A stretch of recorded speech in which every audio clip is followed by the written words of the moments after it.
And we copy. We're putting that streaming in work now. Okay.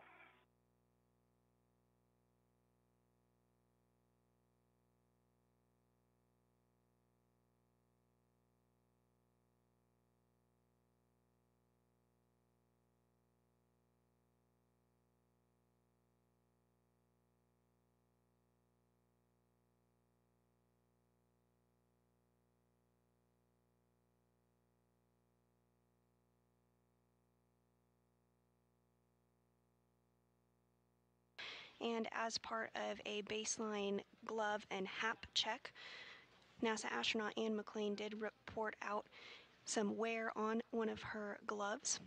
The team on the ground has asked Anne McClain to turn on her helmet camera and are going to take a look at that to get some more information.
EV1, this is Houston with follow-up question. We're still working on the streaming. It'll be about 3 to 5 minutes. While we wait, we're looking for a more clear location of where that string is. Is it on the middle of your finger or the edge? Okay, if I'm looking at the side of my right index finger, is where the white back of the glove goes to the RTV. It is about half a centimeter below that. If the white is on top and the RTV is on the bottom, it's about half a centimeter below that. And it is not in the very first gap in the RTV toward the fingertip. It's in the next one down. Right on the, kind of on the edge of where finger bends. We copy, Ann. Thank you.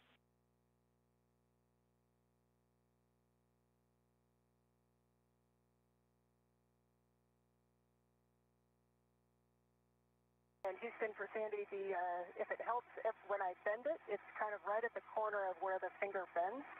So when I bend it, it kind of opens up, the little cut opens up. Perfect description. Thank you. We're chatting it.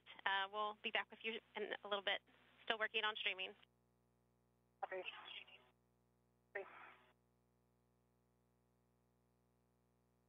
And again, the team here on the ground is working to configure helmet cameras to get a better look after NASA astronaut Anne McClain reported a slice in her right index finger glove. The team on the ground, again, is working to configure those cameras just to get a better look at that.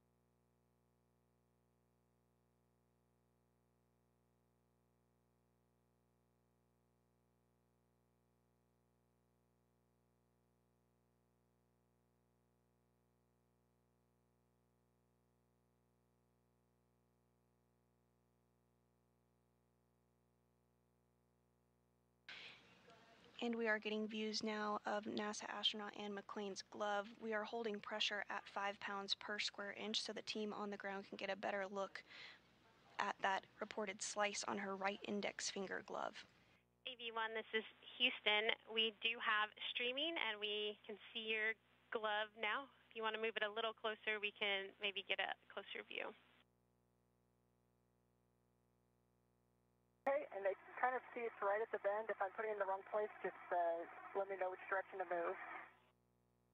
When it's straight, it's... If you could move it away from the light, it's kind of bleaching it out, so more across your body. Perfect, and stand there.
EV1, this is Houston. Thank you so much for your video. We are assessing and discussing it on the grounds. Copy, thanks. Let me know if you need any other views.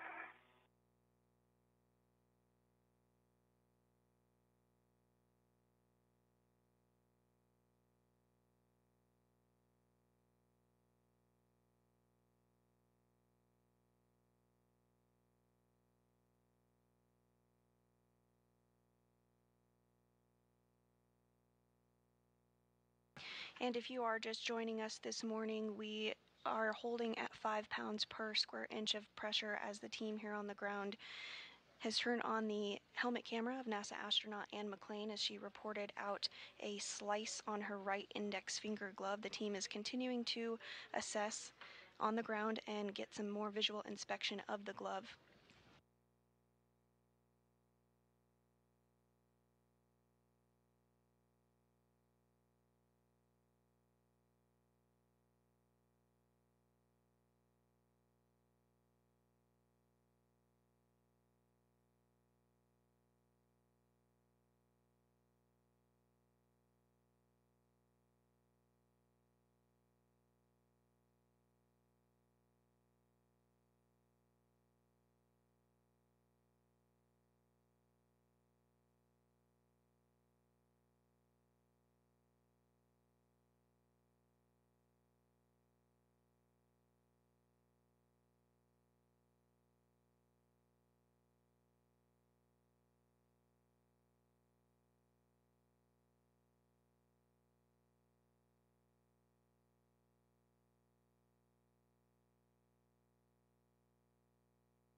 EV1 Houston, back with you.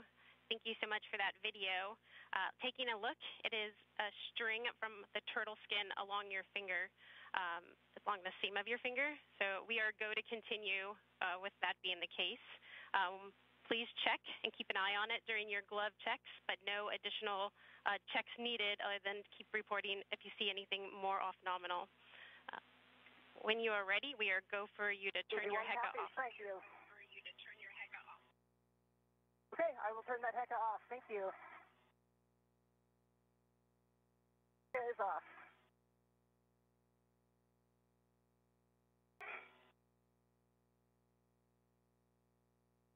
Houston Airlock on 1, we copy that we are still close for picking up 7.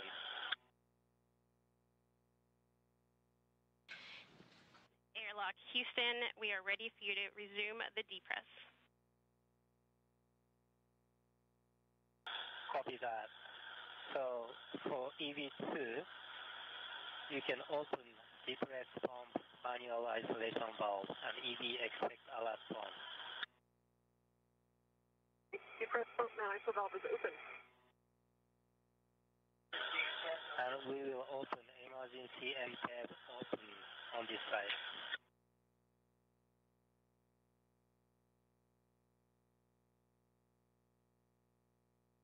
For both crew members, monitor safety gauge less than 5.5. If gauge shows greater than 5.5, stop, depress, and check Houston. V1 copy. AV2 copy.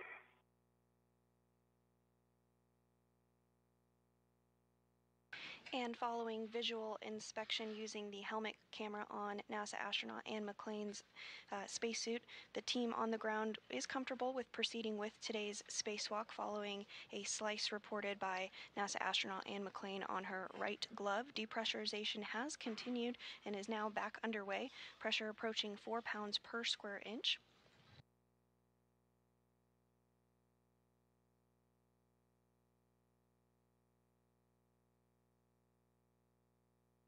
The team on the ground did discuss having some additional checkouts of the glove throughout the spacesuit. That is part of the normal procedure. We have glove and what is called HAP, or helmet absorption pad checks, regularly throughout the entire spacewalk.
And the pressure inside the crew lock is now 3 pounds per square inch. Once we do reach vacuum, or 0 pounds per square inch. Step is for EV2. When crew lock at 2.0 psi, you can close depress pump manual isolation valve. Copy. Once vacuum is reached, some additional checks will take place with the ground before the spacesuits are switched onto internal battery power, which will mark the official start of today's spacewalk.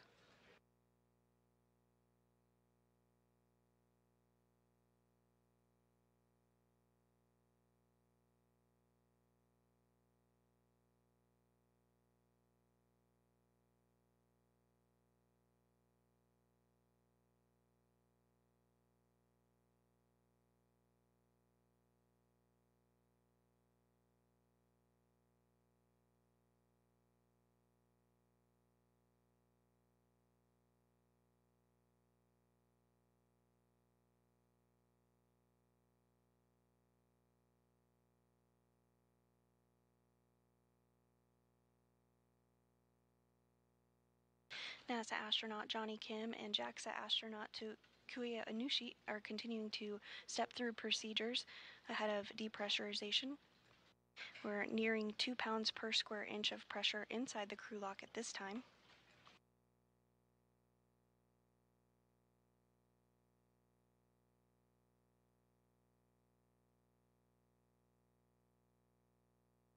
Man, isolation valve is closed.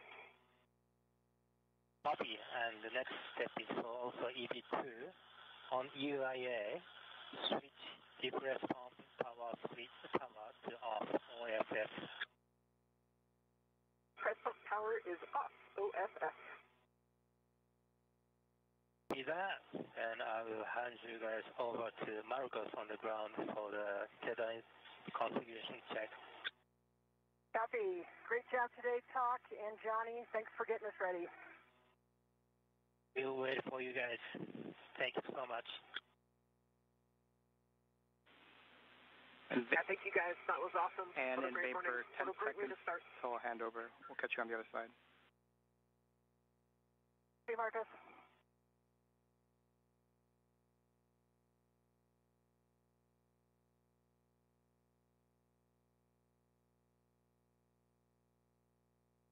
And as pressure in the crew lock approaches 1 pound per square inch, we did have a handover to our ground IV, who is NASA astronaut Marcos Barrios, who is going to be communicating with NASA astronauts Ann McClain and Nicole Ayers during today's spacewalk.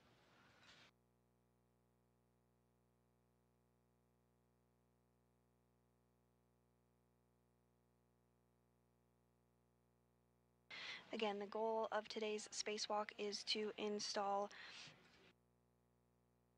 a modification kit ahead of upcoming solar array upgrades, or IROSAs, as well. For your essay, I've kind of shifted off to the right, so when we go to open the hatch, we'll have to do a little another shift. Okay.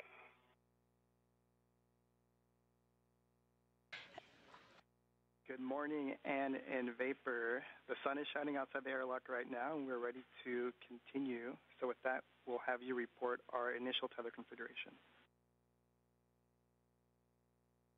And good morning, Marcos. This is EV1 Ann. I will start off and then hand off to Vapor. I'll start with my right D-ring extender. I have a waist tether, locked, gate closed slider lock, black on black. That right waist tether is connected to the EV2 safety tether. I see my right waist tether, gate closed slider lock, black on black. That is hooked to EV2 safety tether anchor hook, gate closed, slider lock, black on black. That goes to her green reel, which is unlocked. See her yellow hook, it's attached to her green reel, gate closed, slider lock, black on black. The green hook of the green reel goes to her red reel, which is unlocked. Green hook is also unlocked. And then I'll pass that on to her for the rest of that tether or that path, and then I'll give you my left side. Okay. I've got my small red hook on my right ring extender. It closed the clock, black on black. My right waist tether is on my right ring extender. It closed the clock, black on black.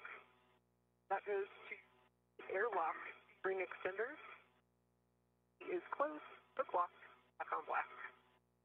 And then I've got a left waist tether on my left ring extender. That gate is closed, the clock, black on black. And the large hook of my left waist tether is on my mini workstation. Right, so back to EV1. On my left D-ring extender, I have a waist tether, gate closed, slider lock, black on black.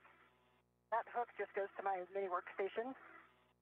And then my safety tether, red hook, is on my left D-ring extender. Gate closed, slider lock, black on black. Goes to my red reel, which is unlocked. To my red reel is my green hook, which is unlocked. From my red reel, my yellow hook is gate closed, slider lock, black on black, attached to my green reel, which is unlocked, and the anchor is on my workstation.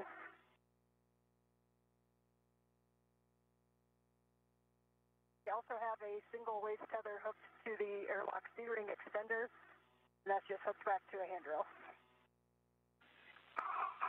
Copy, and in vapor, and that is a good configuration. So next, when the change of pressure in the crew lock is approximately 0, expect an alert tone. One copy. Two copies. And just as a reminder, we are going to pause for data review and a go from MCC before proceeding with hatch operations, Ann. One copy. And then as the airlock pressure drops below 0, there are two messages that you might get just for your awareness.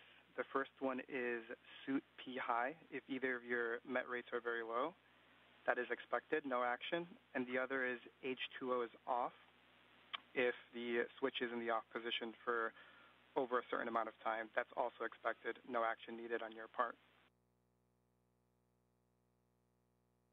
One copy. Thanks, Marcos. Two copy.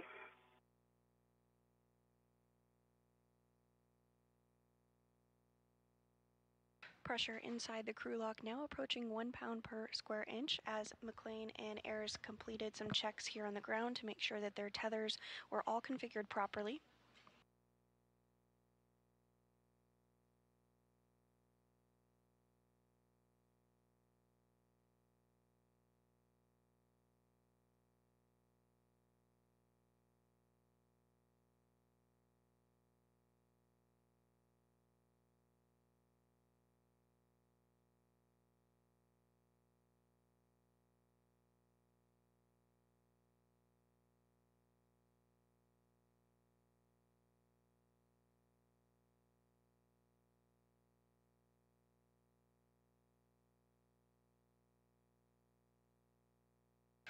Pressure now less than 1 pound per square inch inside the crew lock with NASA astronauts Ann McLean and Nicole Ayres. Once the crew lock does reach vacuum, the duo will get the go to switch their suits onto battery power, which will mark the official beginning of today's spacewalk.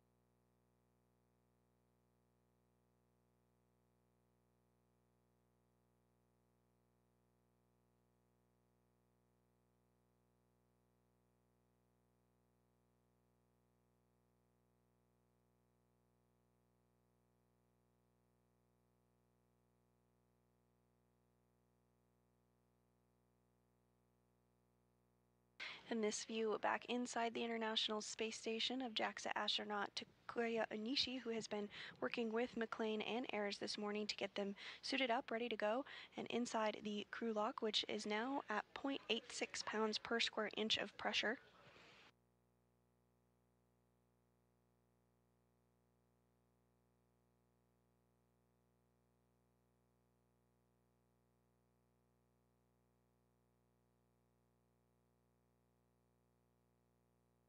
Today's spacewalk will be the third for McLean and the first for Ayres, and the 275th spacewalk in support of space station maintenance, assembly, and upgrades. During today's spacewalk, McLean and Ayres will complete tasks to build and install a mounting bracket on the 2A power channel in preparation for the next delivery of ISS rollout solar arrays, or IROSAs, which will be delivered on a future flight. Additionally, they will relocate a communications antenna for visiting spacecraft to the International Space Station.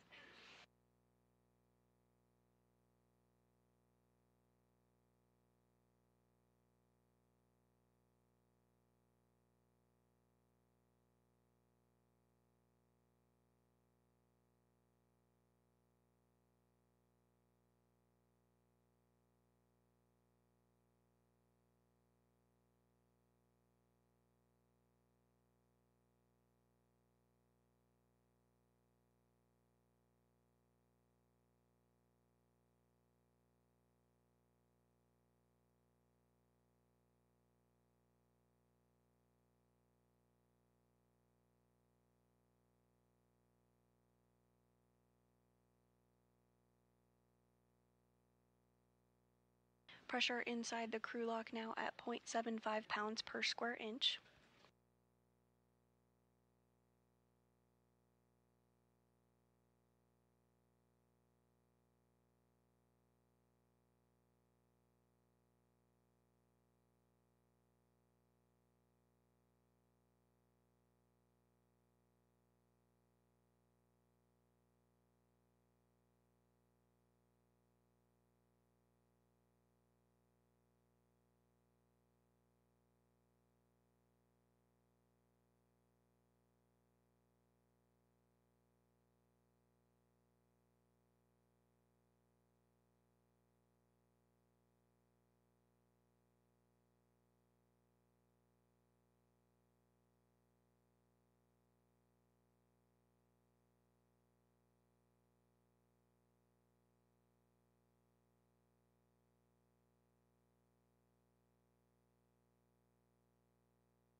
Pressure inside the airlock now at 0.64 pounds per square inch. Once pressure does reach a vacuum, which is 0 pounds per square inch, the crew will be able to turn their spacesuits onto battery power, which will mark the official begin of today's spacewalk.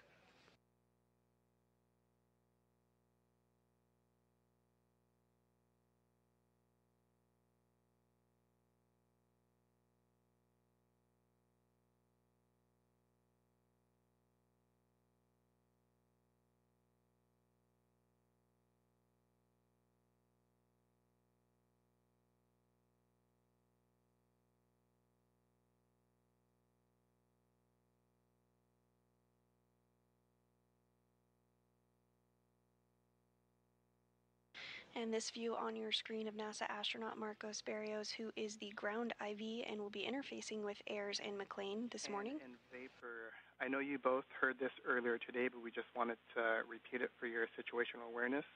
Throughout the EVA, we're going to have 4 prolonged KU band loss of signal. And so the impact there is that we will not have your HECA or station camera views. We will have S-band during that time, so we will be able to talk to you.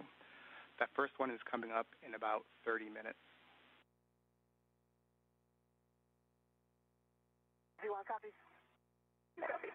And Marcos, how long are those expected to last?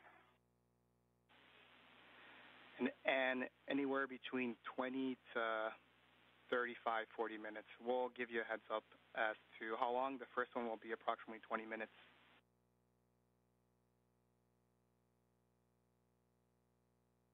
Thanks.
Pressure inside the crew lock now at 0.51 pounds per square inch.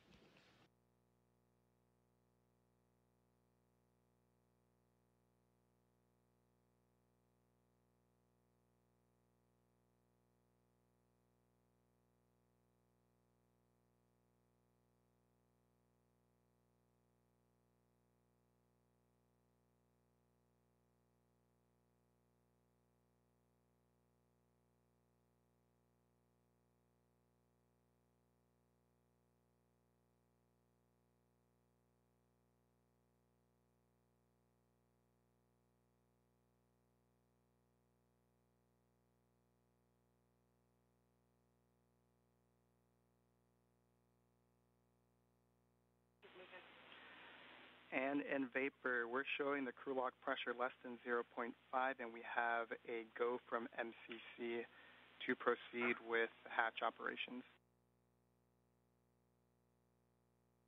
And I see the hatch gauge is reading 0.5. Copy, and hatch gauge is less than 6 psi. You can open the EV hatch and stow it. Copy and work. All right, Gabe, I'm going to shimmy your way a little. Yep, you got room.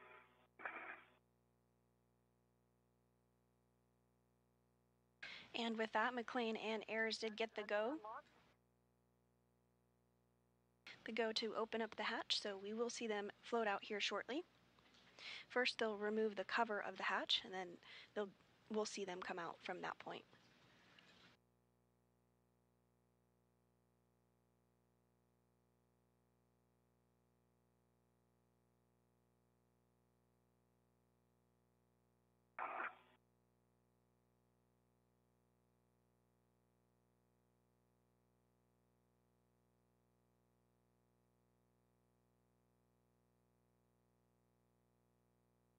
Try coming down your way a little more.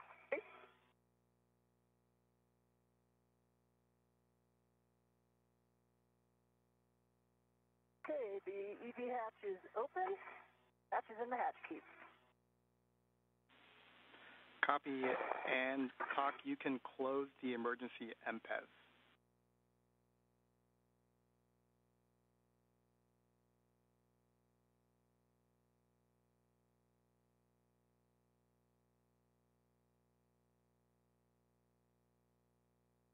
Emergency MPES is closed. Copy, TOC, and then in vapor, we're going to pause again here for another data review before continuing with the post-depress procedures. You want copies? You copy? And in vapor, for your situational awareness, one more message that you might receive is the SCU power avail. That is when we go to the bat on the power switch and the SCU is still connected for a certain amount of time. No action required. You want copies?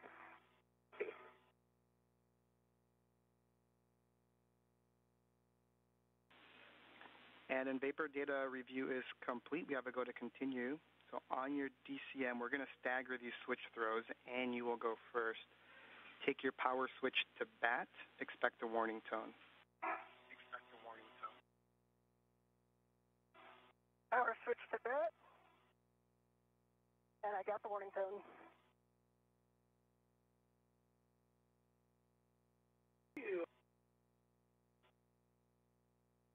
Power is in bat with the warning tone. You can take your display. Marcos, my display is functional. Copy, and vapor, you can take your display switch to pro. Display functional.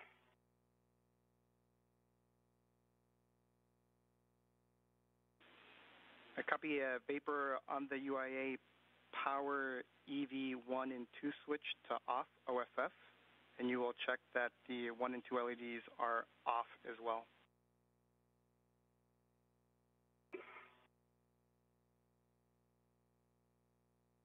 EV1 power is off. LEDs are off and volts are showing 0. The H2O is off message for EV1, that's expected. And the power for EV2 is off, LEDs are off, and volts are showing 0. I also got the H2Os off and the 2P high. Copy those messages. All right, for the both of you, you can disconnect your SCU from the DCM. You'll install the cover, and you'll stow the SCU in the pouch.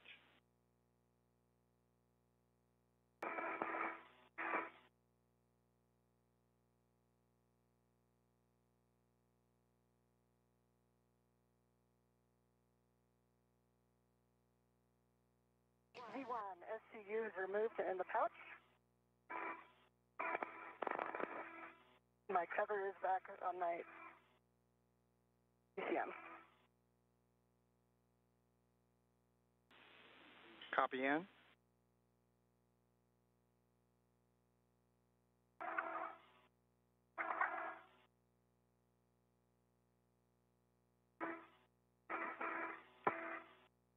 And we are awaiting hatch opening here this morning. But prior to that, NASA astronauts Anne McClain and Nicole Ayers will switch their suits to battery power, which will mark the official begin of today's spacewalk.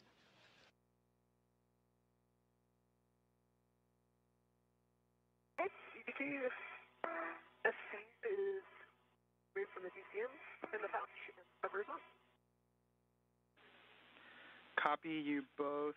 Vapor, you can take the depress pump man ISO valve to close. That'd be a check, Vapor. And Marcus for EV. Yeah, the depress pump man ISO valve is closed. And for EV1, I have a TCV 6. TCV 6 for you, Ann. Copy.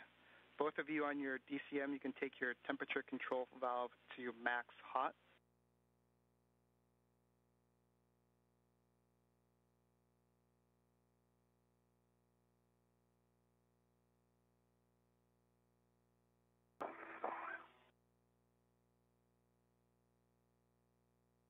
Works, all right.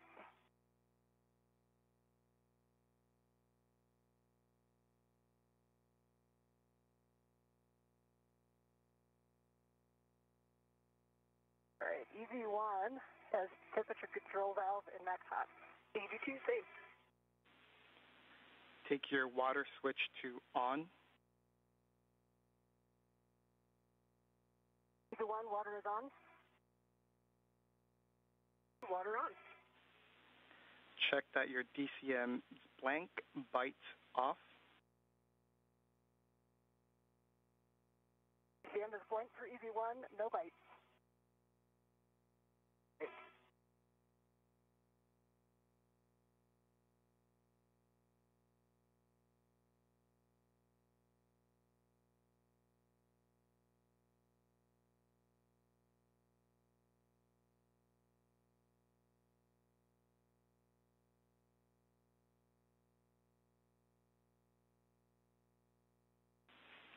And Vapor, apologies, I may have missed it if you called us with your DCM. I'm sorry, the DCM is blank, by lights off. Copy. You can, both of you, take your temperature control valve as desired and let us know what it is, and then please keep us informed if you make those any TCV changes during the EVA.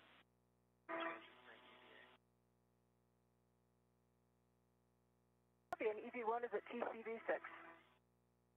2 TCV 5. Copy 6 and 5 for EV1, EV2 respectively, and both of you can report your P-suit gauge.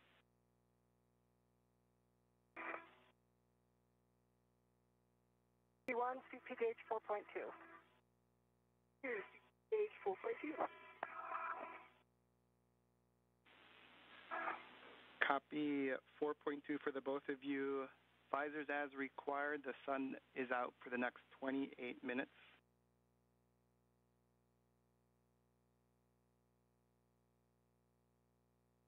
And with suits now on battery power, the official start time of today's spacewalk is 8:05 a.m. Central Time this morning.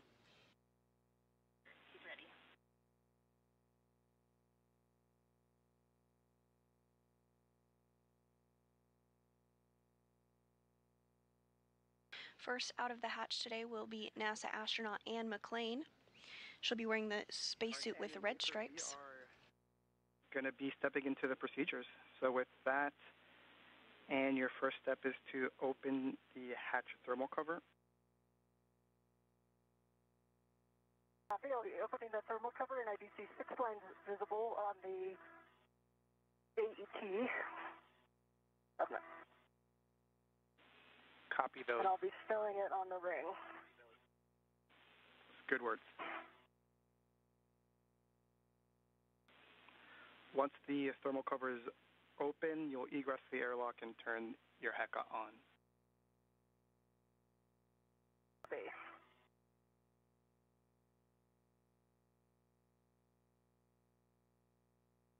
It is stowed back onto the ring, and I still see 1, 2, 3, 4, 5, 6. We copy. And the thermal cover is now open.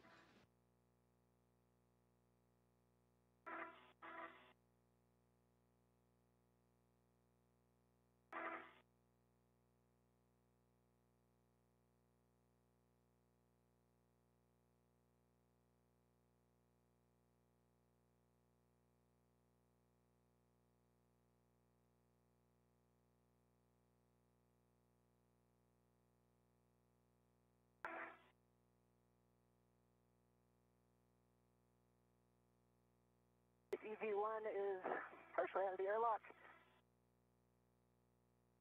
Is on.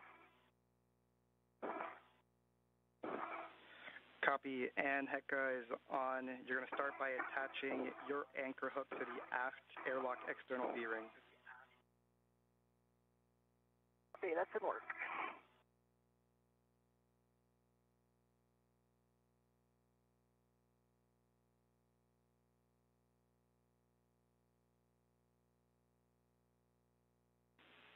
And vapor for you as you wait. Vapor.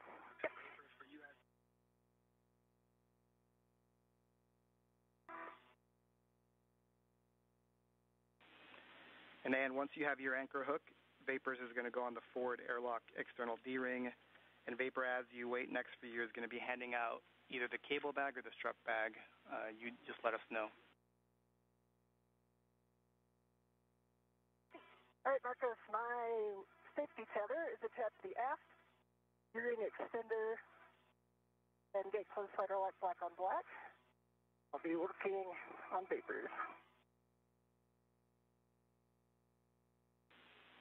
Copy.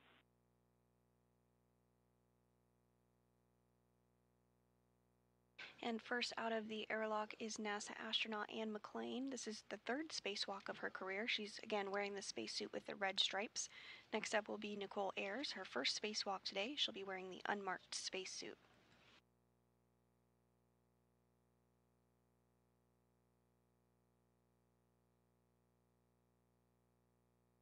First order of business for our spacewalkers today will be to... Right, EV2, safety tether anchor is on the forward airlock D-ring. Gate closed, slider locked, black on black. Copy. And you can give Vapor a go to release her waist tether from the airlock D-ring extender when it's applicable, and then next will be to receive the bag from Vapor. Okay. So Vapor, you can do your waist tether anytime you want. You have a good tether path. Okay, copy that. I've got the cable bag. I see it. Out, ready for you. I'm coming into a good position to grab it here. Stand by one. First order of business for McClain and Ayers will be to get the 8-foot-long strut bag out of the airlock, as well as the tool bag that will be utilized during today's spacewalk. They'll then translate to the port side of the International Space Station, heading to the work site of the modification kit structure, or mod kit. Okay, so we're going to cable back first. Copy.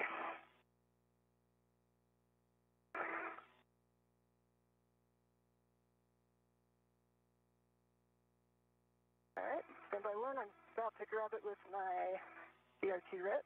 Copy.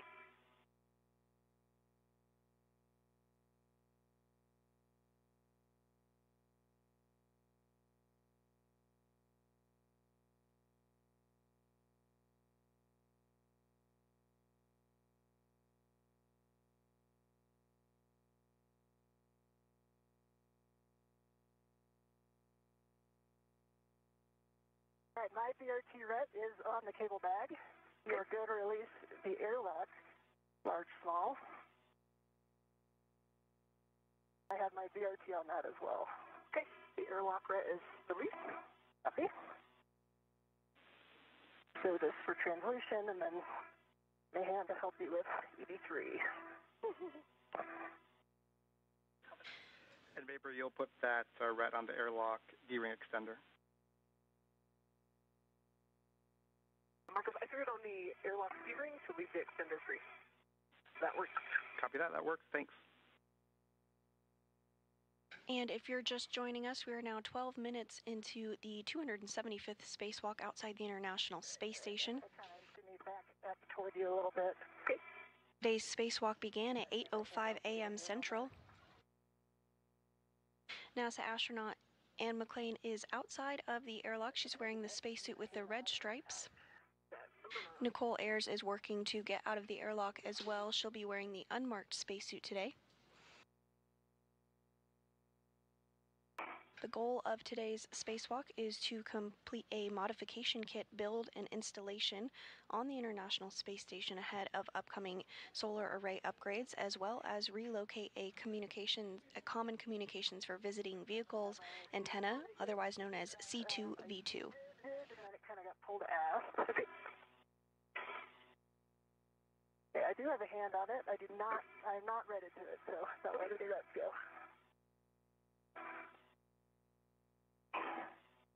And to help it, pulling it here.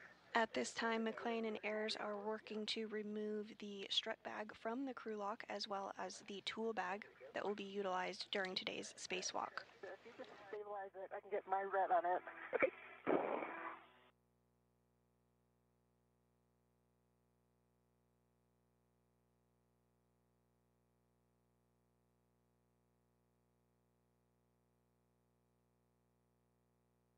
Okay, I have a ret on it. Okay. We'll release the airlock ret. Okay. Okay, the airlock ret is released, and Marcus, I'm just going to let that send back to the handrail. Copy that, Vapor. Should just need one on the way in. Vapor. Right. So I'm going to position myself around to the aft and give you the forward to mount.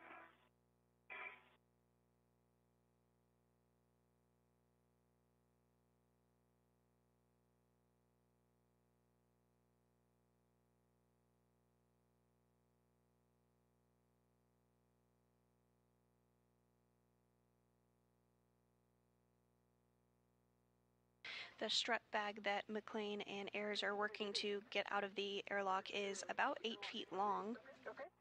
and it contains the pieces of the modification kit that will be assembled during today's spacewalk.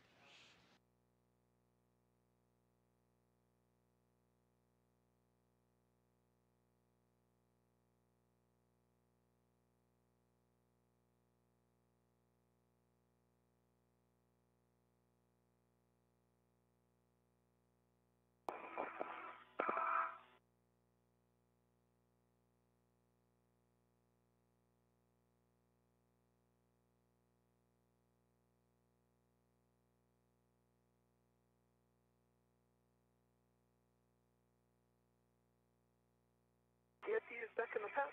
Those look good. Copy. I think you're clear to egress. Got the forward side. And those are good words.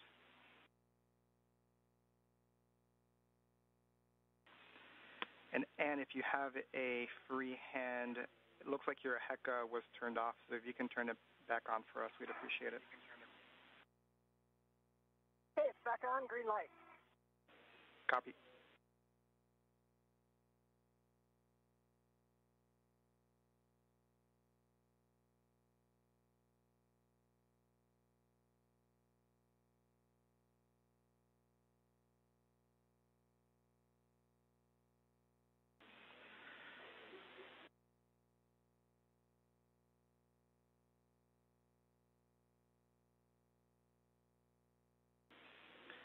And after you've egress Vapor, next will be to put that strut bag on your BRT, and I'll have more words for you.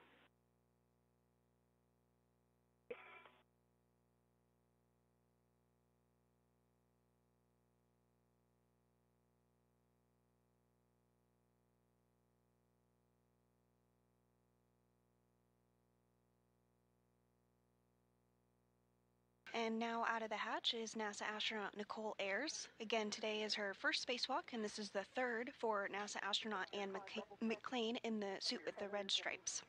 Has our car and everything get situated before we hand off. And a Vapor question for you, whether or not you wanted to do the translation adaptation with or without the strap bag.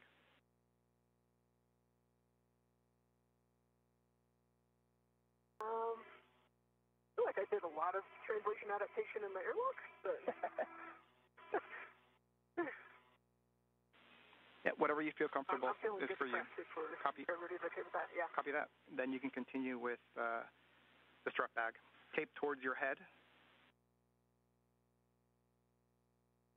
All right, you can kind of GCA me because I can't totally see the handrail. Okay, so the is towards my head. Tape it a little bit. We'll get your ret to the non-taped end of the handrail stanchion, Vapor. Okay.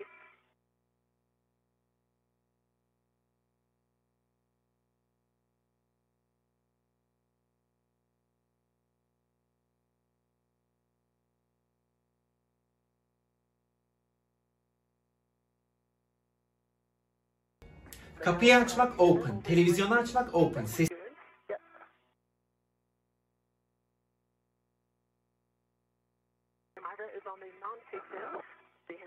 Okay, you have a ret on it?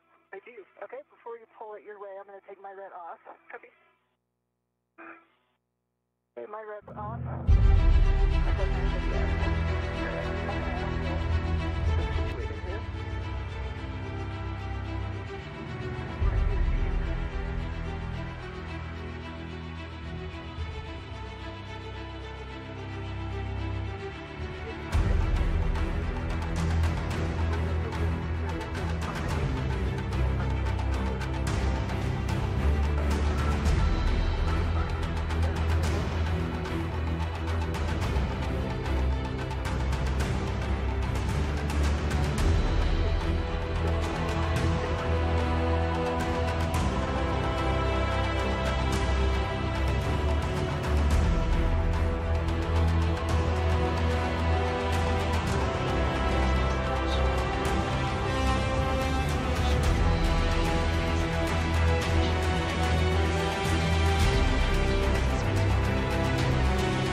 I've got your head light, and I've got three tabs up.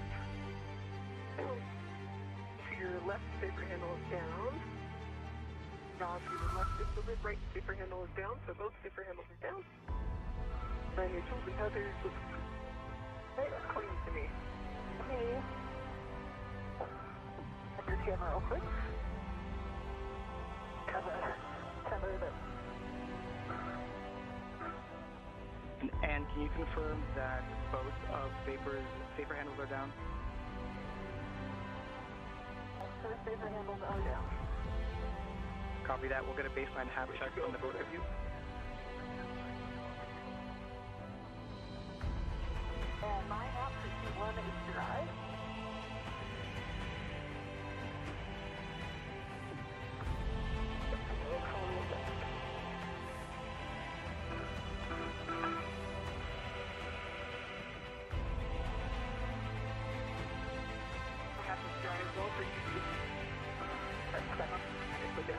Copy that. Nicely done. We can close the thermal cover now, and as that's being closed, I'll read two cautions before you start translating. Vapor for you with a strut bag on, we're going to limit your translation speed, so think very slow, 0.7 meters per second. And then just as a reminder, you've got the test cables on phase 1, nadir and zenith, where the feeder rails are. Copy. 2 minutes until you drift hand over it, and also 8 to hand over, so we'll lose video for... What copy?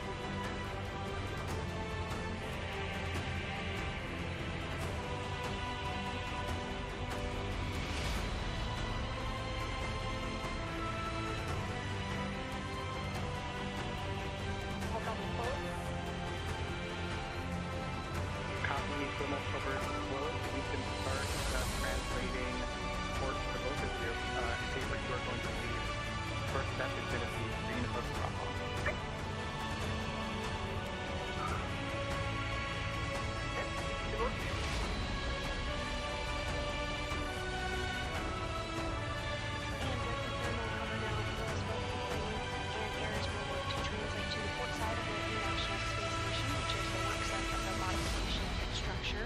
Today.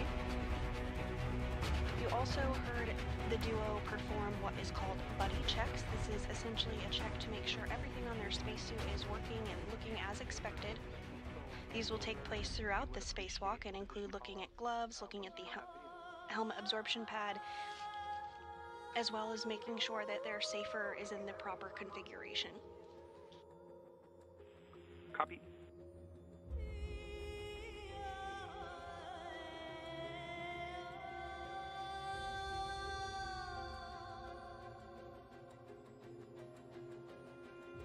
We are approaching a period of time where we will not have visual of the crew during a longer handover period. It will last about 16 minutes.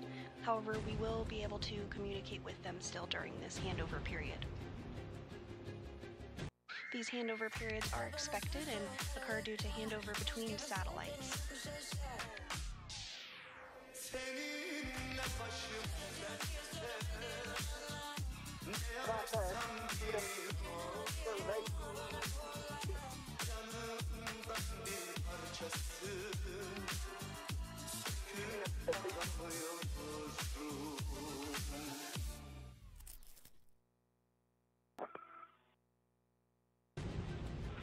And can we have you pause for a second, take a look back at the airlock and see if the thermal cover is still on? We believe it may have popped open.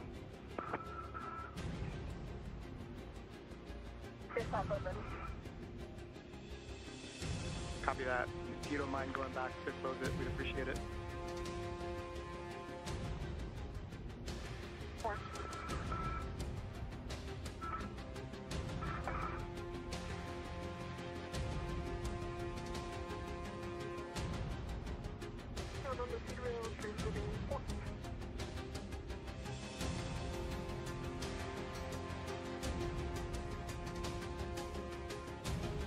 And before the loss of signal, the team on the ground did notice that the thermal cover had opened back up, so McLean is going to translate back over to the airlock to ensure that that thermal cover is closed.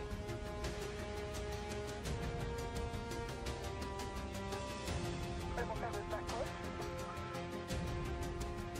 Copy, yeah, appreciate it.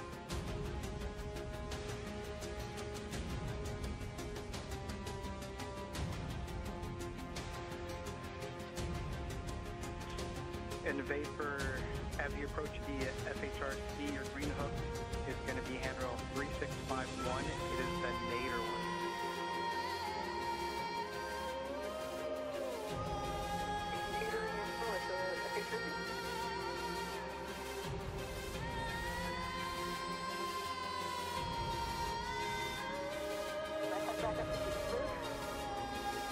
Copy, yeah.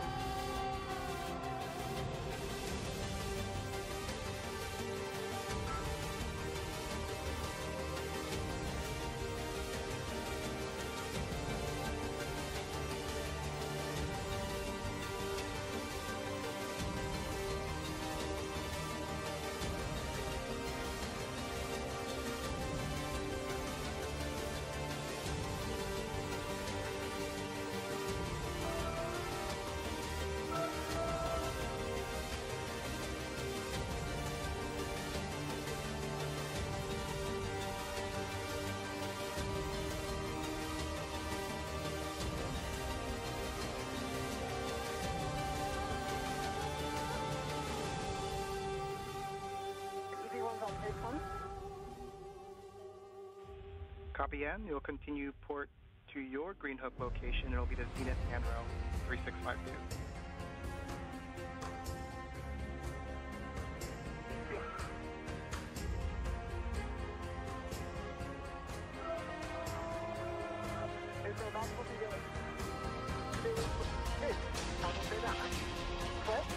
It's a large bag.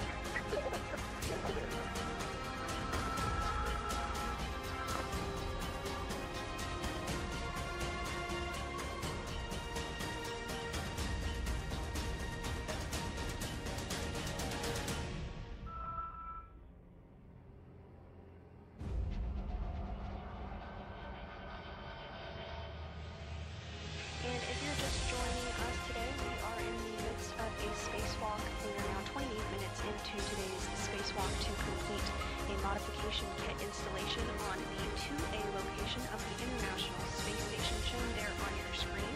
Previously, we have installed other International Space Station rollout solar arrays, or IROSAs, on the other locations that you see. At this time, NASA astronauts Anne McClain and Nicole Ayers, who are doing their third and first spacewalk respectively, are translating to the 2A location, where they will begin to build the modification kit and attach it to that location that you see on your screen.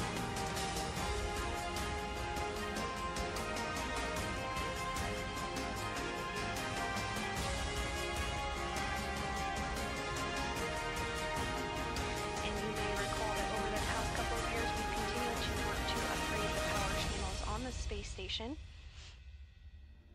Today's mounting bracket installation on 2A sets us up to have that array installed at a later date. The current solar arrays are functioning well, but have begun to show signs of degradation as expected, as they were designed for a 15-year service life. And this year we are celebrating 25 years of continuous human presence on board the International Space Station. Once the new solar arrays are positioned in front of the other arrays, the current arrays, the station's total available power will increase from 160 kilowatts to a maximum of 215 kilowatts. Handrail 3651 to Nader 1.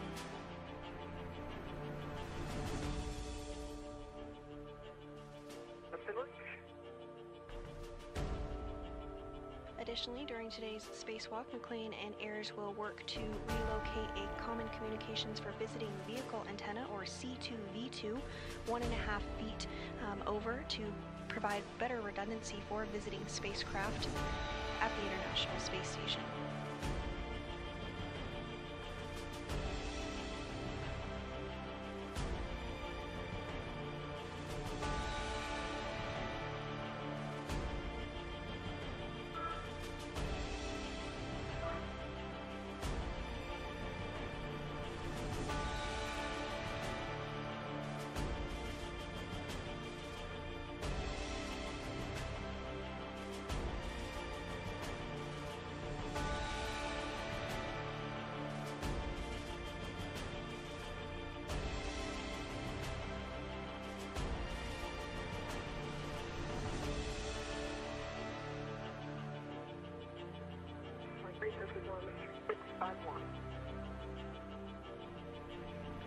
Copy Vapor. Once that's complete, you'll continue port to the work site. Just make sure your gauntlets are in place prior to crossing the Sarge.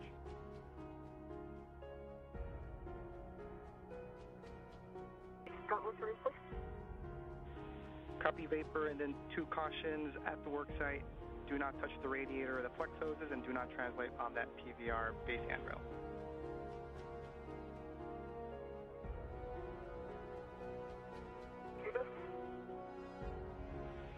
And I'm at 3652 and working on the gray tech. we copy and thanks.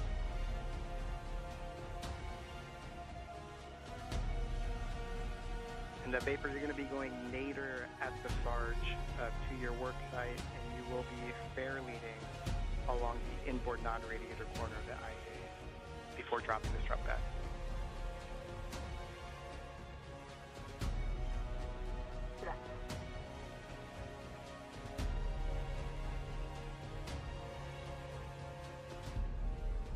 At this time, McLean and Ayres are continuing to translate to the port side of the International Space Station, heading to the work site of the modification kit structure for today.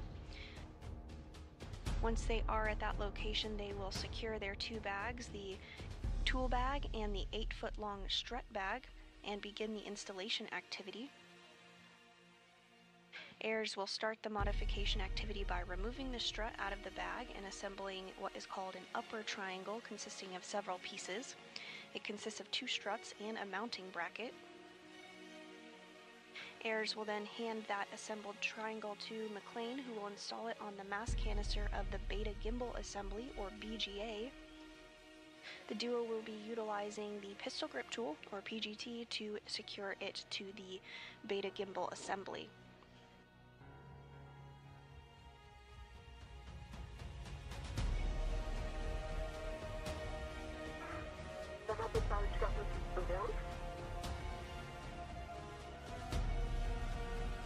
Say again for ground IV.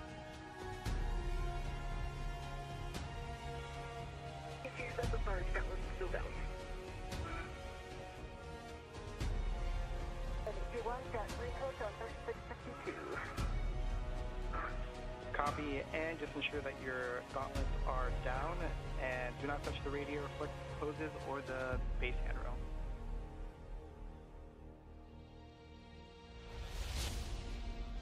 Copy. Gauntlets are down. Copy, gauntlets. Next for you, then, Anne, is continue to translate port to the work site. You're going to be stowing the cable bag and putting the IROSA cable just external to the bag. No fair lead required.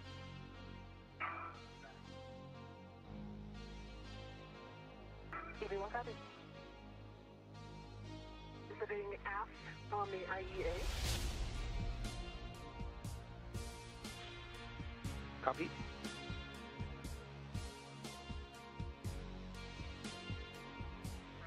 And as a reminder, you'll fair lead there at that inboard corner vapor, and then you'll proceed with the strut bag drop off.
I'm at the start.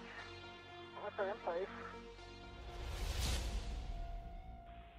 Copy, and you'll go nade to your work. Nader.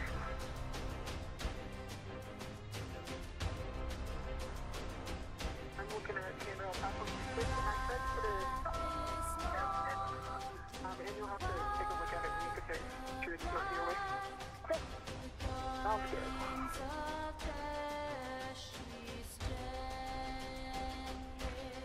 And Vapor, copy, you are dropping the strut bag.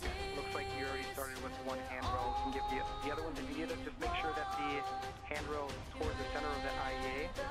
The tape is towards the mass canister, and that is flush with the outboard edge of the IEA.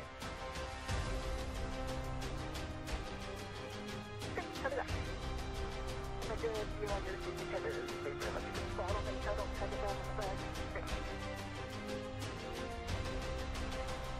And Ann, so next for you is throw in the cable bag. I've got handrails if you need them, and then tending the aerosa cables external to the bag.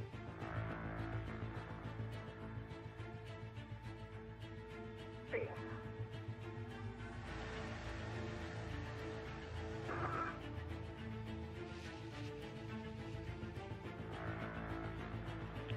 The Vapor, once you're complete, you'll open the strap bag, secure the straps, and let us know to get started.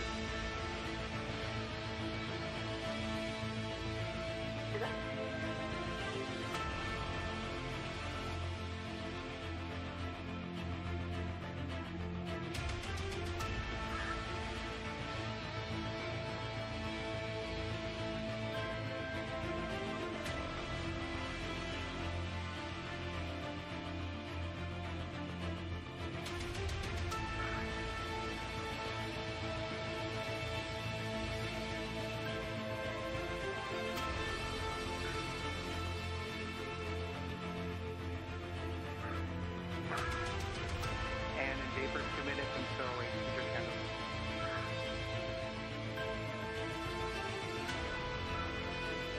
Do you want something?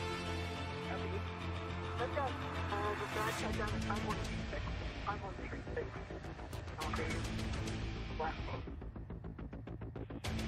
Copy that, Vapor.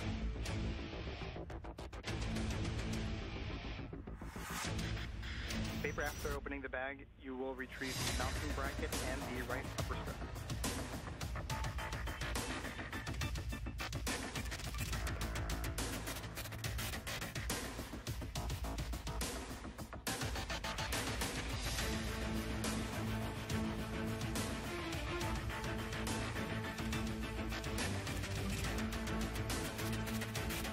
And I have one corner of the cable bag on 5117.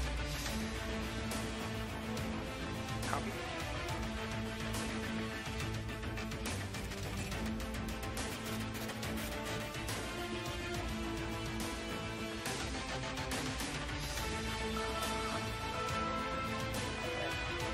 Try to identify your cover with smoke release.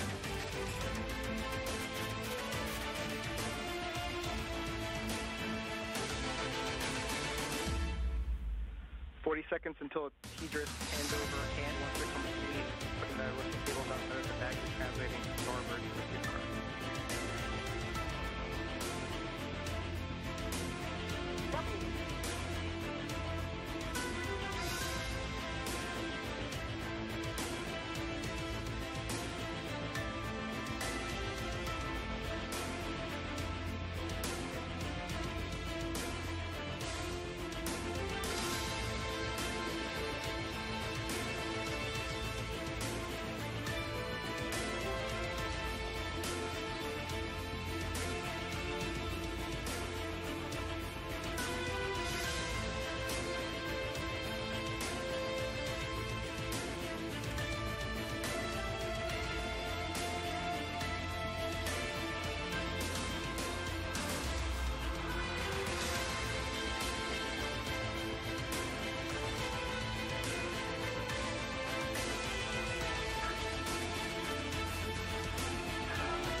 And in Vapor, we're back with you.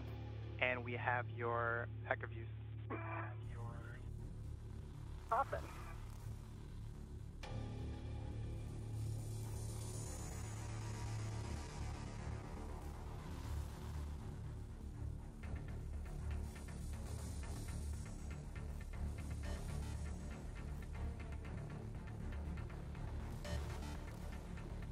Okay, I have a second corner of the cable bag on 5109. Get the cables out here. And again, the cover is free.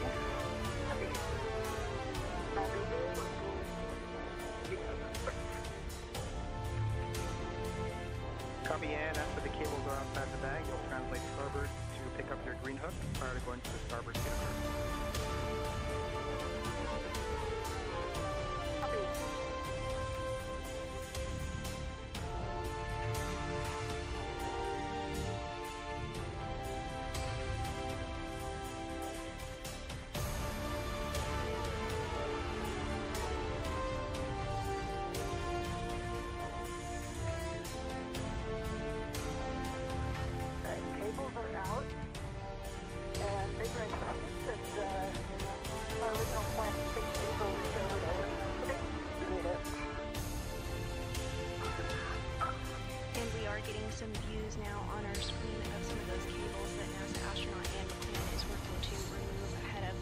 hold of the modification kit this morning.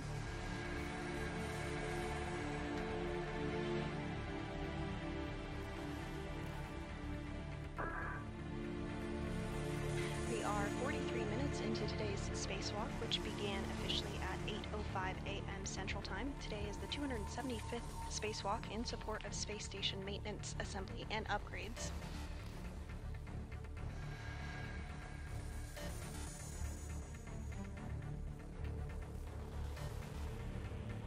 And we are not receiving your HECA stream. Do you mind pressing the HECA button again? Sure.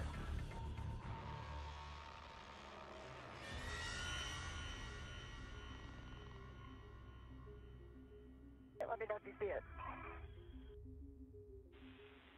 Copy.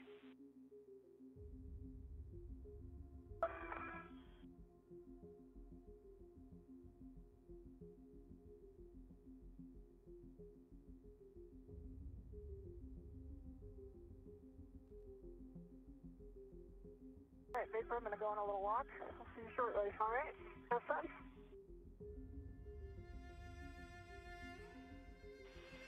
And we copy, and you'll translate starboard, pick up green hook.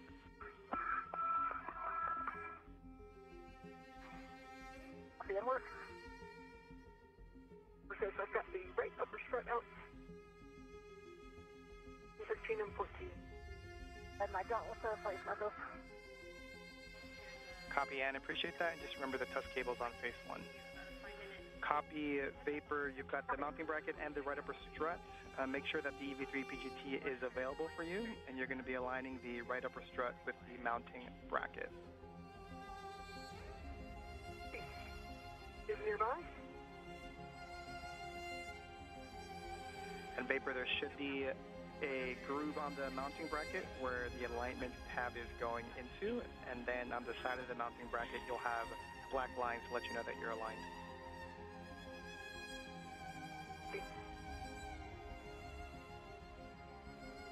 And this view of NASA astronaut Nicole Ayers' helmet cam as she works to prepare and assemble the strut to the mass canister.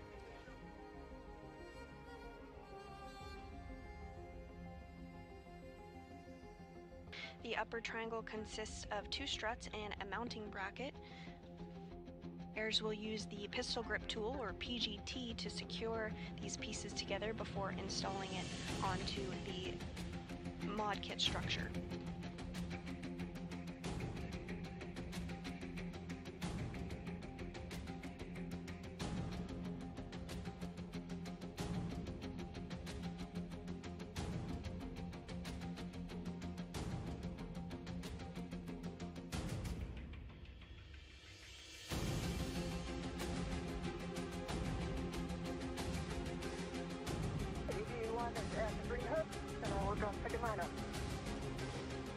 Copy, and after you'll go to the starboard teeter cart to pick up the bundle. It's whip 1, it's inboard and nadir, down and right. Thank you.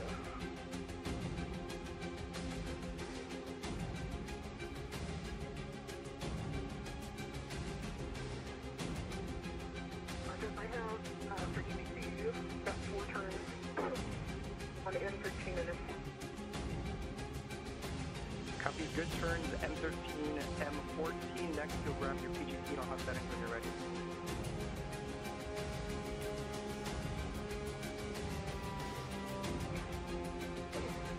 my next bolt is everything.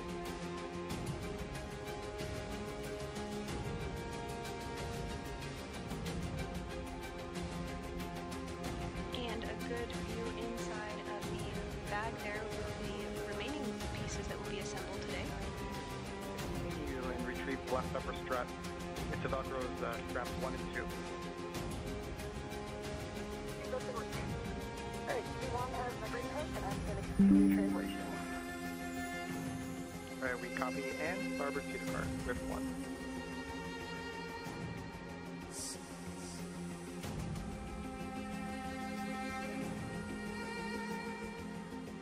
While Ayers is working on assembly of the modification kit, NASA astronaut Anne McLean is translating to pick up an APFR or later portions of today's spacewalk to help secure the assembled triangle to the modification kit.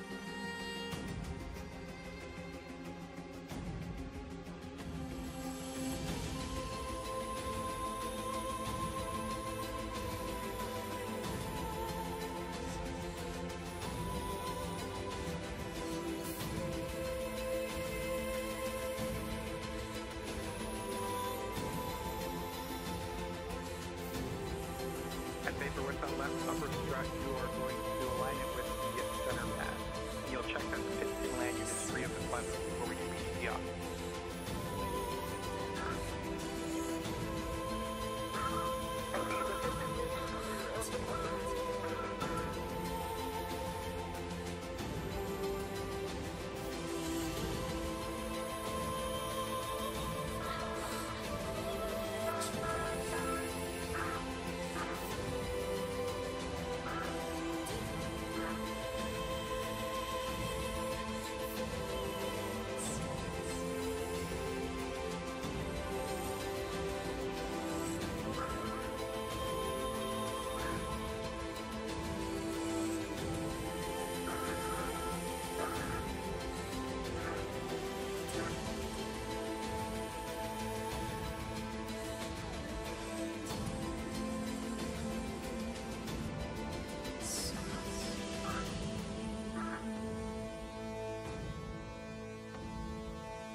And we have your heck of view again. Sorry, I didn't tell you.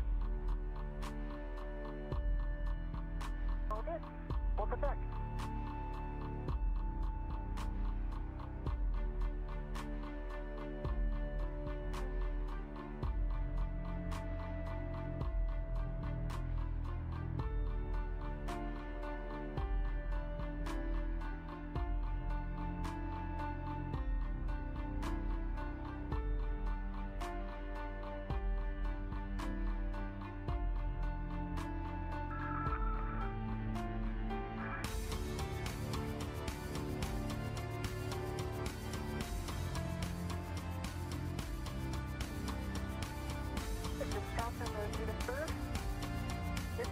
On the way in, looks great. And we copy.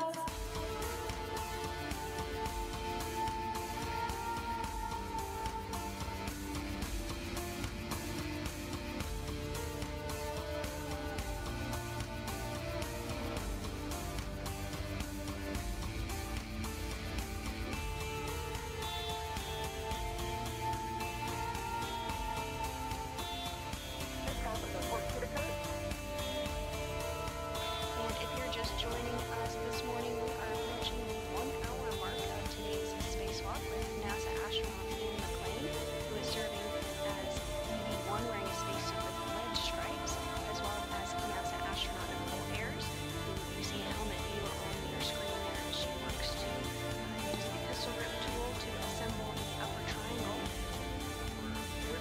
One bottom right inboard meter. Today's spacewalk is the third for McLean and the first for Ayers.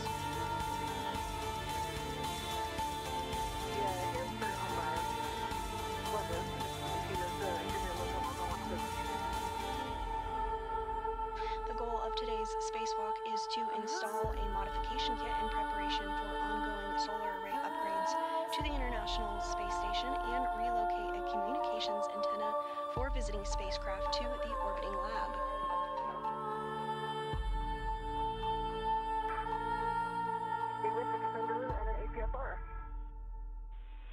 That is the one, and you're going to put that on your BRT. Once that's complete, you'll head starboard, but first you'll do the brake release. Copy.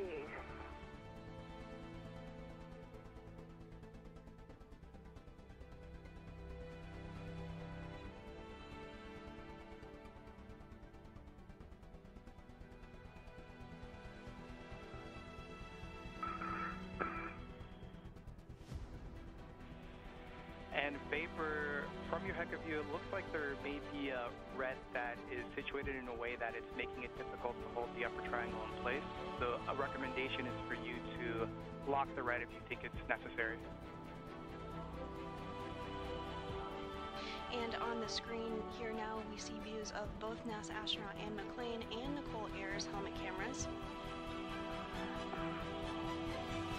Ayers is continuing to, on the right of your screen, is continuing to assemble the upper triangle portion of the modification kit. Meanwhile, NASA astronaut Anne McClain on the left of your screen is working to translate to a CETA cart, where she will install the articulating portable foot restraint that she picked up previously. Copy that in.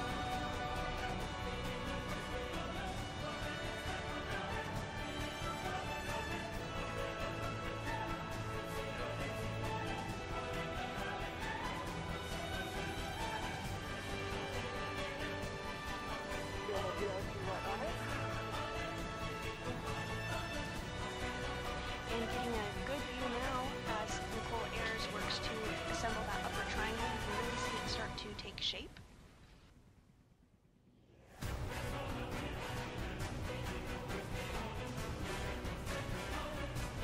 The upper triangle does consist of 2 struts and a 15 bracket.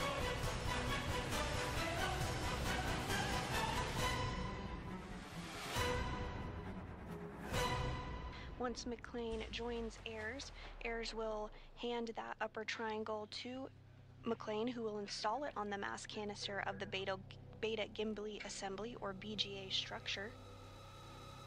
Say again, vapor.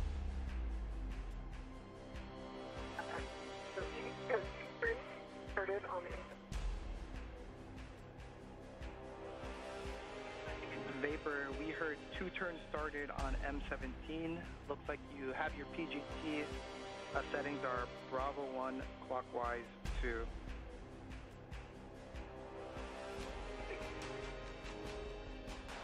And like I said, set golf on the pitch on the WIFX. Copy, golf on the WIFX. Appreciate that.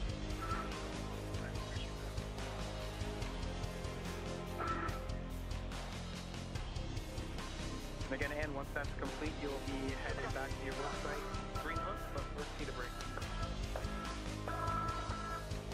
Copy. On ID. The good sound, good on.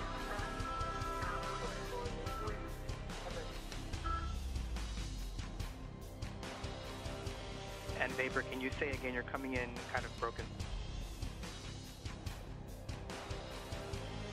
Got a good sound test on the PD 3.1.2 volts. Good LED test.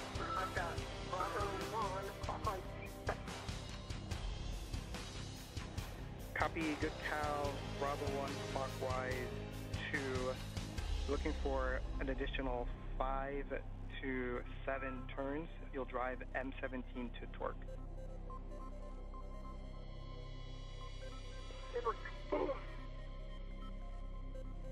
Marcos, I have 2 good pumps on the port CETA cart. Section starboard. Copy that, and next will be the port CETA cart. And Ayers is using the pistol grip tool, or PGT, essentially a space drill, to help assemble that upper triangle we discussed. Marcos Reedy, that was 6 turns. Got a green light, 11.9.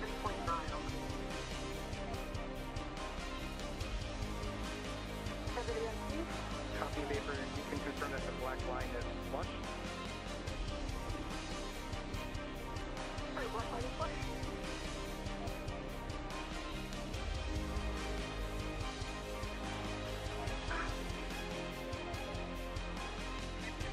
And Vapor, that is a good M17. You can release the left from the right upper strut.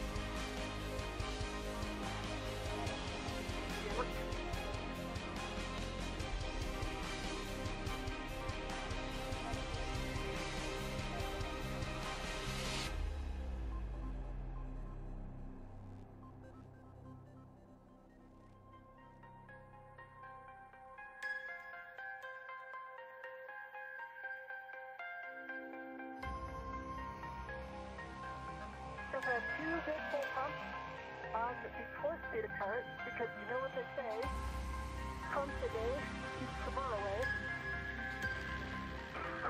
We agree with that statement. Good job. And next will be to continue translating towards your green hub location, just nadir of the epicenter. Same place as previous. Okay, copy. I'm going to pause here and get this APFR in a little bit of a different config. Just wanting to jump around a little more than I expected. And we copy. And this is a view of NASA astronaut Anne McClain. She's serving as E1 during her third spacewalk today, as you can tell by the spacesuit she's wearing with the red stripes. She is working to readjust the APFR, or articulating portable foot restraint. She will utilize this to help install the upper triangle that airs in the building as we speak. McClain will need to use the APFR to help install the upper triangle on the massive sensor of the beta to handle assembly. Grounding block.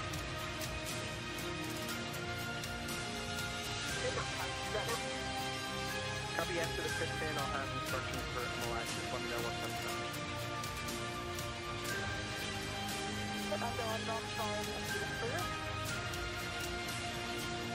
Copy yes.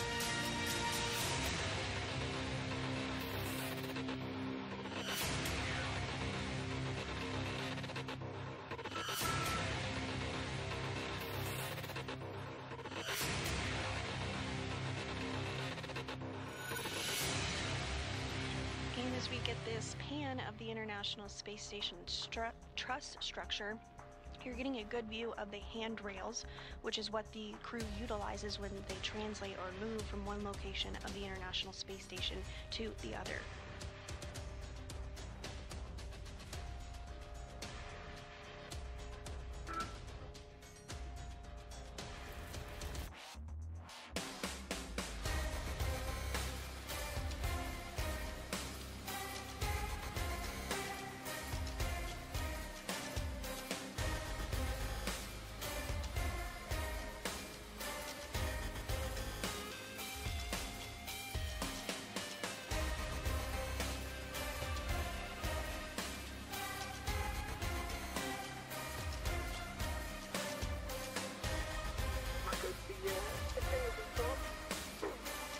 Vapor, can you verify that the pit pin for the right upper strut is still installed?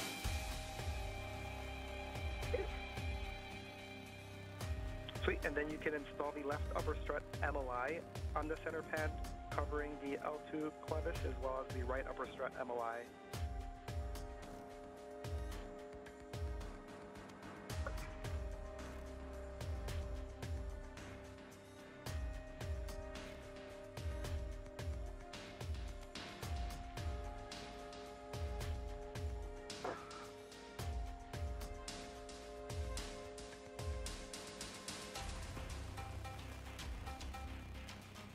Marcus, I am back at 3652.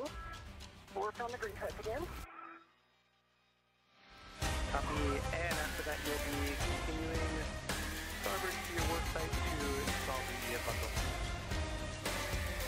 In this view of Nicole Ayer's helmet cam of the upper triangle, she has been in the process of installing multi-layer insulation or MLI around the upper triangle. That white fabric material that you do see.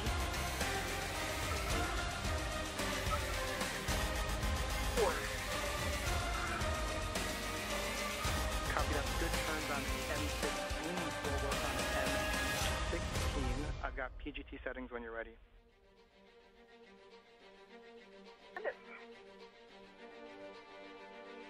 Bravo 3 clockwise 2 on EV3 PGT.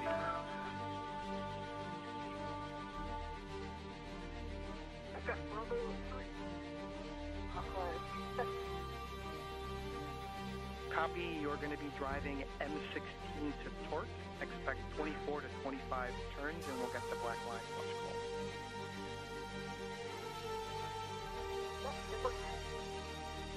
In hub, EV1 on 3652.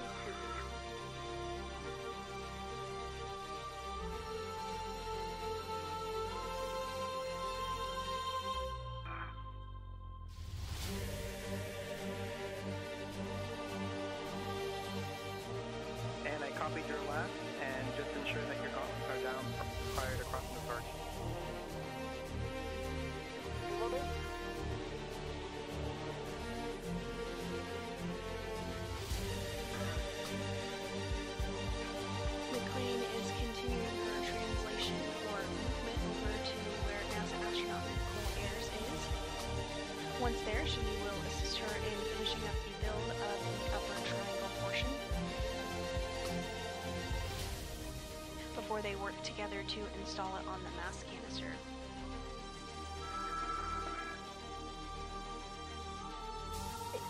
We're going to be reading 16, 14.5 turns.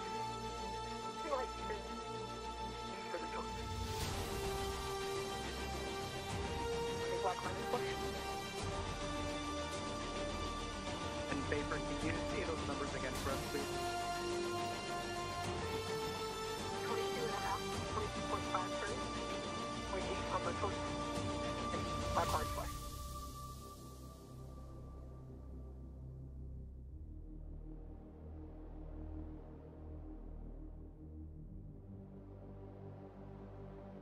For EV1, my gauntlets are in place. I'm switching to Sarge. And Vapor, we're talking here on the ground real quick, and copy your gauntlets are down. You're proceeding to the work site. Just note you've got the radiator and the PVR handrail. Do not touch, and you'll be dropping off the bundle on with 25. 20, actually.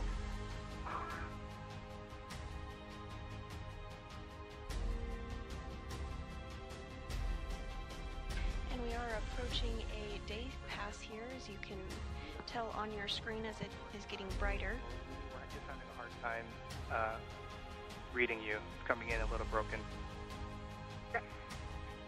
The International Space Station is currently flying 262 statute miles over the North Pacific Ocean off the coast of Alaska. Green light, black line, this one.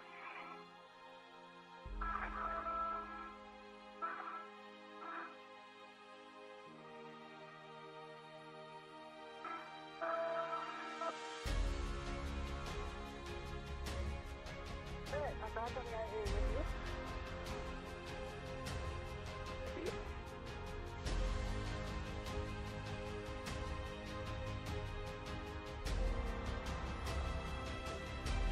And we're discussing Vapor.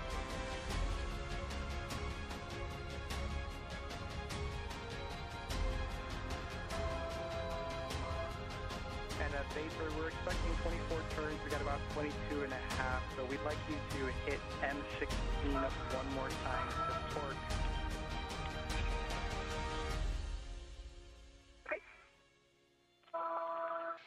And a really great view here of NASA astronaut Anne McClain, as well as NASA astronaut Nicole Ayers. Ayers is on the left and building that triangle. McClain is on the right in the spacesuit with the red stripes, and you can see the articulating portable foot restraint that she brought over to assist in the build.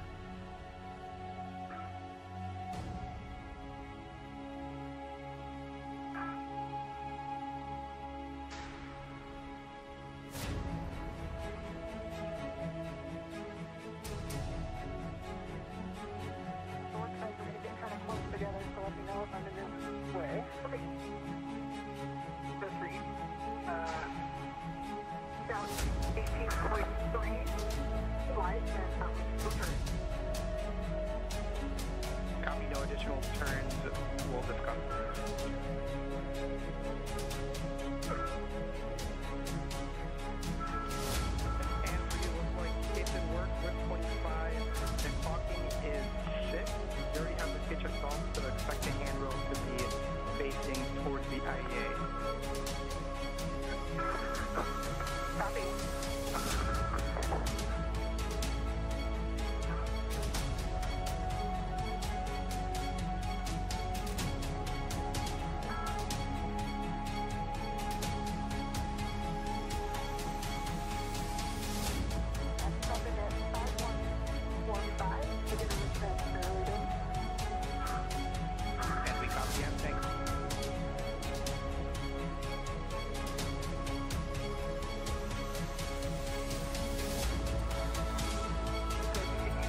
expect an additional 20 turns. It is Bravo 3 clockwise 2. Okay. I have Bravo 3 clockwise 2 set as 15 on 5. Copy.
And Vapor, just give us a minute, we're checking. Unutma. Tevazu. Fiusti kavun ve çileği.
We copy all Vapor 3 left, just expecting one more turn on each one.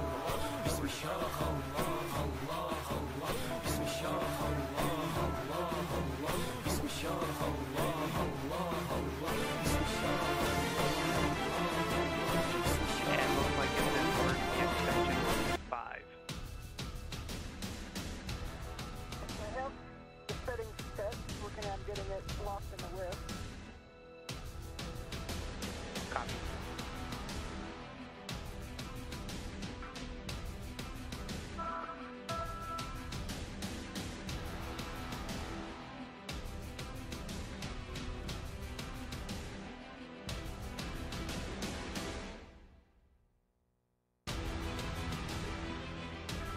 Now, Vapor, good news. We are calling both of those bolts, M15 and M16.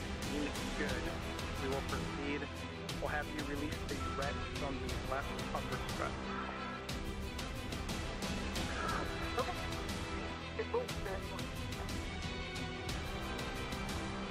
At Marcos, I have 6 set on the weapon because I moved this full and with test. Got a bolt on the pitch and a 5 on the ignition. And I've got 12 Tango Fox 12 on the APFR. And we copy, and I may have missed it, but can you confirm that the pitch knob of the APFR can be depressed? I will go do that now. And this view from Air's helmet camera as she works to continue the build of the upper triangle.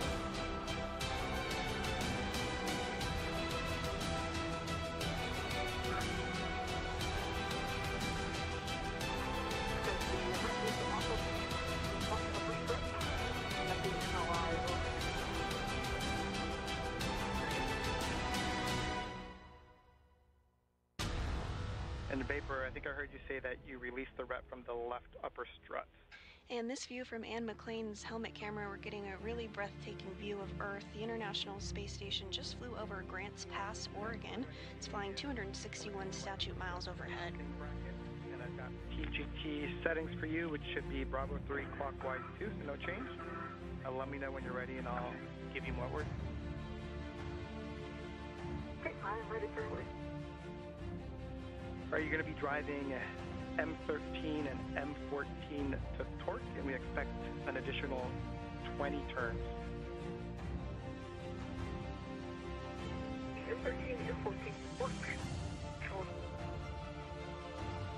And for both Ann and Vapor, copy and pitch knob can be depressed about a minute and 40 seconds till Deidre scan. Okay. And I've got Bravo 3 clockwise set. Copy Bravo 3 clockwise 2, drive M13 and M14 to torque.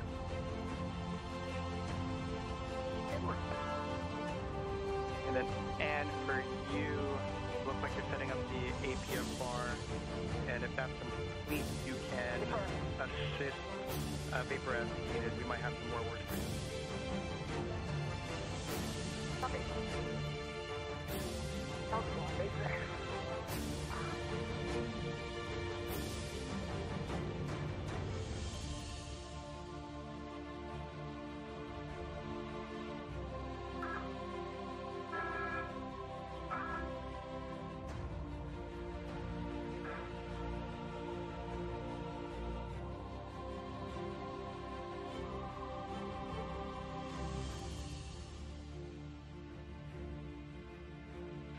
And we are seeing that upper triangle that NASA astronaut Nicole Ayers has been working to build. She's wrapping up that task as we speak.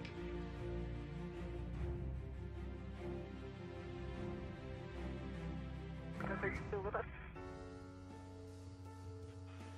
I am with you. Say again. M13 was 8 additional turns.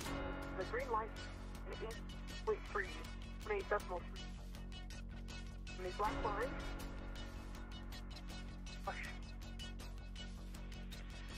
Vapor, I heard torque 18.3, turns 18, green light, black line flush for M13.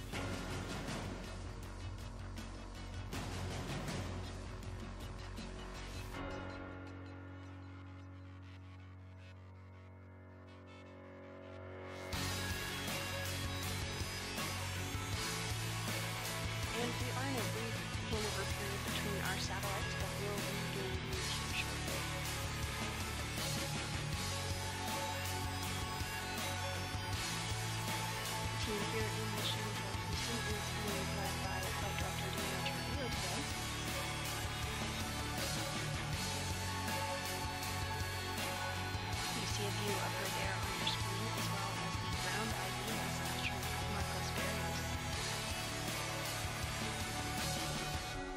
Marcos is interfacing with Ayers and McLean during today's spacewalk. We're now 1 hour and 20 minutes into the spacewalk today. And in Vapor, we're back with you. Vapor, for M13, we copied 18.3 on the torque, 18 turns and a green light. Vapor.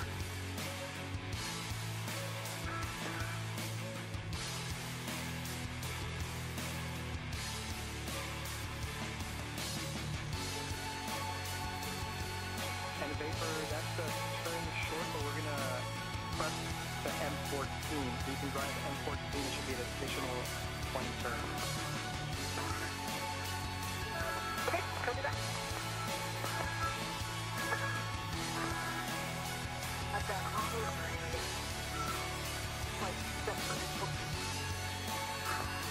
Copy. And once we pick back up with you, I think I heard you say you're going to be working the rotor cable. I can hit it. Do you need it, Vapor? And we copy, thanks.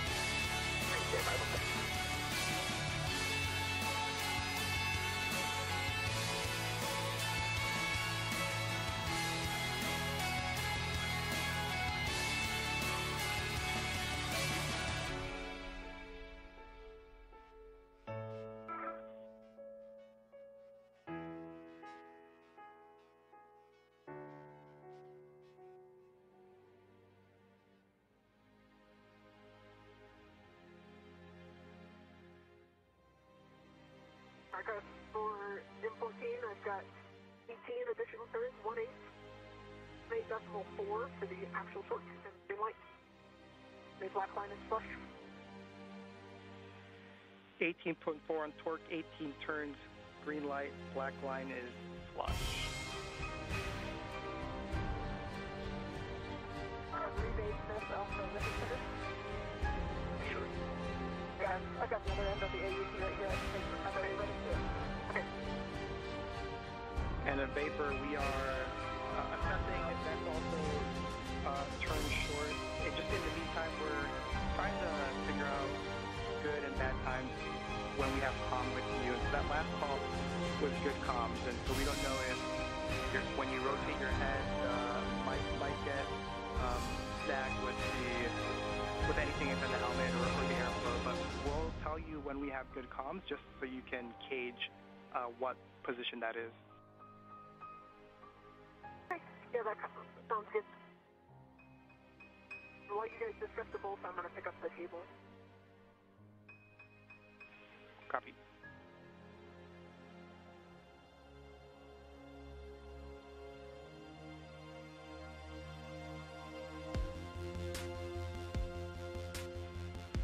And Vapor, those are good bolts for M13 and M14. So next for you is to just tend the EV3 PGT back to the strut bag unless you are moving it to the WIFX. And the PGT and torque wrench are on an AET to the WIFX already. Sorry about that, calling, that was you doing the bolt. And while I have you, Marcos, I'm redoing my glove check. Had no changes, and the one spot has had no changes to it. And my app is dry. Copy, good glove and hat check for you, and we copy that you've already transferred the EV3 PGT and torque wrench to the WIFX. So next will be to copy the ROSA cable. Copy, and Vapor is grabbing those right now.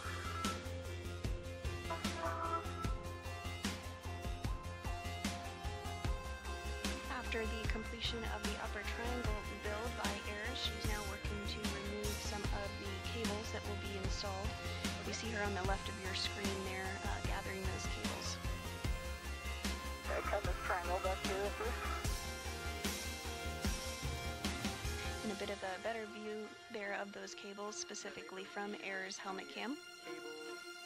On the mounting bracket, there's an oval cutout that has a adjustable free hook, and that's going to go on the D-ring on the adjustable that's on your cable. Copy that.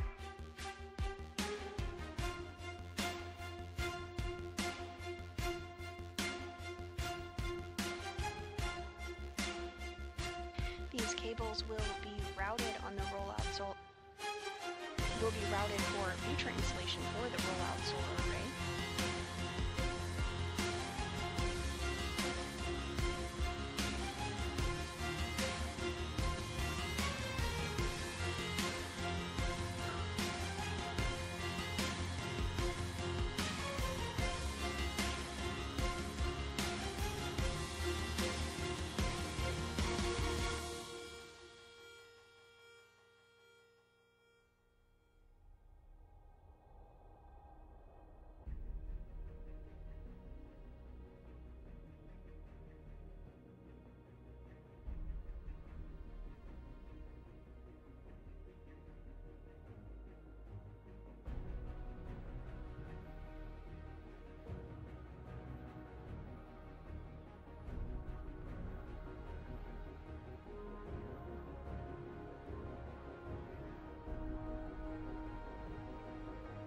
The cables are on the strips almost on the ovals.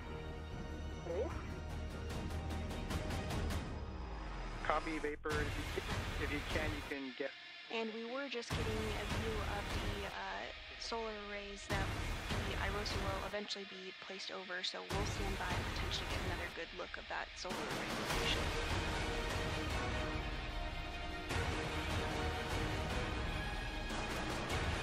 And Vapor, there should be one pre-installed wire tie per bundle that you can attach to the exhaust bracket. Yeah, that's the one.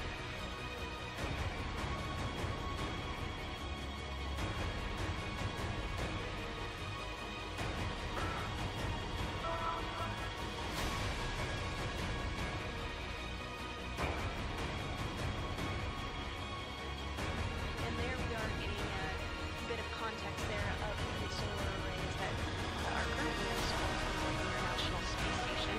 The ISS rollout solar arrays are quite a bit smaller, but will actually provide more power for the laboratory once fully installed. And The spacewalk is occurring on the P4 truss of the International Space Station.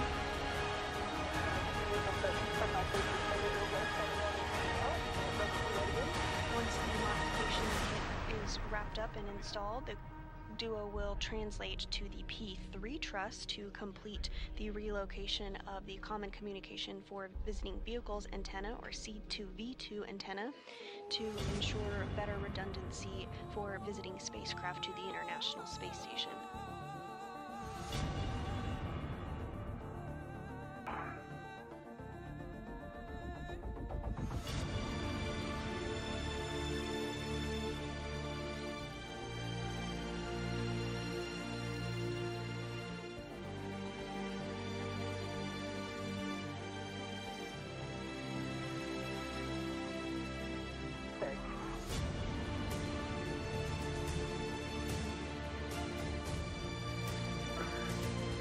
And you do see there in the center of your screen NASA astronaut Anne McLean. She is at the location where the triangle and mounting bracket that has been built will be installed. That's the mass canister of the Beta Gimbal Assembly, or BGA structure.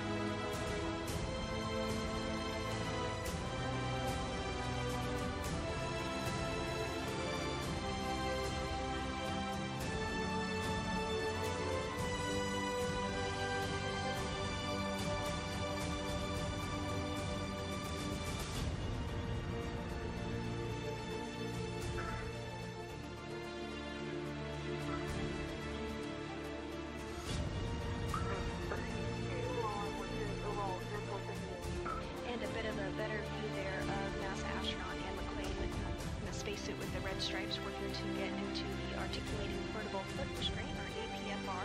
That will help her as she works with heirs to install the triangle on the mass canister of that Beta Gimbal assembly. And we're trying to... And we'll have more words for you with cautions before you proceed. Yeah, and then we just verify my seat, please. Let me get a better shot here where I can see.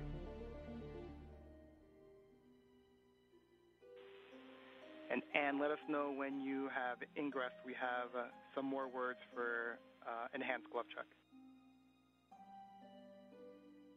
And I'm just having vapor verify my feet. I believe I'm in. Yeah, they both look from touch the seat. Your left heel, but your right heel. I'm sorry? Your left heel is touch the seat, but your right heel is in.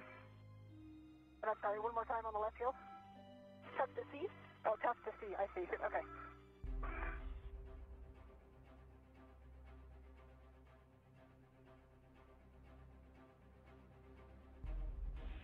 All right, and good job ingressing the APFR. Just make sure that the ingress 8 is tucked in towards you so it doesn't get in the way with the upper triangle. And once that's complete, let me know and I'll have words. Yes, definitely. It's tucked right now, but don't hesitate to remind me over and over again. That thing has a way of moving around. Copy, will do. So, and for you, so right now what we would like you to do on your glove, we'd like you to take your right glove palm up. We want you to flex your right index finger away, so overextend it, and provide that view to us via the HECA camera. Okay, let me know, is that a good view in the HECA? That is a good view at the HECA. Okay, and you can see the spot. Now I can see it even when I'm not moving it. When I was in the airlock, it was only when I was moving it, but there's flex down. Back. Copy, and if you can maybe bring it closer to the HECA camera, it's a good relative position, just closer. How's that? That's a good view.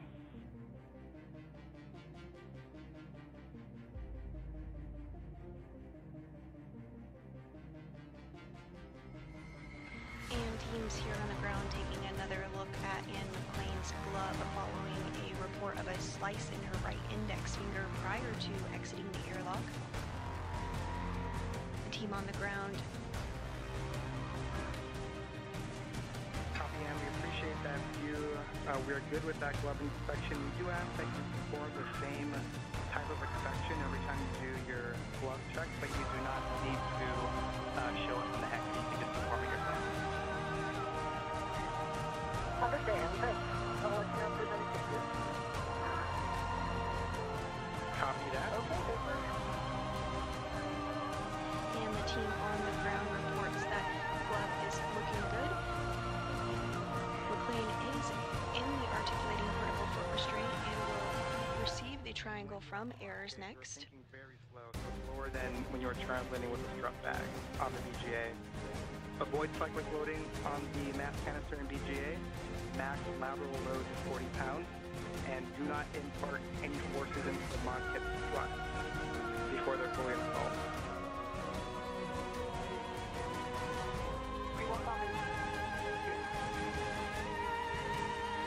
Alright, next vapor, you can present the left or non-tethered end of the upper triangle to Ann. So let me know. I can't really see. We're going to play off here. Yeah, just one second. Get my workstation. Okay. Over. Okay. Okay. Go up about 112 inches ahead. I have 80 about that. Okay.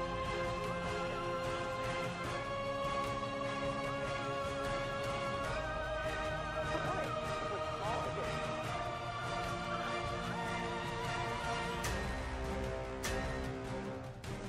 And Ayers has handed the upper triangle to McLean, following her build of it. Hamster arrow. McLean will now install it on the mass canister of the beta gimbal assembly or BGA structure. And for soft engagement left to right, which is what you're doing, and once that's complete, you can rotate the upper triangle so it's neutral and you have access to the bolt.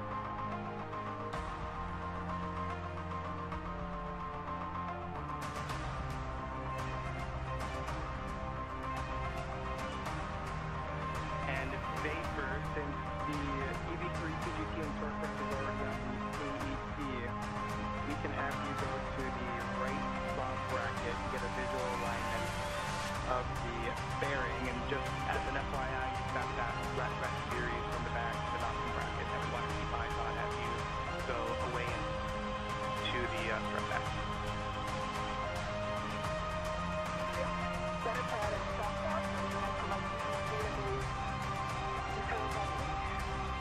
So the Alpha 2 clockwise 2 and 6 exact. And this view of McLean's helmet camera as she positions the upper triangle on the base gimbal assembly.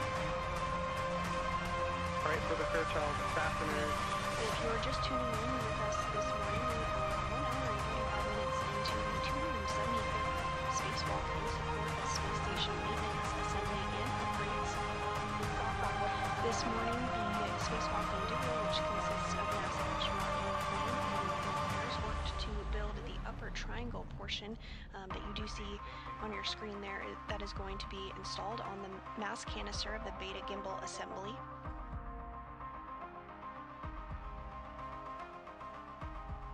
The primary tasks for our spacewalkers today is to install this support bracket, which we call a modification kit, in anticipation of future solar array upgrades of the International Space Station rollout solar arrays.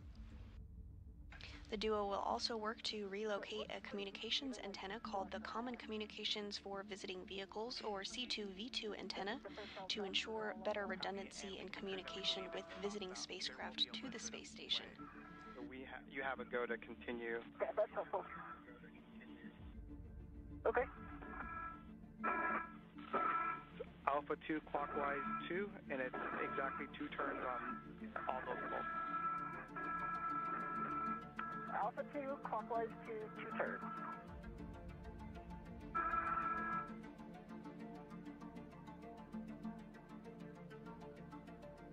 This is for heating the right stop bearing. Looks pretty thin. So it's and parallel with. And we copy Vapor, and just for your SA, that last comm is in and out.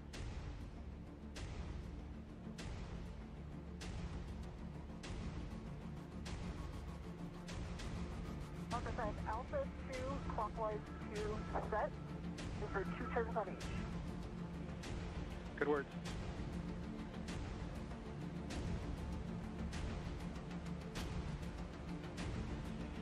And that Vapor, we are now waiting for the center pad install before proceeding. Copy that. 2 turns on M6 and M5. Like for 2 turns on M8. Copy, good turns on 5 and 6.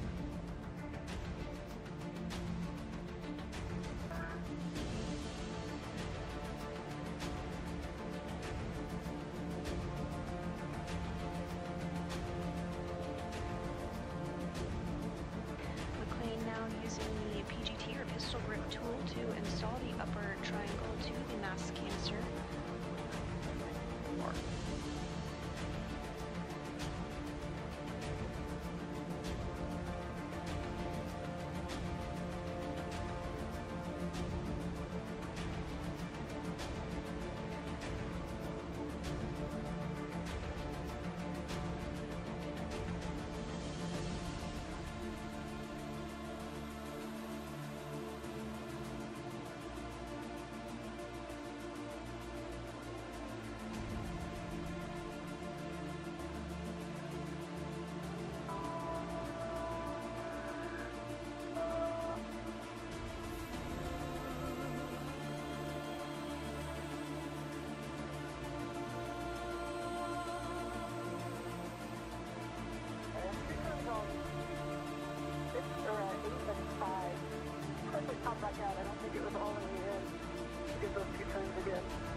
And we concur, Ann, thanks.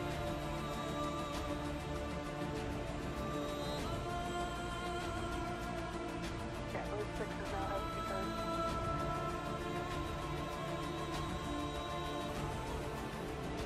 And copy, and we're following.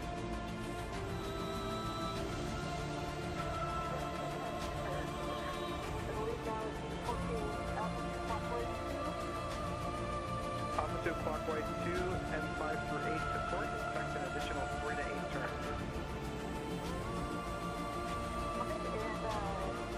There's no order, right? Order does not matter.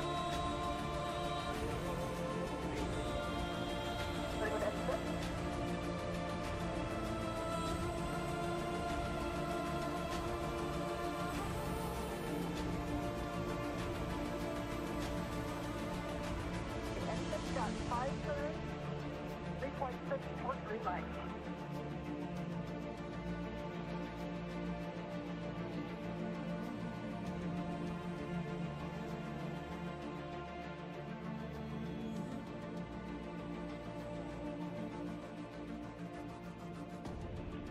And we're checking. Give us 20 seconds. Great. That's a good M6. You can proceed, Ann.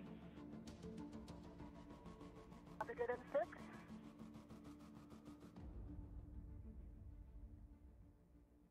And Marcos, I have 3.7 toward green light and 5 turns on M5.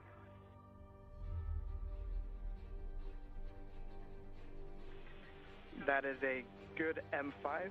Proceed. Copy, good M5. Going with M8.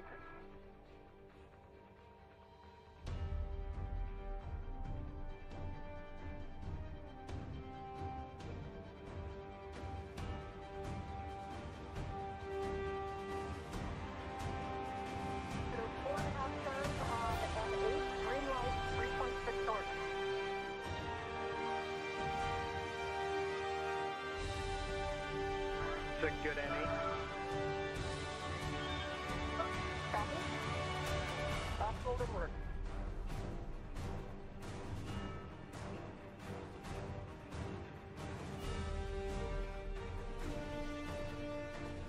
I got exactly 4 turns on M7, 3.8 torque, green light.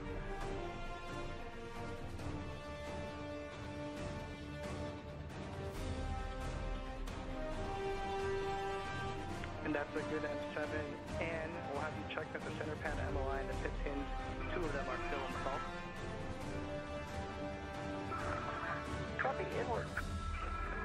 Alright, I see 2 pits in.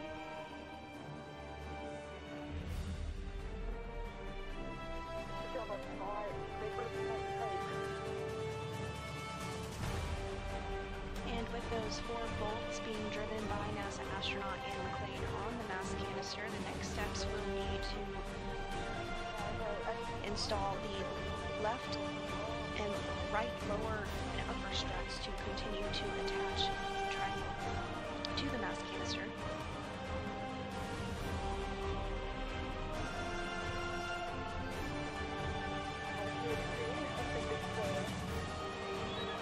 And that's a good upper triangle install. And yes, you're going to get out of the APFR, and you will be changing the WIFX and APFR settings. First WIFX is going to be shortened to an extension of 1. Copy. If we're done. There's no workout at the gym that prepares you for that twist.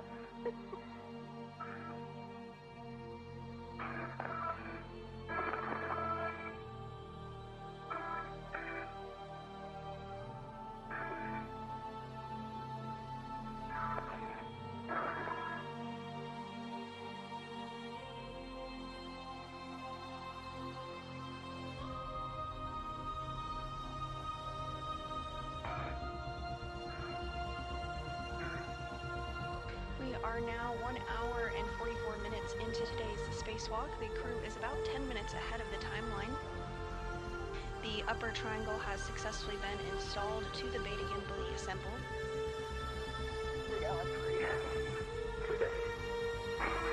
And for the both of you, just be aware that you still have that rest going from the back to the mounting bracket. The crew will now proceed with the installation of the right lower strut and right mid strut on the right side of the mass canister before doing the same on the left side.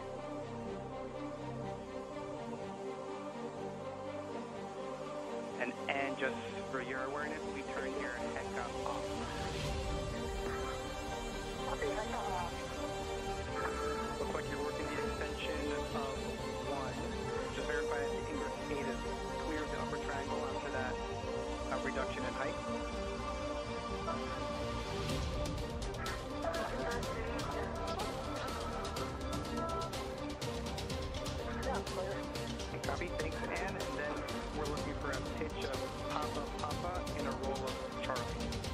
APFR.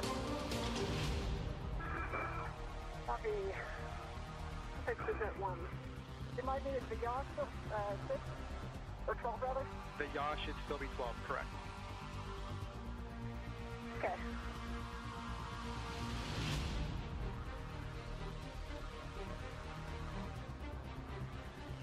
Alright, so 12 Papa Alpha, Charlie 12. Good work.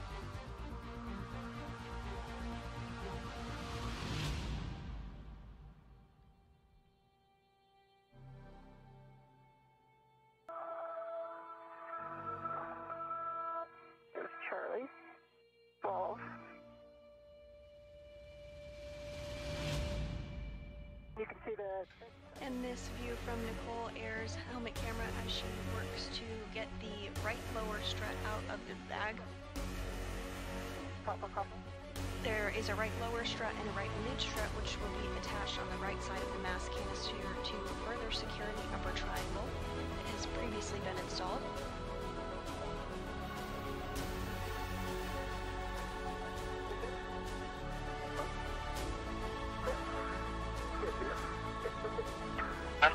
National System 2 for LSG. Good morning. Huntsville, go ahead. Hey, good morning. Work volume deploy is complete. Copy, those are good settings. And in vapor, appreciate Thank that. you. And next for you is going to be a socket swap. We're going to swap to the 5/8 by 2-inch, which is in your trash bag.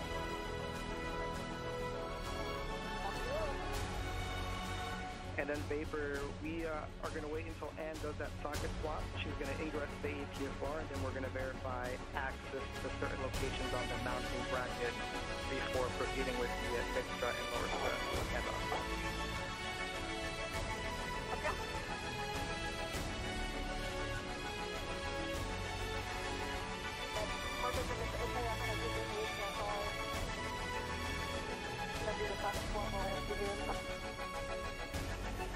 Sounds like a great plan, and just another reminder of the ingress gate and the upper triangle.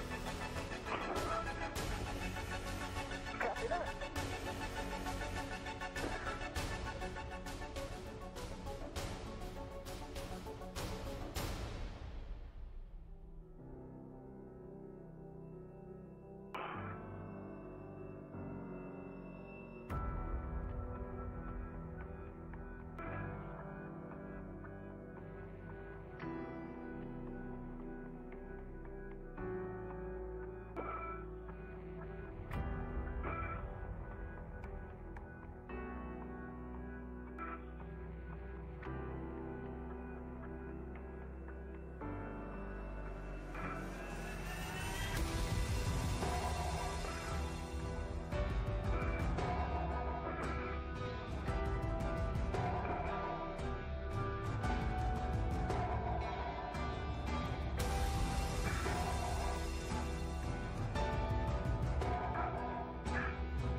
I've got several other black smudges on the tip of several. And in vapor, I think I heard you have several smudges, black smudges on your gloves that you think came from the strut bag. Is that accurate? Paper, mostly black and one red. One black and one red. All right, we'll discuss you on the ground. Marcus, it's several black smudges. Copy, several black smudges, and if you don't mind, if you can, one hand at a time, just put it over your heka.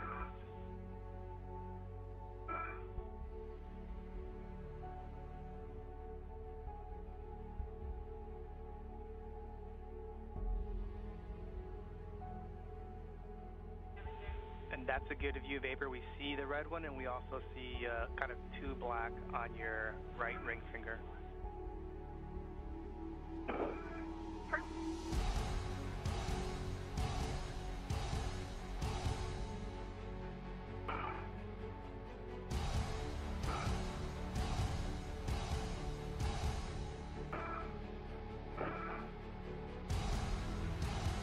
And Vapor, appreciate those views. We are good to trust it. We're being told that it's not uncommon to get smudges at the IAA. We'll keep you updated. Thank you.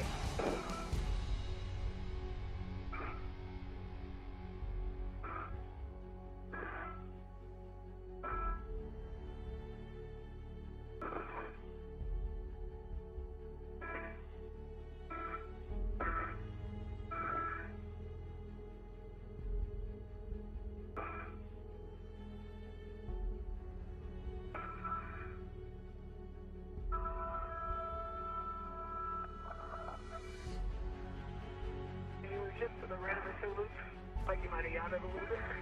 Okay.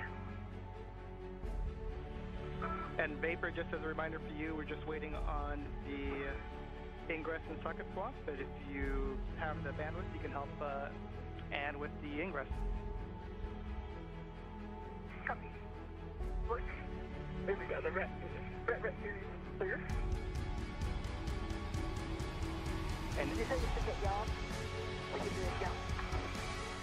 And we're seeing that your met rates are high, so we would like you to take a break. We'll let you know for how long. Okay. Lots of red. No yawn, I think. Sounds like it will. Right? Yeah. And Vapor, looks like you're already doing it, but while Ann's taking a break, you can redo the APFR settings. So if you need those, I'll let you know. Copy. I think the APFR is set correctly. I think so, Chief. Disregard. Now approaching the 2-hour mark of today's spacewalk. NASA astronauts Nicole Ayers and Ann McClain are working to install the right lower strut and right mid strut on the right side of the mass canister. Ayers has completed the build of the upper triangle and McClain installed it following her build.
Pictures, whatever minimizes your movement.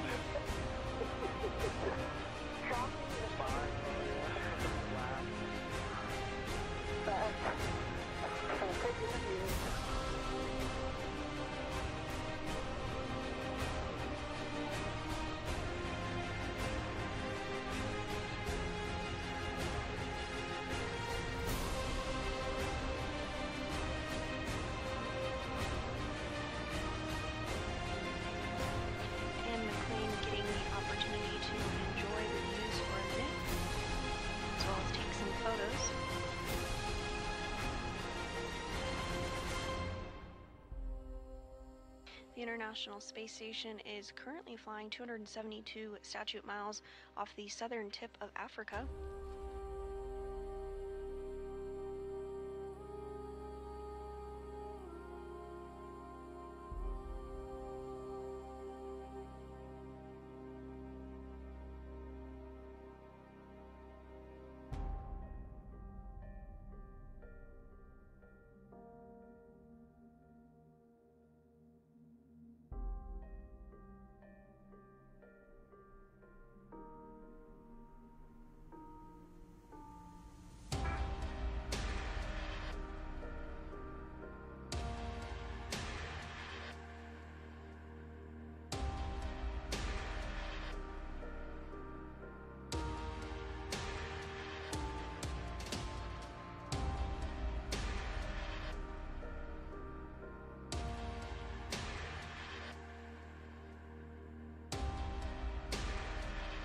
And in Vapor, we have a couple recommendations for you for the APFR ingress for you two to work together. The first one is to lock out your safety tether in case that is creating moments and pulling you over. The second is for Vapor to, at a minimum, get eyes to guide you in and or physically be there to support if you need it.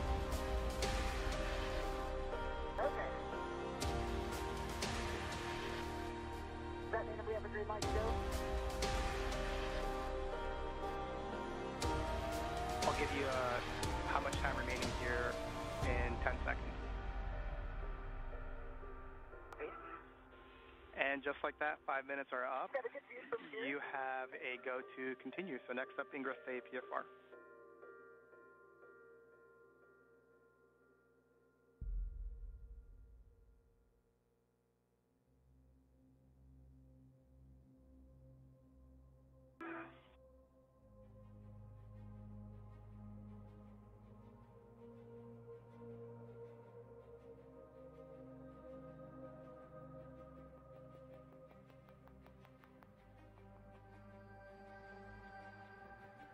NASA astronaut Ann McClain now going to work to get back into the APFR, or Articulating Portable Foot Restraint, there in the center of your screen.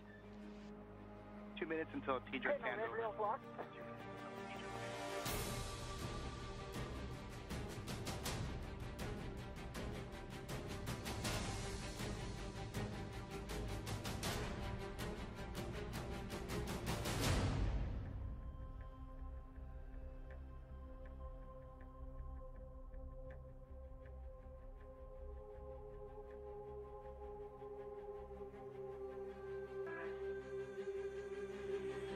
And Ann and Vapor for your awareness.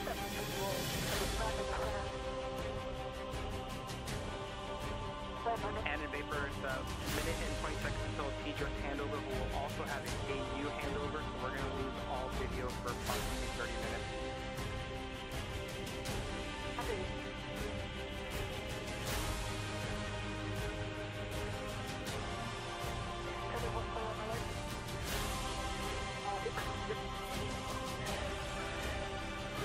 And before this we'd like to get Vapor to come over and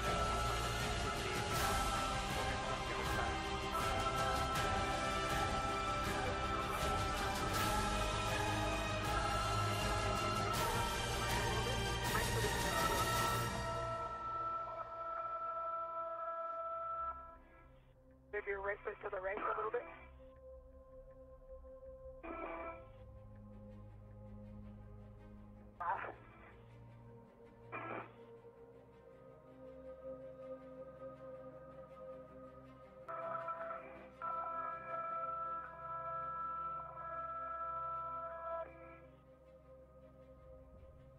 You able to hear me from here?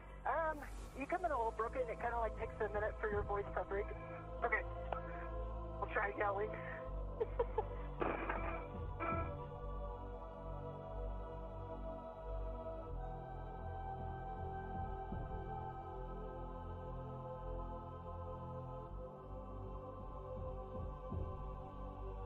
And we are in a handover period between our satellites.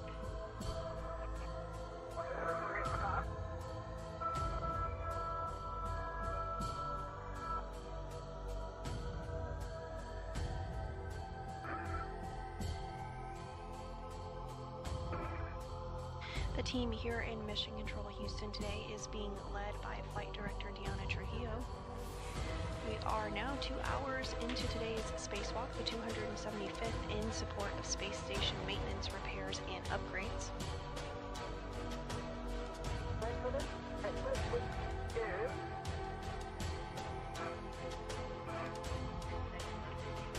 And in vapor, we're back with you with comm. The left is on it. The left still is on top of the there it is. Left still is over. Awesome. Very nice. Thank you. Alright, I'm gonna release this. I'm gonna try to let you. Actually, before doing that, and we'd like to do an access check.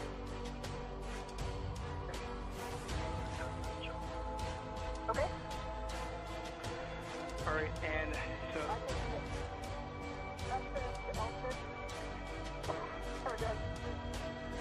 Yeah, we're looking for you to be able to access the RET, which looks like you were about to do. On the mounting bracket, you've got a clevis where the lower strut is, access to that, as well as the rounding block, as well as the mid-strut clevis that goes on the upper strut.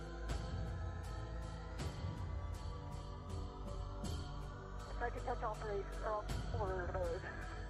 I see the L6, L7, bolts 20 and 24 where those go, and I see the piston and the red. Copy, that's great. And you can perform the socket swap as well as release the mounting bracket red. Socket swap, release the mounting bracket red. Okay, it's for the red, ready. It's coming back.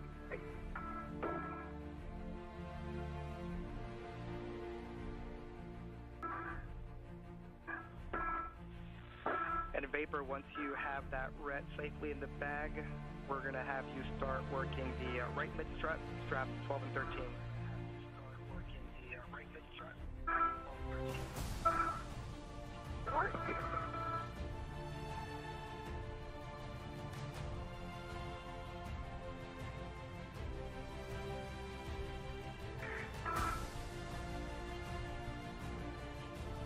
Are you working the socket swap right now? And during this handover period between our satellites, we will have communications with the crew. However, we will not have visuals of them. This loss of signal period has about 40 minutes left in it until we have visual of the crew again.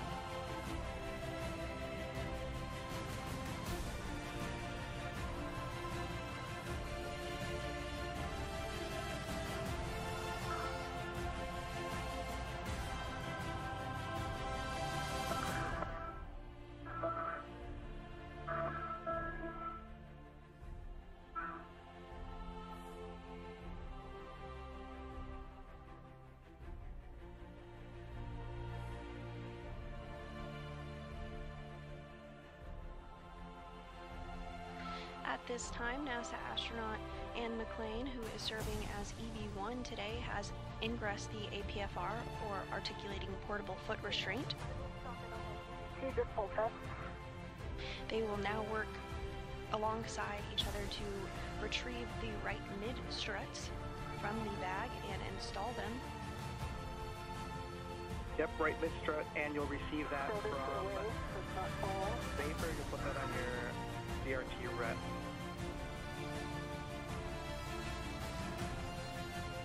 Copy. And that'll be to the handrail stanchion that's closest to the side stand. Cleaned up the socket swap. Copy that, and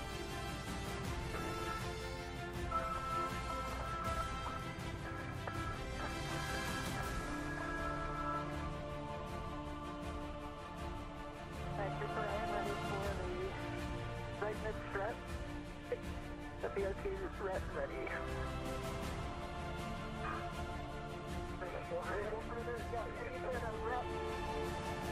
We're closest to the zip code, is that right? Seems opposite. Can I release it for you? Okay, if you release it, I'll put it over there closer to you. And here comes the large suck. Okay. And And while Anne is putting that on her BRT vapor, you can go ahead and grab the right lower. Is on my BRT.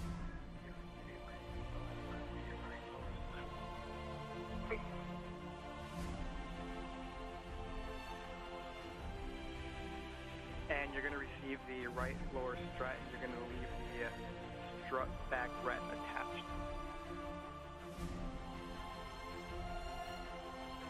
The strut back ret attached.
And if you're just joining us today, we are 2 hours and 7 minutes into a spacewalk where NASA astronauts Anne McClain and Nicole Ayers are working to install a modification kit ahead of upcoming deployment of the 4th and 6th new International Space Station rollout solar arrays, or IROSAs. Additionally, the duo will relocate a communications antenna called the Common Communications for Visiting Vehicles, or C2V2 antenna, which will ensure better redundancy in communication with visiting spacecraft to the space station. I think I have the saw bolt in my hand. So far this morning, NASA astronaut Nicole Ayers worked to start the modification activity by building the upper triangle portion of the modification kit, which consists of 2 struts and a mounting bracket. McClain then installed the upper triangle on the mass canister of the beta gimbal assembly, or BGA structure. And the crew is now working to install the right lower strut, and then we'll move on to the right mid strut on the right side of the mass canister before doing the same on the left side. We are in a handover period where we do not have views of the crew. We have about 35 minutes left in this loss of signal, but we do have communications with the crew at this time.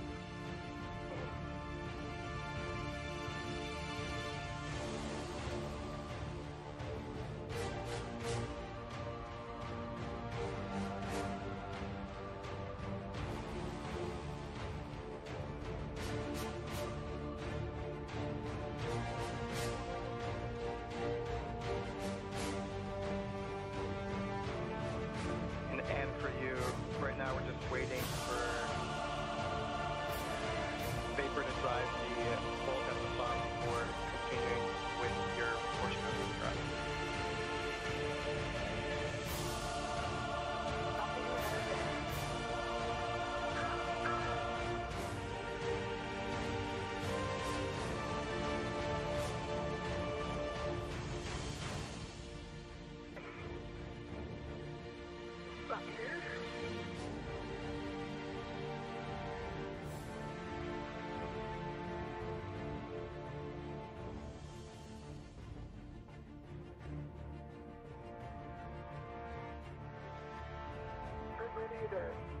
Okay.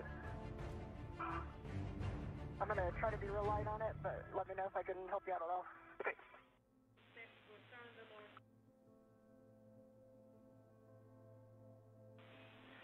And Tilt it toward the bolt for me. Tilt it toward the bolt. Yeah, it's like 3 from the bolt frame. Yeah, thank you. I don't know how much down here. Cam and I lean back. But here we go. Here we go.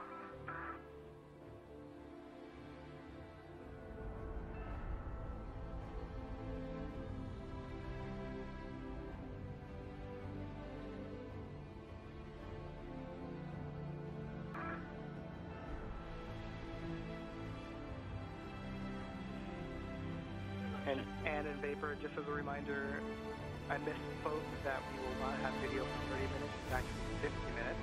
And so we won't have any video for the next about 30 minutes. Okay. Vapor's looking nice solid right now.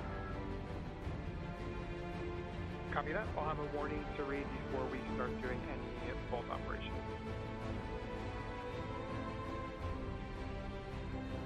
Okay, we're ready. Copy. So it's a pinch point warning. Vapor wants to make sure you keep your fingers clear of that interface, strut, and PGA.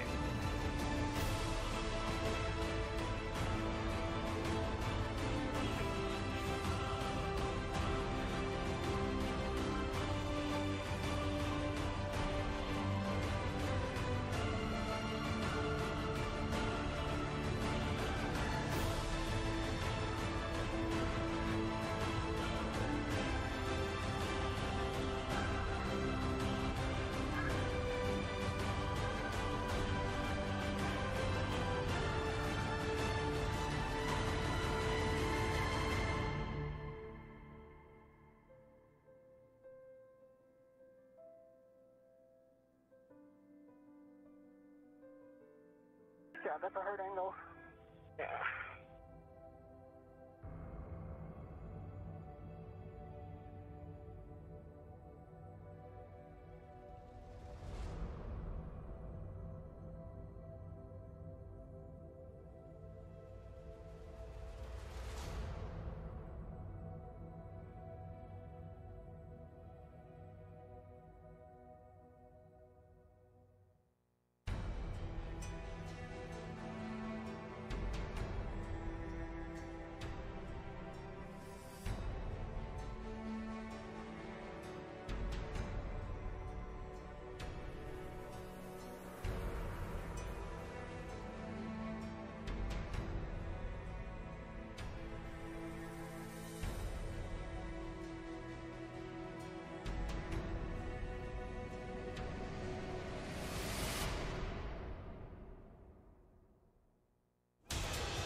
End effector on that handrail may also provide you some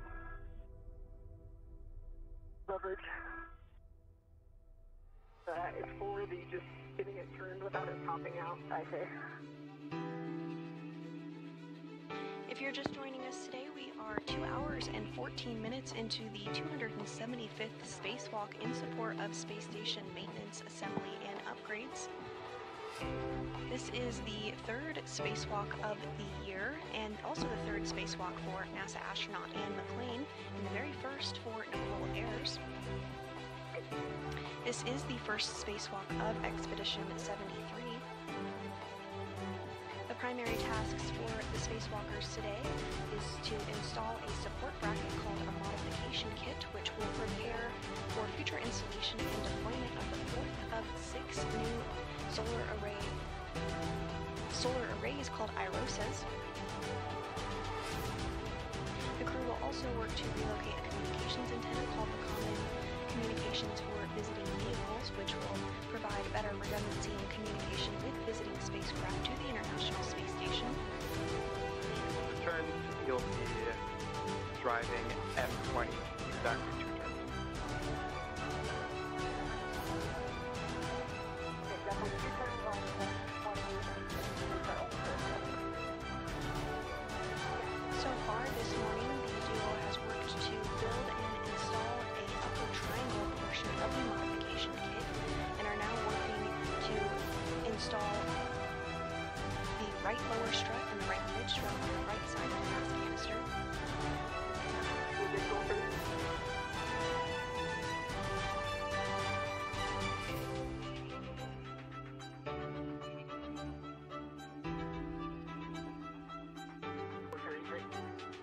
Yeah, 4 turns total. Marcus, 2 copies of question? It is 4 turns total, so 2 hand start and then 2 with it.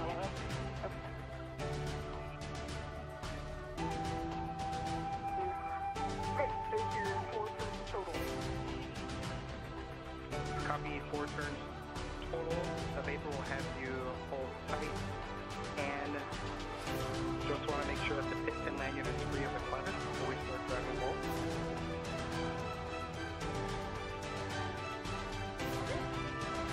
I will grab the piston out. I see the piston. It's free of the clutch.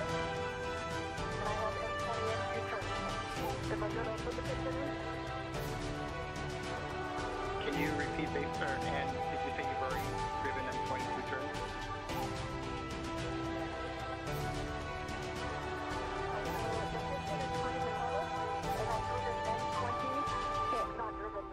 Started 2 turns.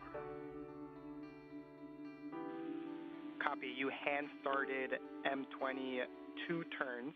Is that correct? 2 turns. That's correct. All right. Copy. Vapor with that. PGT settings for you. Bravo 7 clockwise 2. Let me know when you have that.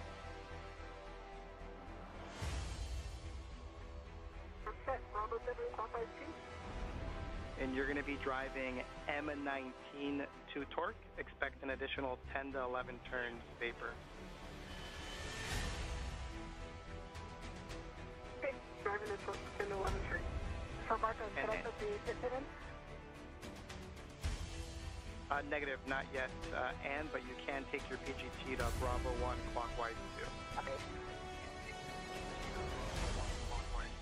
Bravo 1 clockwise 2.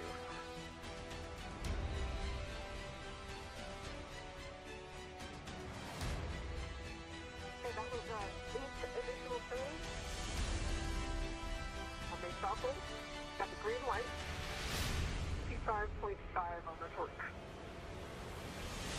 I copied 8 additional turns. Stand by.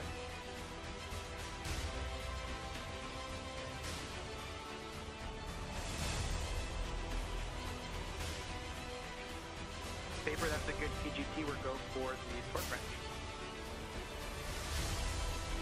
And those words from the ground ID there on the center of your screen, NASA astronaut Marcos Barrios, relaying up to Nicole Ayers, who is working to install the right lower strut. Ayers is using the PGT or pistol grip tool to secure the strut. And I'm ready to drive when you guys are. Copy. Thanks, Dan. We'll wait until we're done with Vapor's bolt and we've done all the checks. I'm gonna buy.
YouTube müzik.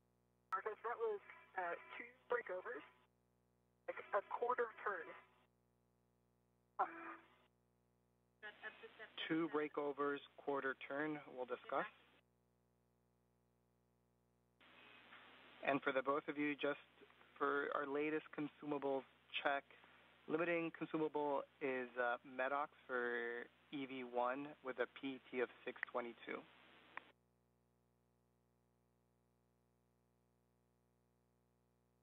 Everyone copies. Copy. And what total time are we at right now, Marcos? We're at 221, and then we expect this number to get better, the limiting consumable, as time goes on. Copy.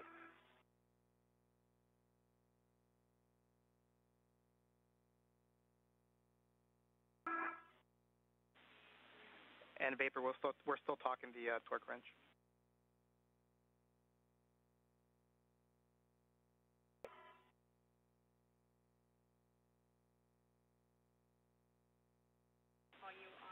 In Vapor, we're going to do the additional checks before calling it good. We're expecting 2 more turns.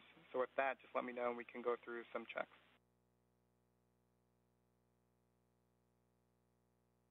I see the black light is flush. The gap check actually looks good. And can you give it a wiggle? Yep. Again. And the wiggle test is good too. Copy, black line, no gap, good wiggle test. Just looking for the lower strut MLIs covering the strut pad.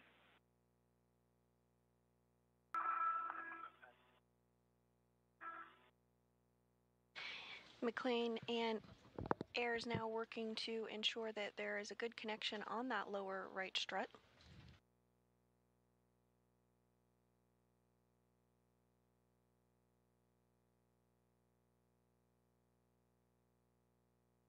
The lower MLI is covering the strut pad.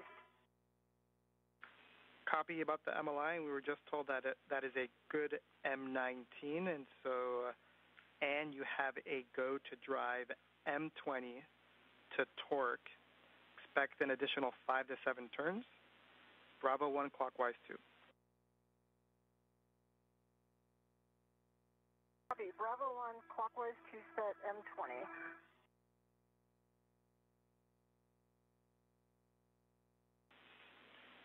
And Vapor, you can release the rep from the lower strut. McLean now using the pistol grip tool to secure the lower strut to the mounting bracket. 12.1 torque, green lights on M20.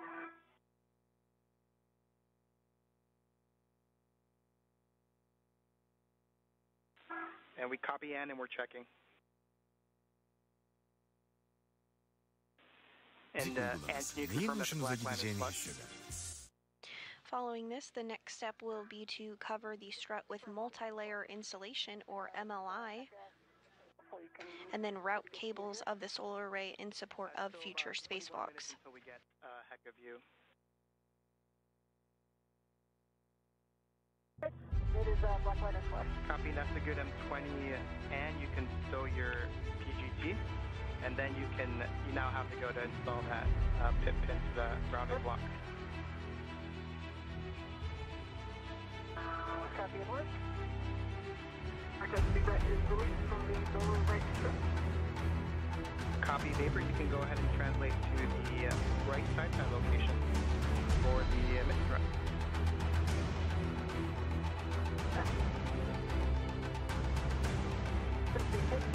Unclear station for access. Doc, we are ready for headset. Go ahead. Okay, webcam number 2 is on, so you guys are welcome on board. Okay, we see the lab cam on. We would like to make sure we're watching you do the work today. So as long as we can see you do that, that would be great.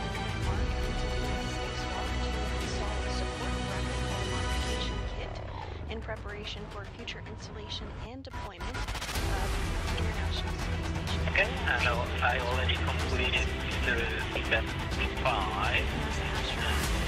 Step 3, I can show you the next step with the campaign. Okay, we'd love to do that. We did note, and you probably already figured this out, but we called out a 3/16 L wrench, but we think it was a 1/16 actual size needed. Yep, that's what I figured out, and I was hopeful.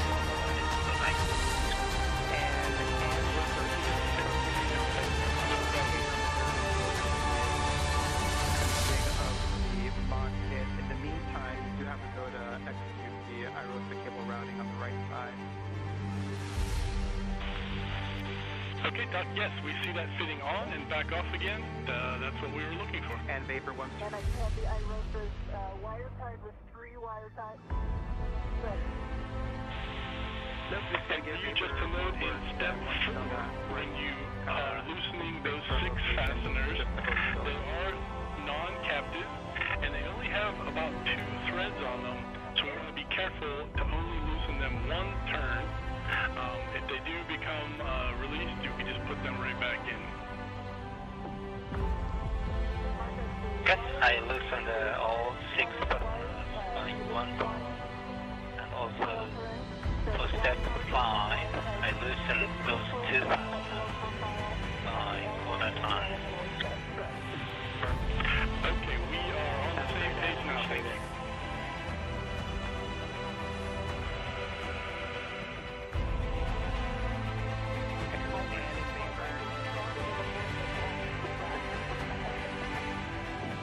And in vapor, just wanted to give you an update for this day. We have reached the extended day. We'll start with 2:30 and we're actually 1:07, so about 3 minutes ahead of the time lag. And so we're going to proceed with the day, and we'll get you more word on what we're doing next.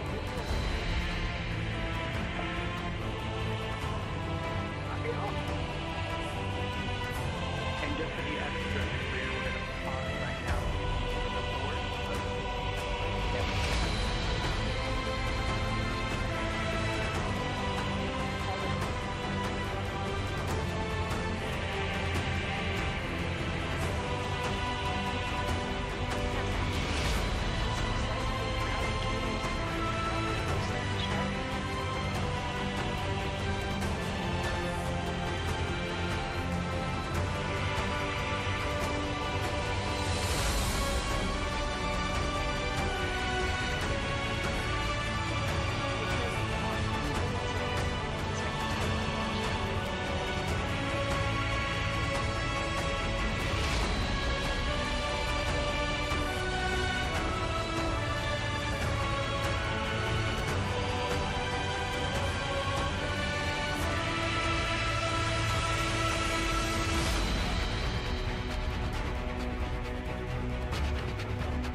And in vapor, we're still discussing what our going ahead plan is.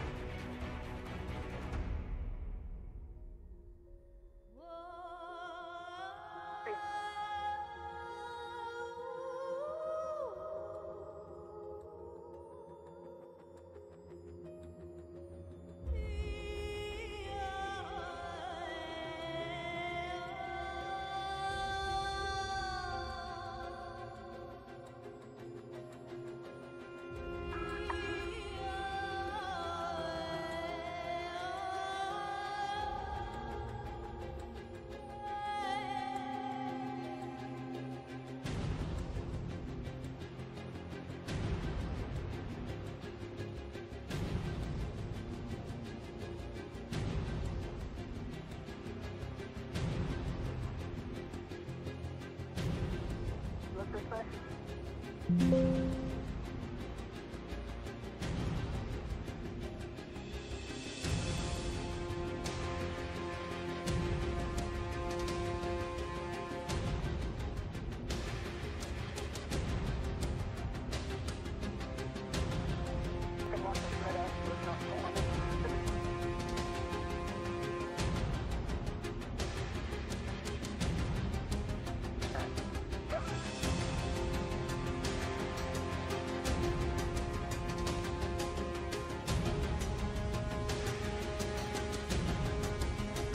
Handling station 2, there was no joy. Let me try to measure the location of the connector. See in which direction we need the box. Okay, we copy that. That sounds like a good idea, Doc. And when you're done, we had one other idea for adjustment. When you're ready, I'll give that to you. Then I'll take it now. Okay, the plate that has the label vent on it, that you loosen the 6 fasteners, we thought that if you put your thumb on that plate and pushed it one direction or the other, we didn't really know which way, maybe up, away from the connector, and try that, or then if that didn't work, you could push it down and try that. Just maybe adjusting, now that those 6 fasteners are a little bit loose, just adjusting the location of that plate within its tolerances could free up enough room to make the connector. We like the mid-strut back in the strut rack, and we can re-rest back in the cable rack, and CQC is for correction and cable rack.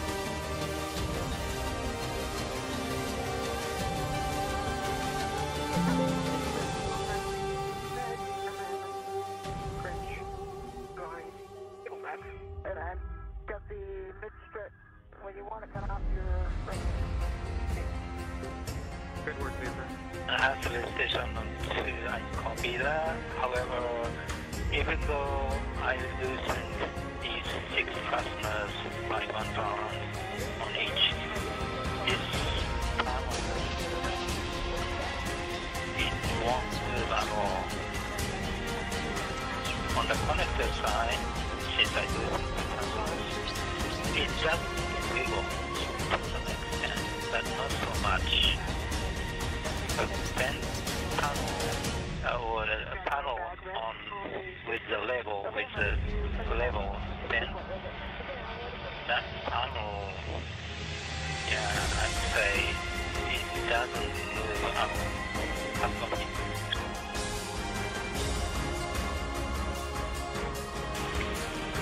Okay, we copied the panel that has vent on it, doesn't move at all, but the connector does wiggle just a little bit. I understand.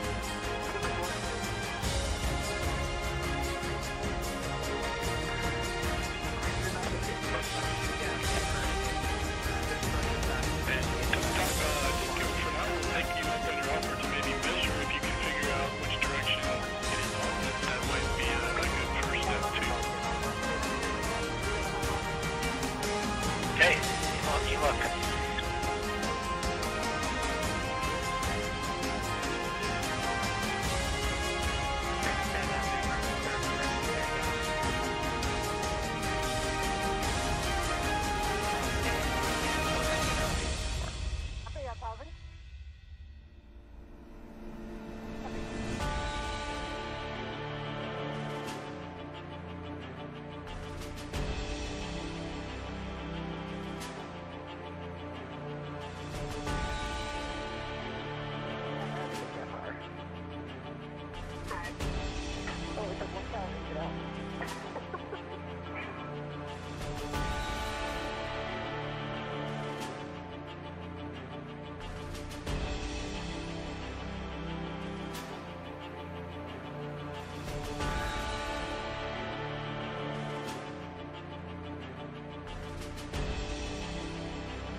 Unlocked my reel, I'm thinking about it.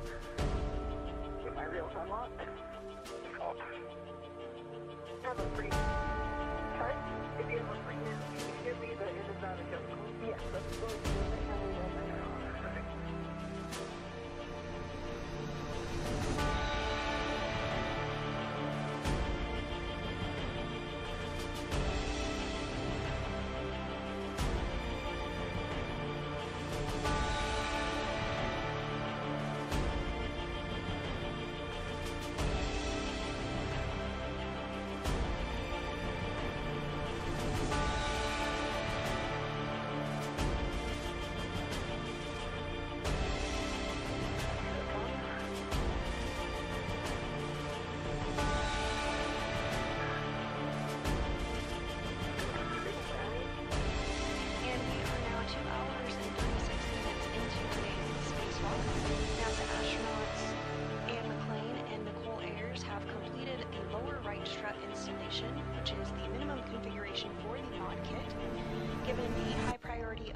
common communications for visiting vehicles antenna relocation, the team has been directed to stop working on the mod kit, clean up the IROSA worksite, and move on to the C2V2 relocation task.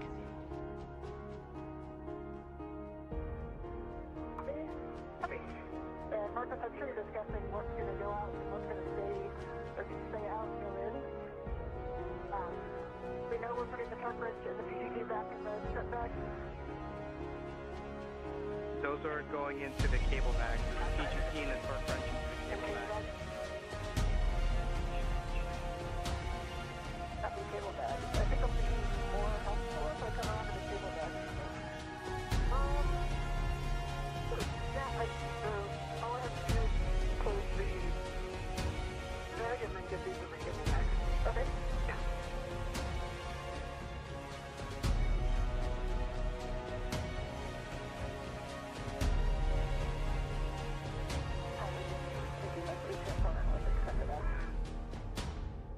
Yeah, I think actually might be more.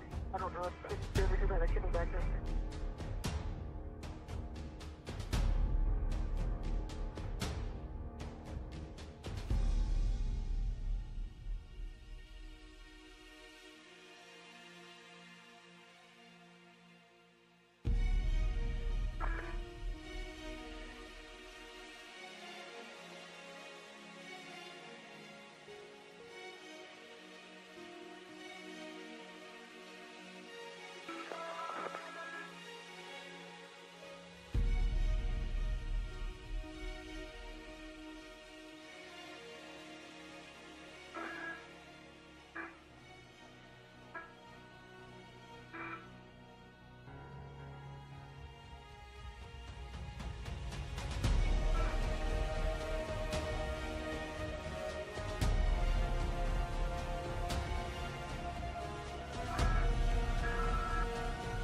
This time, NASA astronauts Ann McLean and Nicole Ayers are working to reconfigure the worksite, including adding the mid struts, cables, and PGTs back in the cable bag as they clean up this worksite and prepare for the common communications for visiting vehicle antenna relocation task.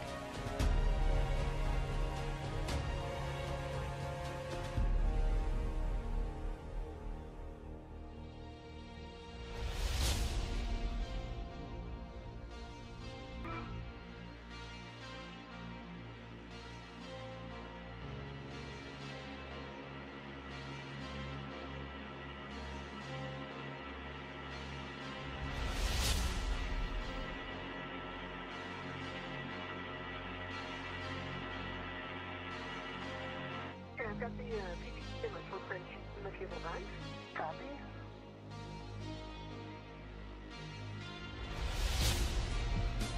Give it back to the strip bag.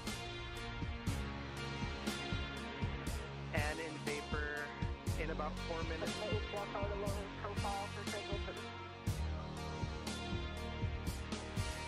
In about 4 minutes, we're going to have a drift handover of approximately 18 minutes. During this time, we're just going to ask you to enjoy the view and take pictures. If you both can right now, turn off your headlights, and we'll pick up with C2V2 once we're done.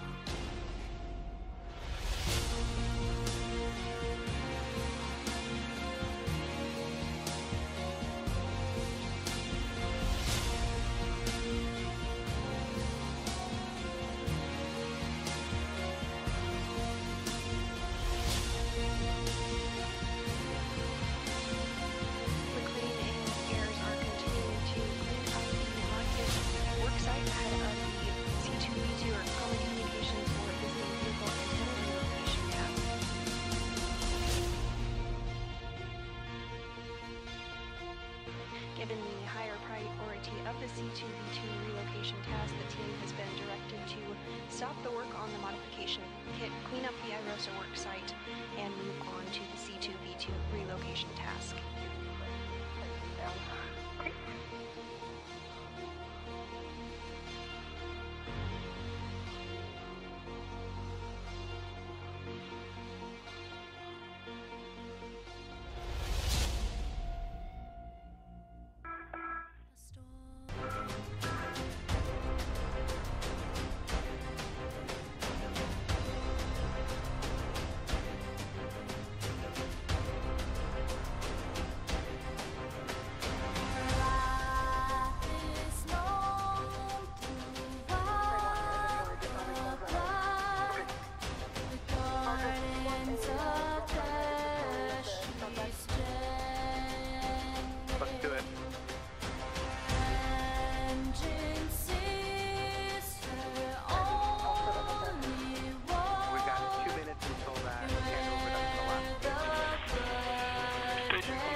Number 14.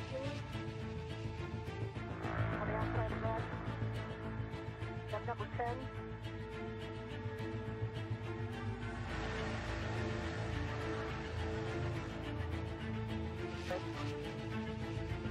Number 4.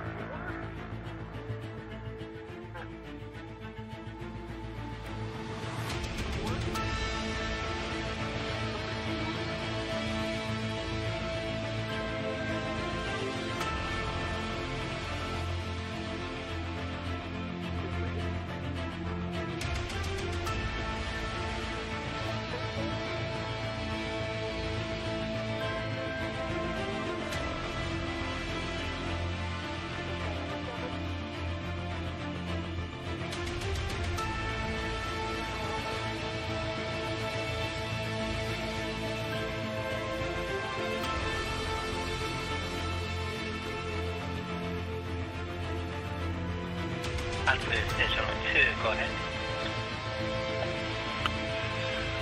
Watching you use the measuring it, we had a thought that it might help. We thought if you could put a piece of gray tape over the connector in the back of the facility, and then slide the locker in, press it back like you were trying to connect it, the connector on the locker might make an imprint on the piece of gray tape, which would give you some idea of which direction the alignment was off, sort of like using ink or something like that, using the tape as an imprint device. Wanted to see what you thought about that.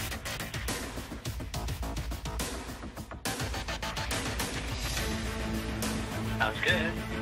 Let me try. Okay, got it.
This is the third spacewalk of the year and the very first of Expedition 73.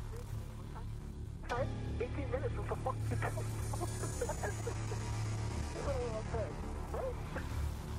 Firefox really cool right now.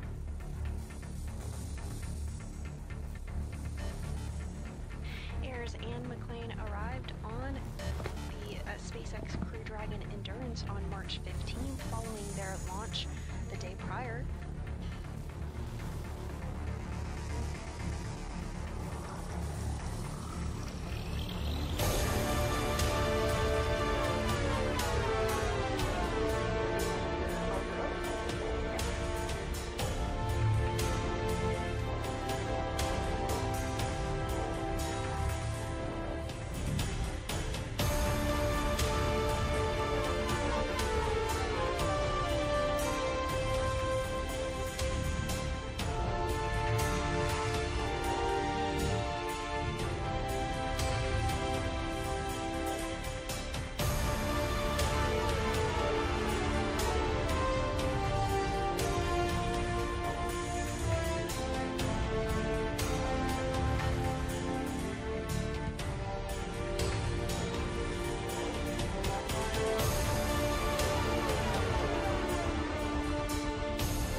that's excellent. Break between a handover and Do our you satellite really? It looks like it communications. is Let's take a lined look up. at the crew that is on board the International Space Station. Seated in the front row from left are, of course, NASA astronaut Nicole Ayers and Anne McClain, who are our spacewalkers for the day. In the back row from left are Roscosmos cosmonauts Kirill Peskov, NASA astronaut Johnny Kim, Roscosmos cosmonauts Sergei Ryzhikov and Alexei Zubritsky, and JAXA, or Japan Aerospace Exploration Agency astronaut Takoya So Onishi. my interpretation is Onishi and Kim the assist alignment Ayers is and almost Nicole, good. So overall, Ayers and McClain this morning pretty as they got close, suited up I and would say. stepped through procedures for however, depressurization. so I see clear imprinting on right side, left side, and bottom side. However, the top side imprint is super subtle. Or I'll say I don't see any imprint on the top side. So my interpretation is the connector side is a little bit offset to the bottom, towards bottom. And in other words, the receptacle side is a little bit offset to top, towards top side. Does it make sense?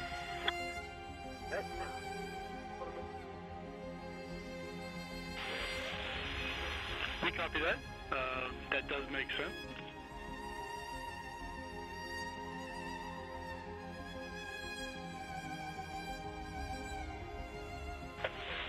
So if we could leave it wiggle the connector side to upward, it might help.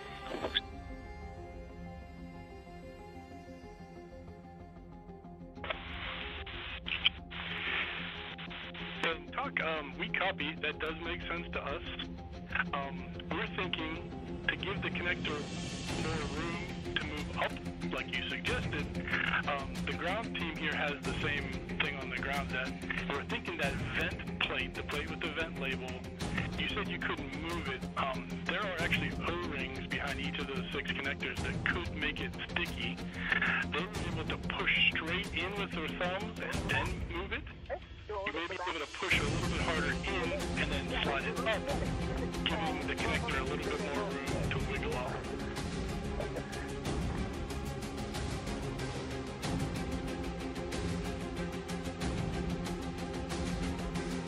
Okay, makes sense. Let me try.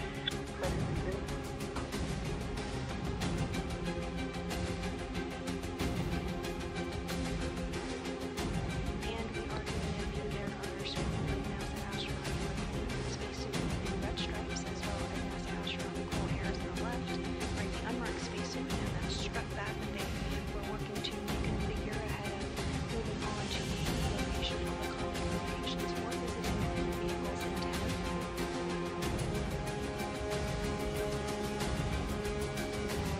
Towards the lower portion of your screen, you see that upper triangle that Ayers built for this one attached to the bus canisters along the lower strut that was successfully installed.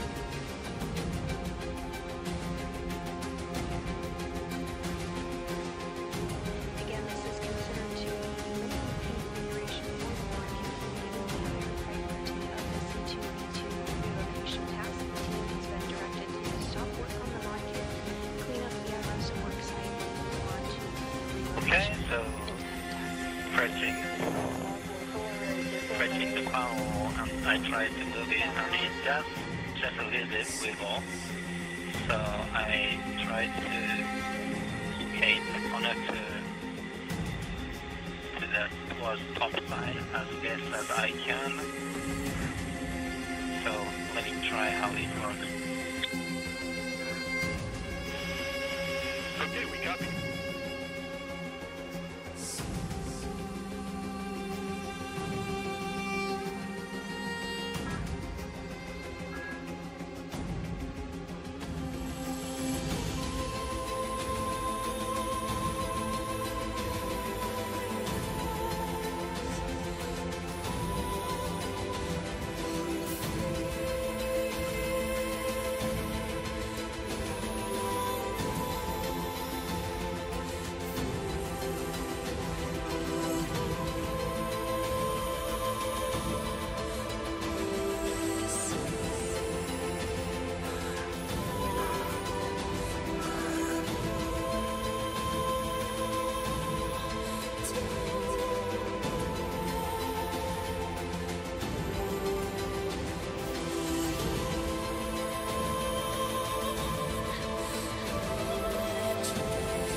Cargo Aslında Dragon konuşmayı CRS-32, which just recently arrived, and we also have 2 Progress spacecraft stocks, as well as the Soyuz MS-27, which brought up NASA astronaut Johnny Kim. I can hear you really quietly, Marcos.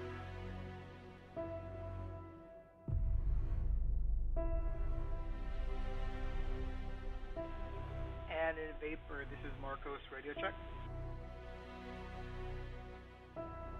Very quiet. How do you hear him? Vapor? I've got you, yeah, very quiet. And one more time, user error on my part. Not clear. Safe. All right, we have work for you. So we're going to perform, or at least check, that you accomplished some of the cleanup steps that we asked you to do before. Then we're going to do a glove and half check, and then we're going to proceed with C2V2. All right, so you can just confirm for us that the right mid strut was returned to the strut back.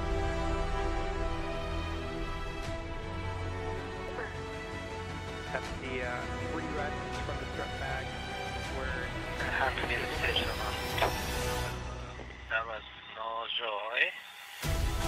And my next question is, there are 2 velcro on the bottom side.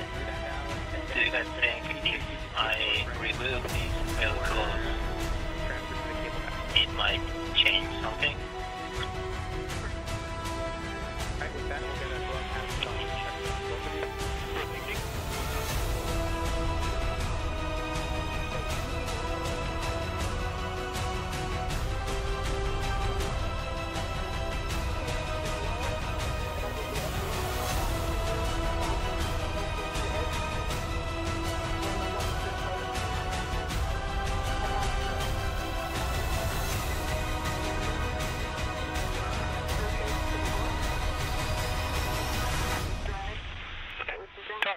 Yes, we like that idea. You could try to remove those Velcro tabs and try again. We're going to have you put it on your BRT.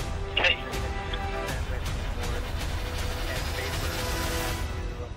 And retrieve the WIFX after the PFR is off and store that on your BRT.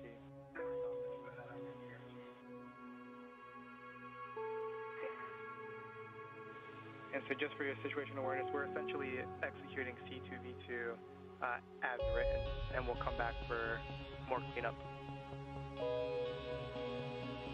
Copy.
deconflict safety setting.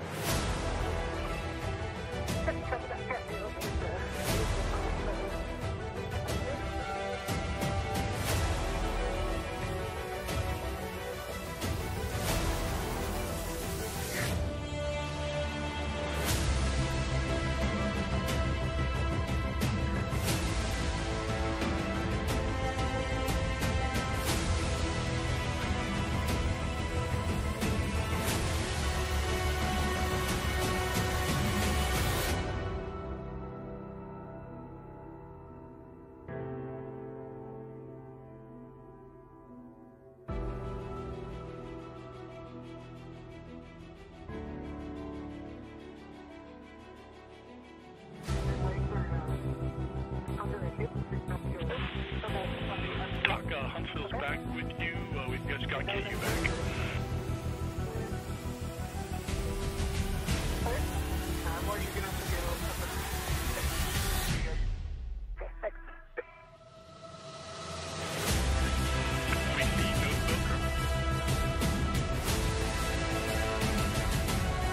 Yes, I removed the pieces of the Velcro, but that was still no joy.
You were able to move it just a little bit. Could we try moving it a couple different directions? Maybe try down, try left, try right, and each time try to slide it in. We know that the likelihood is probably lower, but give us one last shot here to try moving it a couple different directions.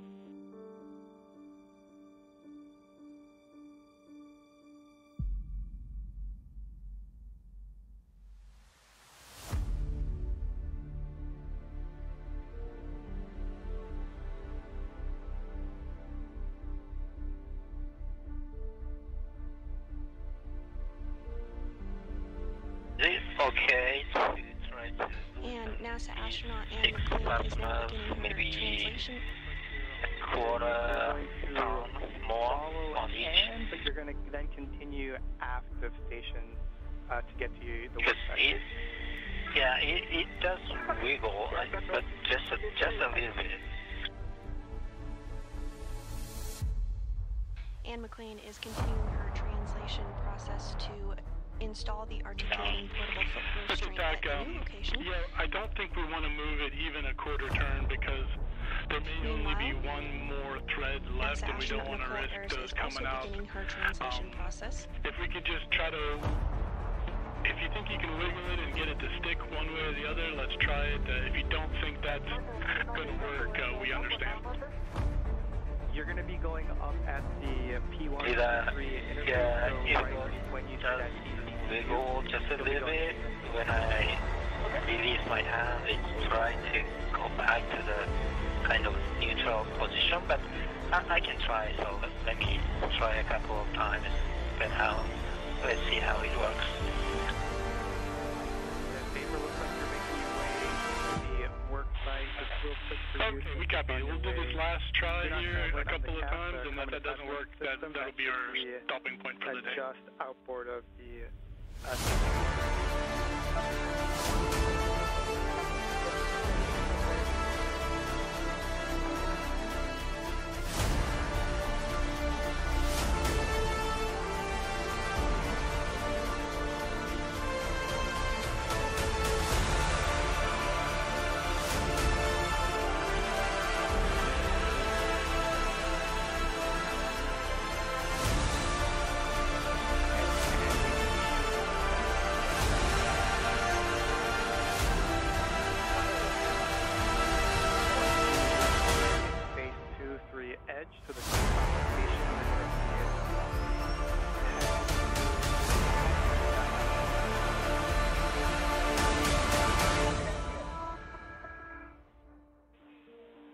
Copy, and then we'll like you to there should be a handrail right at that P133 intersection at the tippy top. We'd like you to spare lead your safety tether there just to make sure it stays away from the radiator.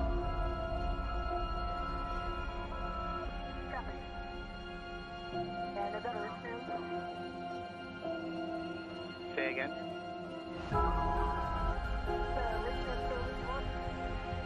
Negative. It could be a format. Okay.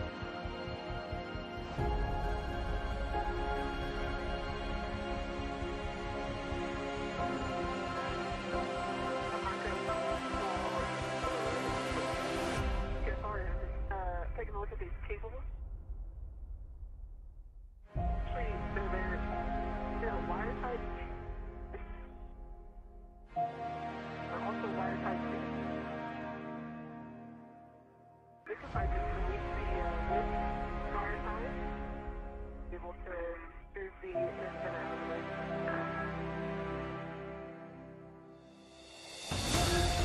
Vapor, thank you for those of you and those who are confirm with your plans. We are going to untie the cable at the base of the antenna that should give you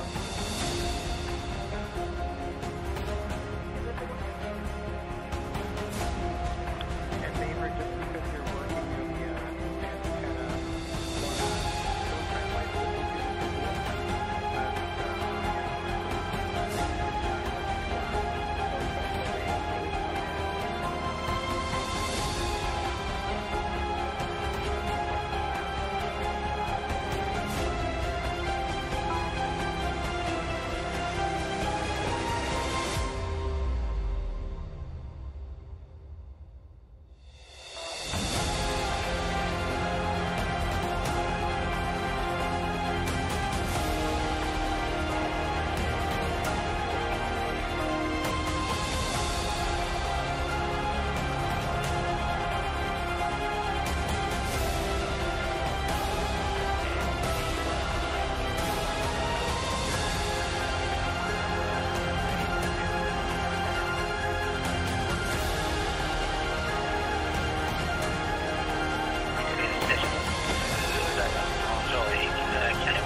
different from this cafe.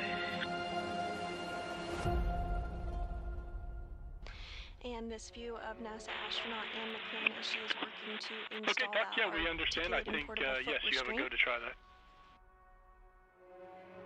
Thanks, and I know where it is, so I'll get You it. can see she has the PGT or pistol grip tool attached to her side. This has been utilized quite frequently today during this spacewalk.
translation path right along the radiator? You can, from the APFR, you can use the diagonal strut that connects, that's on phase 3. That should take you towards the radiator for a second, but then it should take you diagonally down towards vapor. Copy. There's no handrails on it. We agree with you, sir. You'll have to use the ID.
Altitude station 2 for access.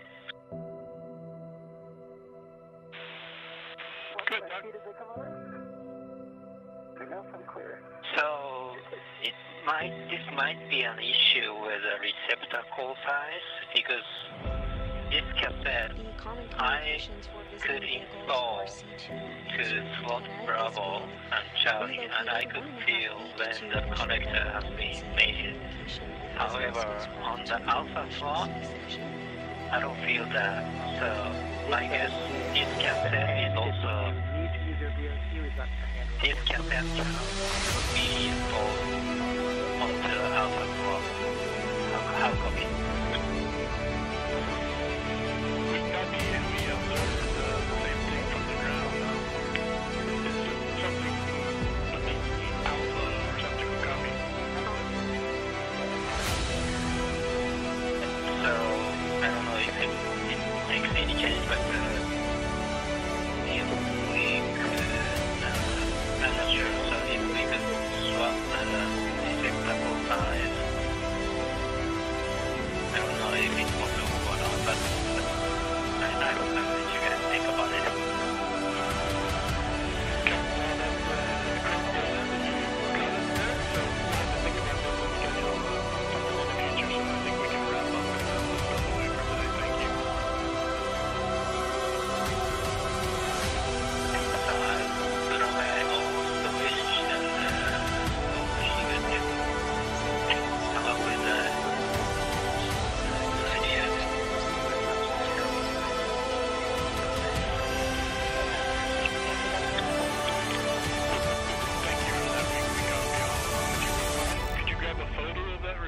Just so we could see A versus B, maybe. View showing NASA astronaut Nicole Ayers on the right of your screen Sure. and McLean on the left. Put working those together pictures to on relocate SSC7 communications shortly. visiting vehicles antenna.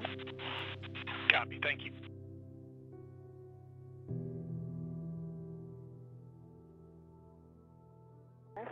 See it?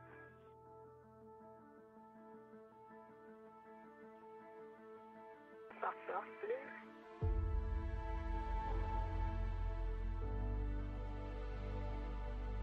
Looks like it's a crossback. Might work better from the other side, or I can try to connect from the side. There you go, nice job. Nicely done, Vapor. And we're going to have you tend the boom and kind of head inboard, and then Vapor, you'll be grabbing the WIFX from your BRT.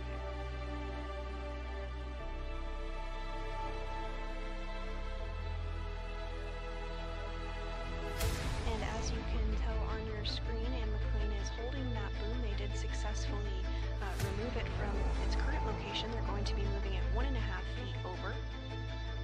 Vapor, it'll be a pitch setting of alpha.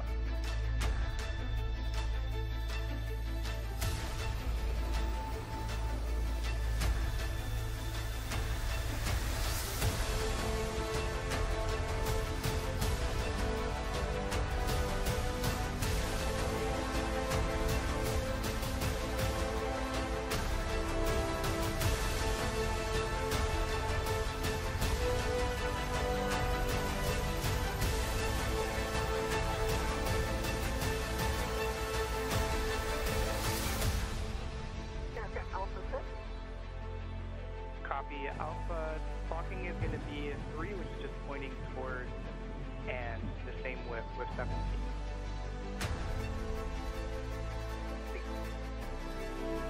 And extension of 1, which looks like we already have. Super.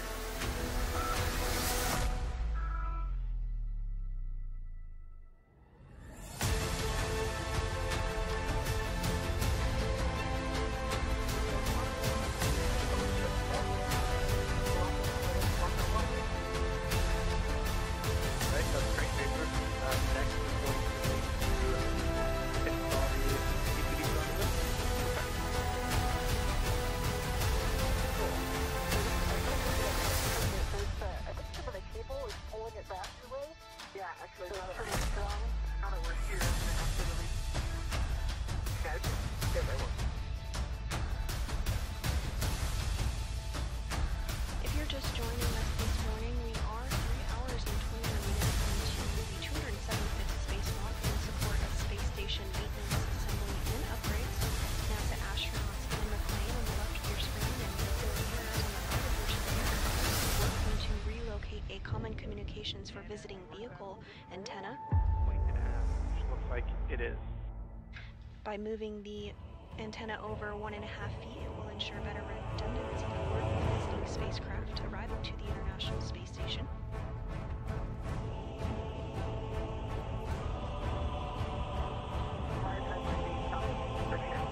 Prior to this, McLean and Harris worked to the lower right stroke installation,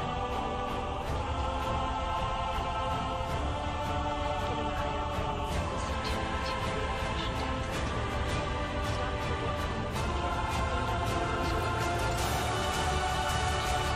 task was clear.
That's complete. We'll get a glove and half check to look.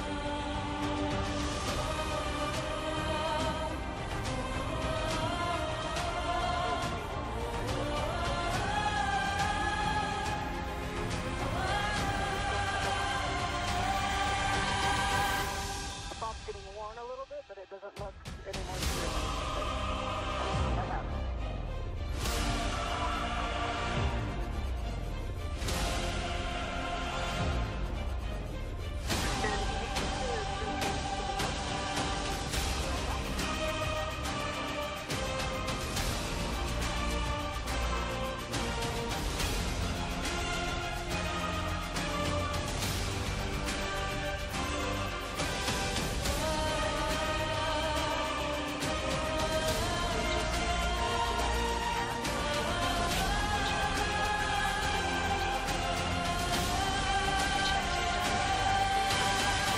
To ensure everything is looking as expected.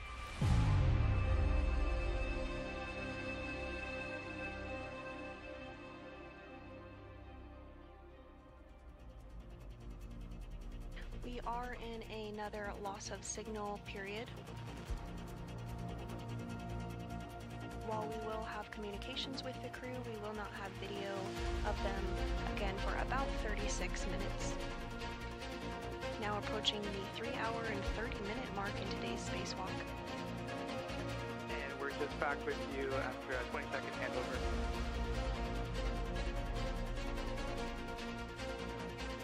Great, We'll get you some work here in about 30 seconds.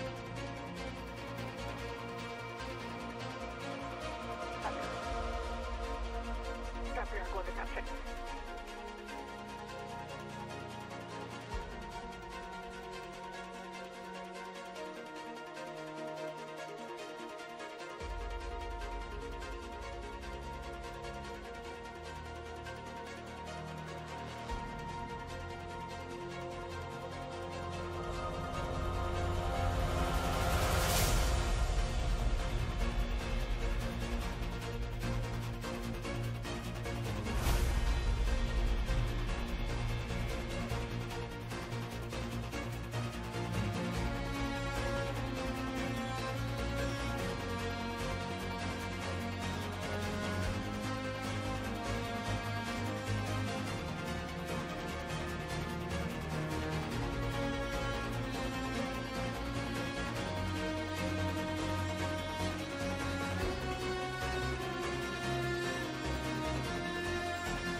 And Vapor, you'll be translating to the cable bag where we will have more words for you. And I'm assuming you've started, but you'll be headed to the APFR in WIF 10, putting that on your BRT, and then picking up your green hook.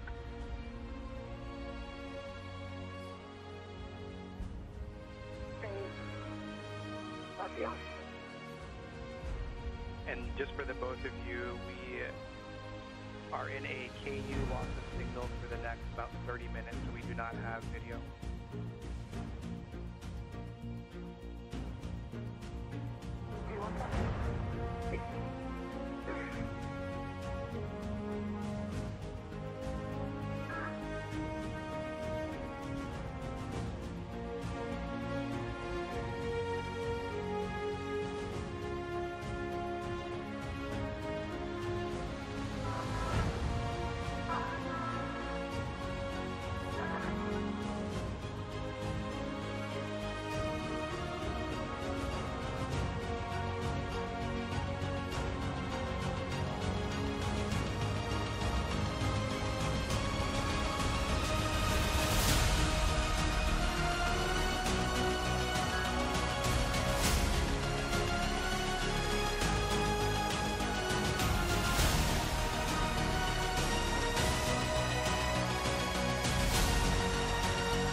This is the 275th spacewalk in support of space station maintenance, assembly, and upgrades.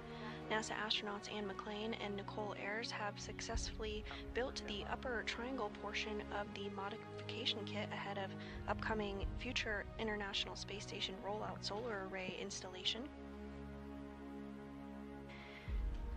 Additionally, they have successfully relocated the Common Communications for Visiting Vehicle antenna.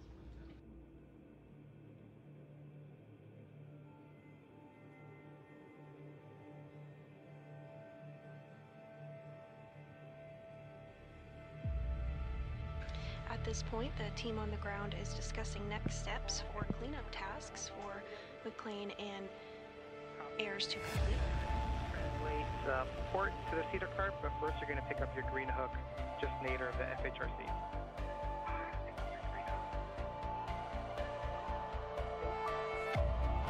In Vapor, we're going to want you to translate to the drop bag. Very generically, we want you to clean it up, so we want anything big that is ready to take to the airlock. Just obviously ensure that it is still strapped down to the IEA.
We copy Vapor. That's a business thing. We'll answer that.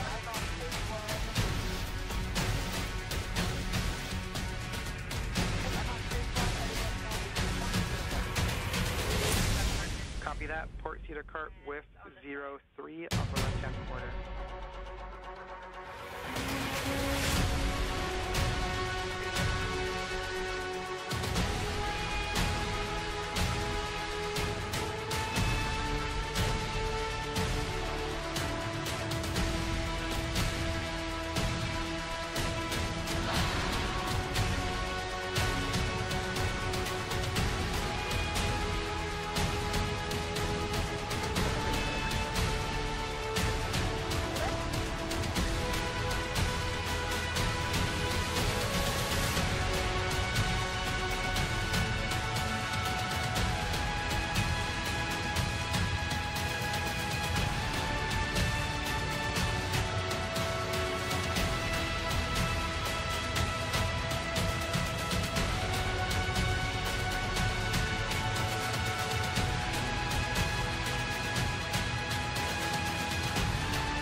We're going to be having you most likely very slowly translate up the lower strut. We want you to be parallel with the strut, and we also want you to be on the IEA side. We want you to try and avoid flipping your feet, which could cause torsional loads on this strut. The intent is to tie down the hanging bundle as low as possible on the strut away from the upper triangle.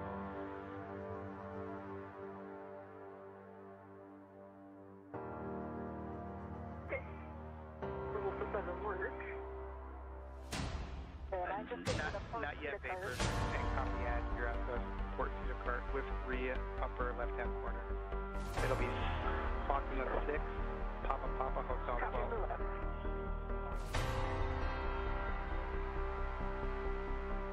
Papa Hotel 12.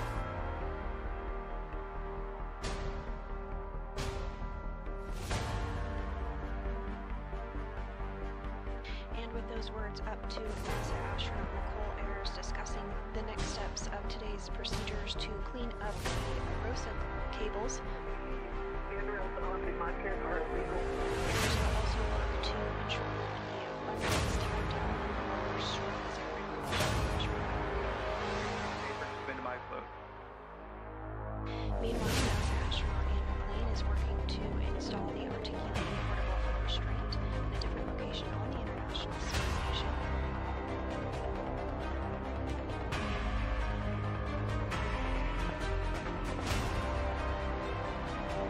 We are now 3 hours and 2 minutes into today's spacewalk.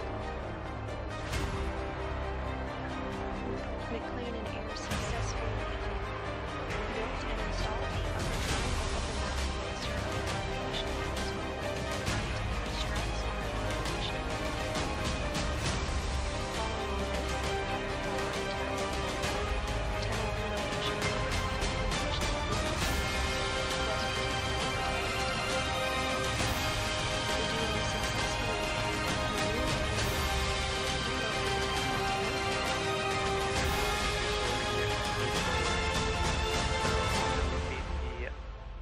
upper handrail, so the handrail closest to the solar panels on the lower strut. Right now that bundle should be wire tied to the zenith stanchion, or the uppermost stanchion, and we're going to want you to also have a wire tie on the lower stanchion of that same handrail.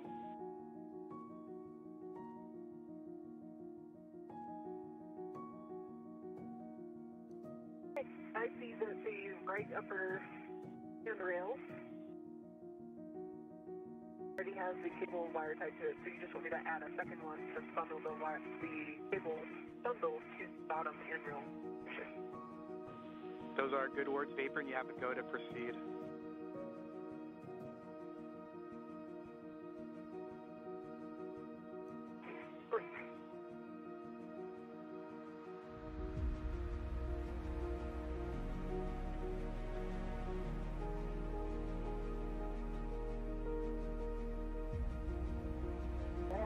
Papa Hotel 12 set, and I'll get it in the clocking of 6. Is that correct?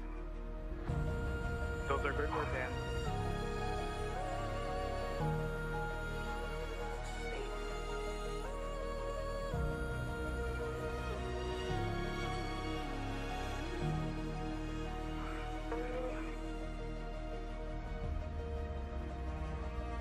We do have about 19 minutes remaining in the loss of signal period where we do not have visual, so we do have communications with them. Handrail to handrail, without moving my...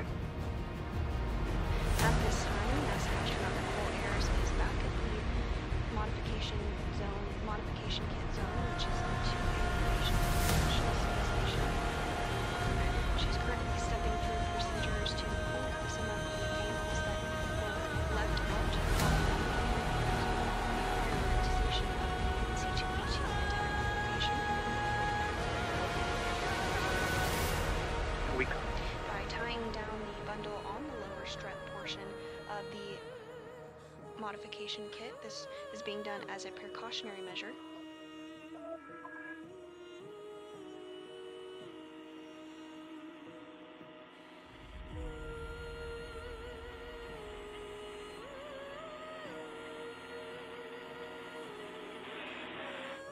And once you're done there, we will need you to press the brake pedal release on the port Theta cart as you make your way back to your Green Hook location. Copy. And hey, at 6 Papa, if I try to get in a clock at 6, the ingress aid is coming into contact with structure. Can I put it at 7 or 8?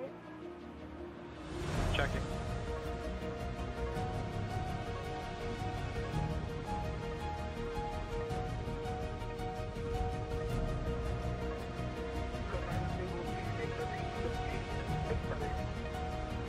Vapor. That's good news, Vapor. Appreciate it. And while Ayers continues to work on those emergency cables, McLean successfully installed the RTV converter restraint.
And we would like you to yaw the boot plate 180, and we're being told that that should get the ingress 8 out of the way.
Okay, pausing here.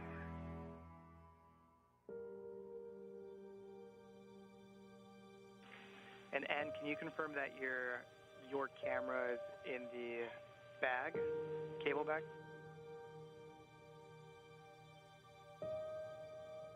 The camera is on me.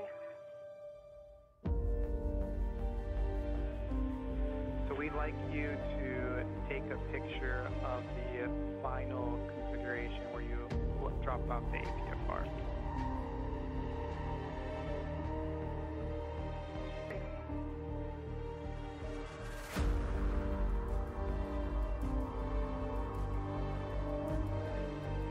Because I have the cable bundle on the right or stress upper handrail upside down the boat here.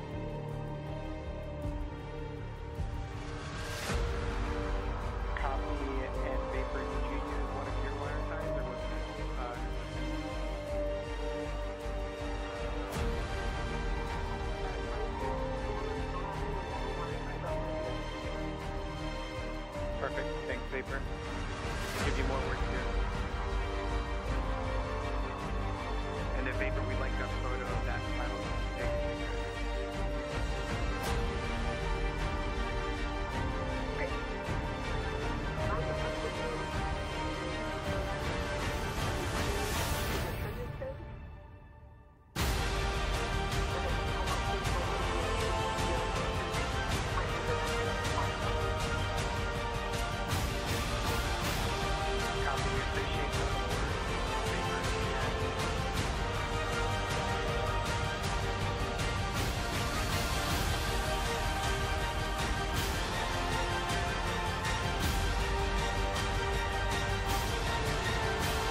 And vapor, after discussing here on the ground, we don't need you to proceed with tidying up the NZGLs because they're free. We don't believe that they're going to catch with anything, but if you're already complete, that's okay as well.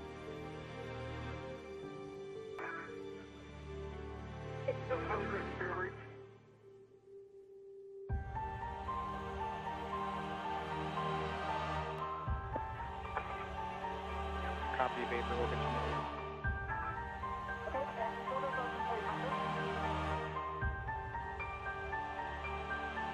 Was that you, vapor? Sorry, EV1, photos are complete. Copy, photos complete. Release the brakes on the feeder cart. Translate to greenhouse location.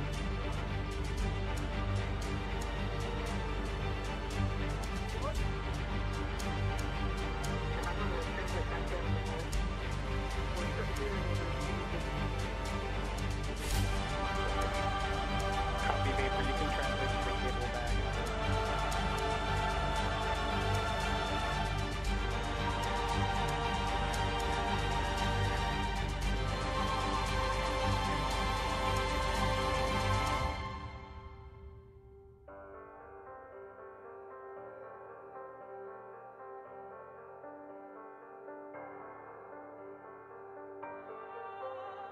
Right, I see the pumps on the brakes that are translating out safely. We copy and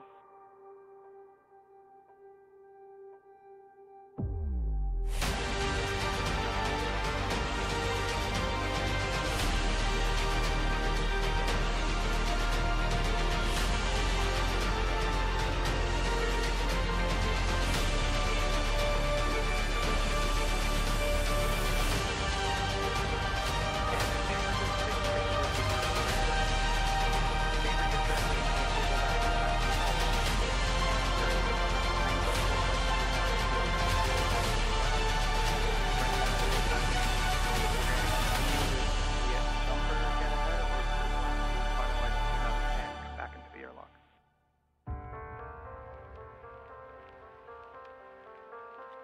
One copy. Two copy. So for your say, I haven't taken pictures of the lower strap cables yet. It was too close. I was there, and now it's too dark probably, so wait. We copy, you haven't taken the pictures yet. Once sunrise should be in about 14 minutes, and we'll get those then.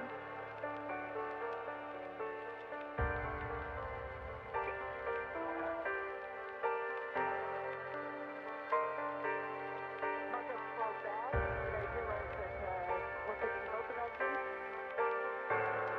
AFIRM, right now that is the current plan. okay.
can. We saw the camera was turned on there before we went KULOS a little bit ago.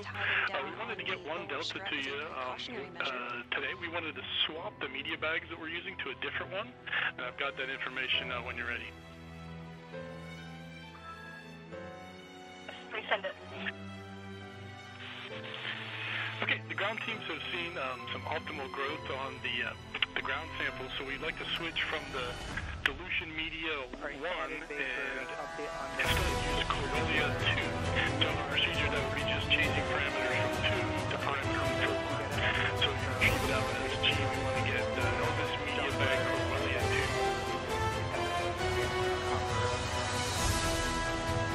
Okay, Elvis media bag Corellia 2, and the parameter will be 4.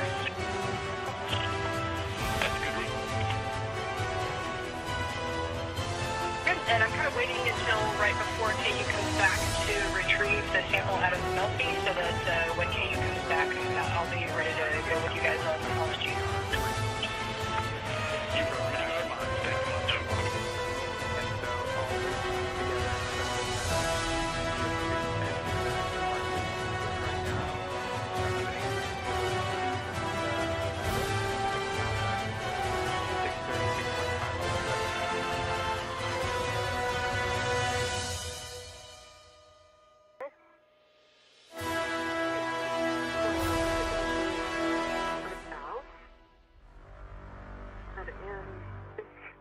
Be able to get to the forward side of the IEA before that?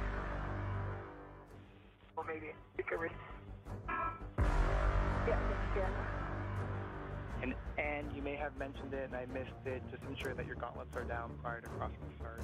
We still won't have video. We'll have it up here maybe in 5 minutes.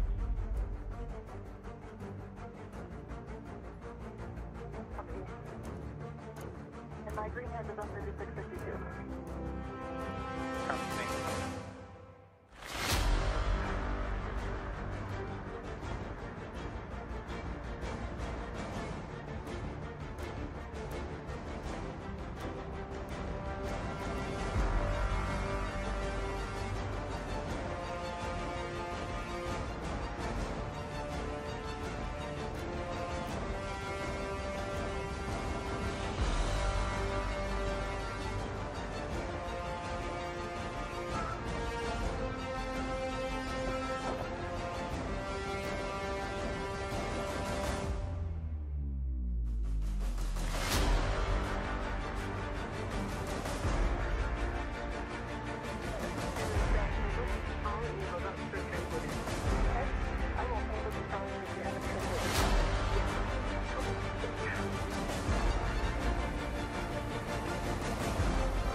And then Vapor, can you just verify that you have the Canon connector tool with the jumper?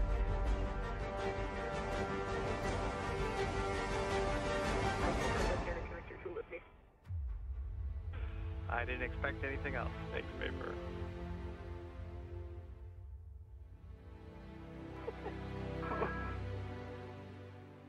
Hello. Hi. Take this corner of your way. Sounds good.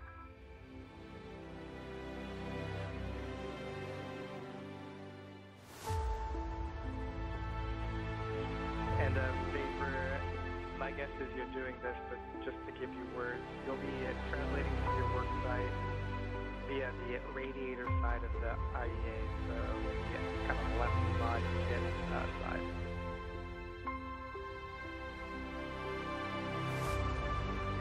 Good one. 600 tachometer. Not quite.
just want to give another big picture for both of you, Anne and Vapor. Vapor's working the jumper cable get ahead, and we're going to have you work the MMOD cover, and we might call you off when Vapor is complete with her get ahead. So we may not complete the MMOD cover, but right now the intention is to finish the jumper. Great. Do you want me to come to the socket swap and do like the push test on it so we get some data out of it?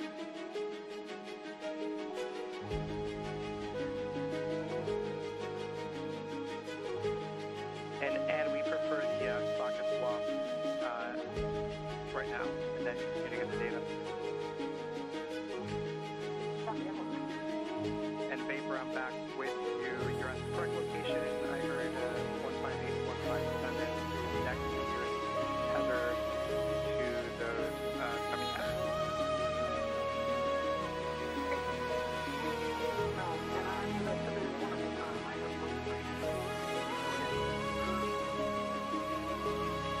Copy that. Recommend copy.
I just wanted to double check. I was about to go into the mountain to retrieve the sample, and I just wanted to triple check that I heard you correctly. I'm going to be retrieving the Elvis Media Bag Colwellia 2, Charlie 2, which is barcode 00292322 uniform. Is that correct?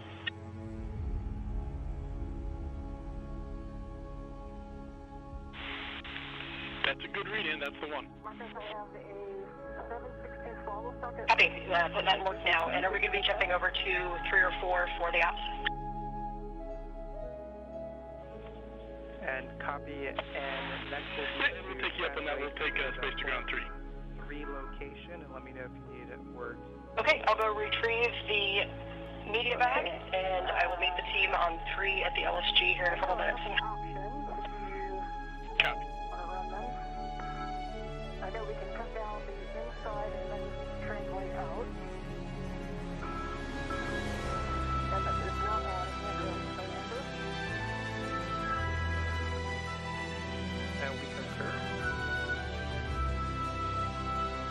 So an option is to go. And here we are getting a view of both NASA astronaut and McLean on the left, and on the right as they both work to complete their respective get-ahead tasks. And McLean is working to remove a bolt on a micrometer area.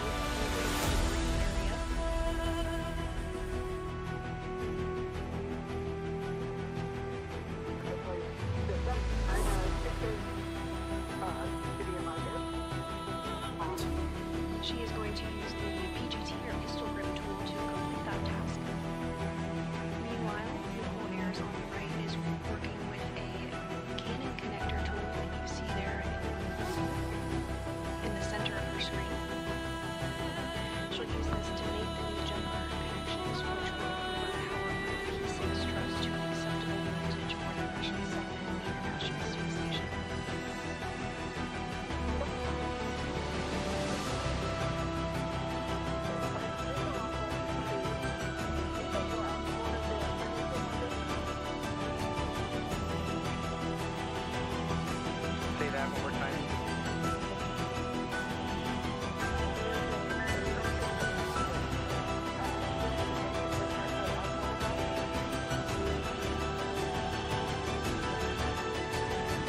5125 on there.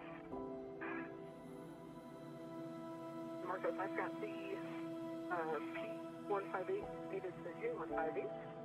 Good full test, it is white on black.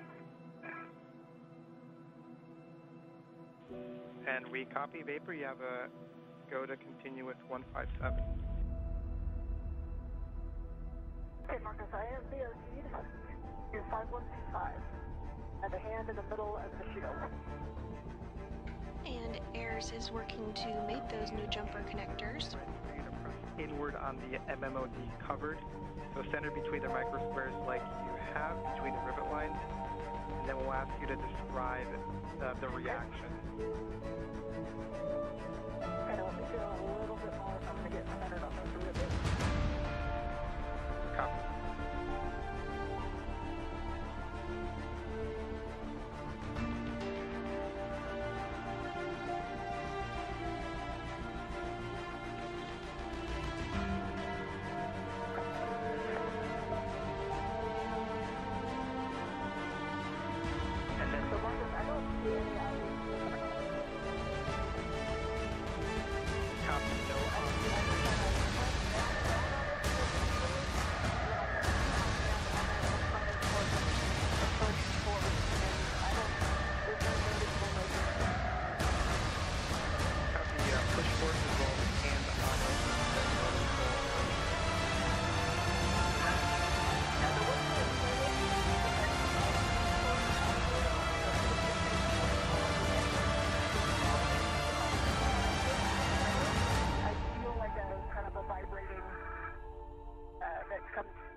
It's not actually moving, it just feels like there's a vibration that goes through it. We copy, would you say like a high frequency vibration? I would describe it as such, yes. And copy N, appreciate those words. We're checking, we'll have you stand by. Stand by.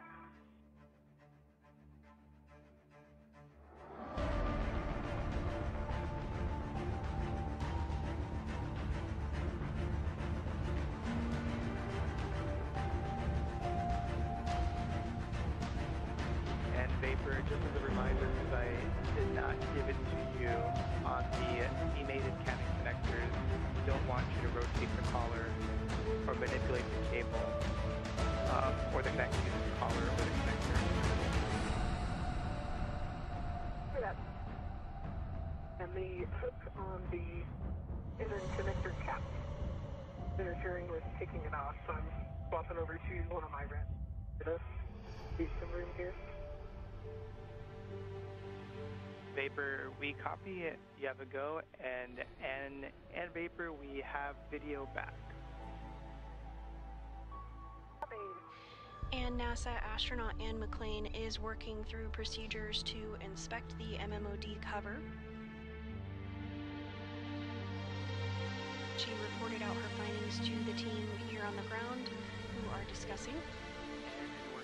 Meanwhile, Nicole Ayers on the right continues work to install the jumper cables.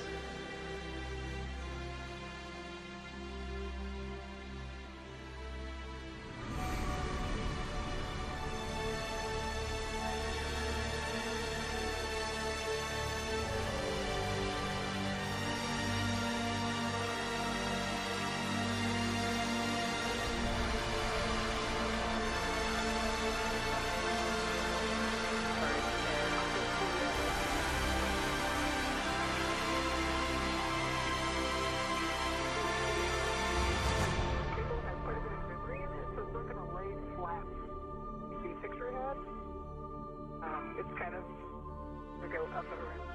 Do that in my head turn off this.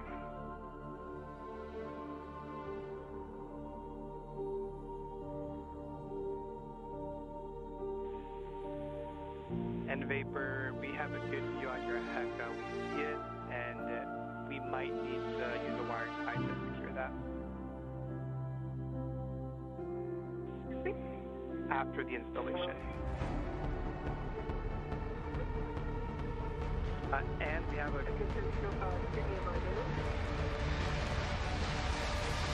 Copy, Vapor, you have a go to install.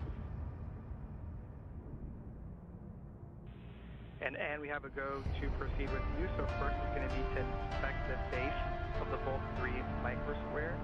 We're going to be inspecting for FOD or debris. I see no FOD or debris on the inside of the Volt there. And AIRS has successfully made one set of jumper cables. She's now working on the second. Level 2, count 2.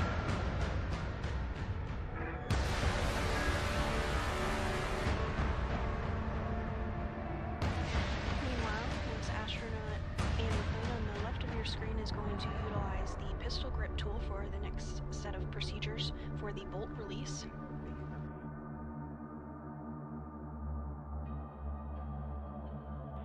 And copy vapor.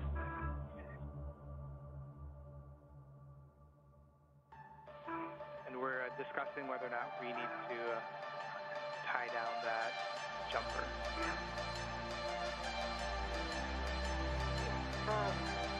There's not a lot of places I could go to the Angelo 500kg.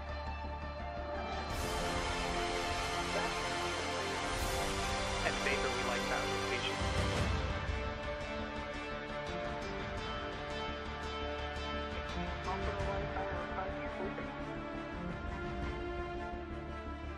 And following mating the second set of jumper cables, AIRS is going to now secure that fourth piece of machinery tied to the shortstop. Exactly 2 turns, and we'll want a torque readout. Copy, exactly. Okay, I have Bravo 2, counter 2 set. Understand exactly 2 turns.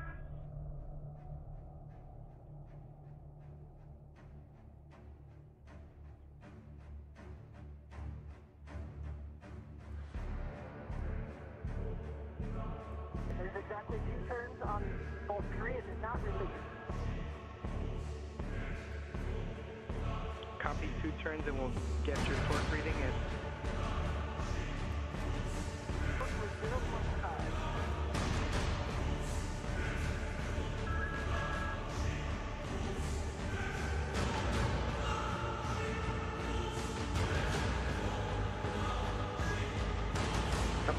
Alright, copy, and the Volt 3 is not fully released. We're going to be translating to Volt 4. It should just be inboard of Volt 3.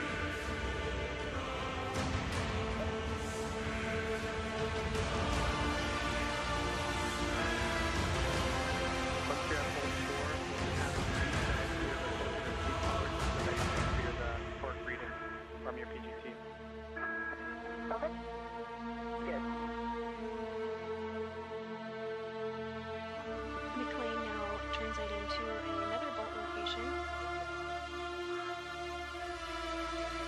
The bolt she was previously on, Bolt 3, did not release following the pistol grip tool attempt.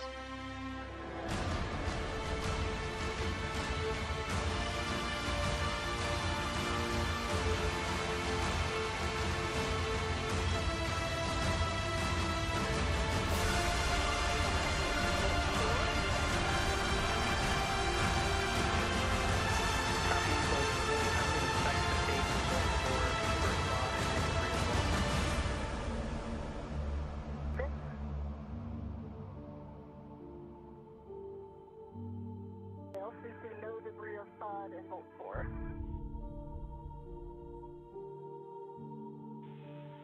Copy, and we'll have you reset the torque or speed collar just so that we get accurate torque reading. And we're going to have you release Volt 4 approximately 9 turns, and it should be popping out. 9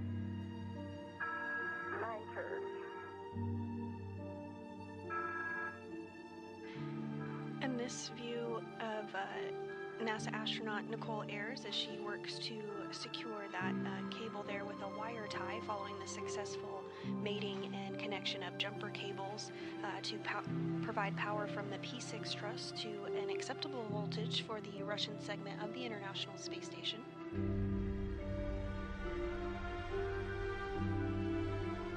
Reset the collar. Meanwhile, NASA astronaut Ann McLean is working on removing a bolt on an MMOD cover. Copy, Bravo 2, counter 2, approximately 9 turns. Bolt should pop out. Of course.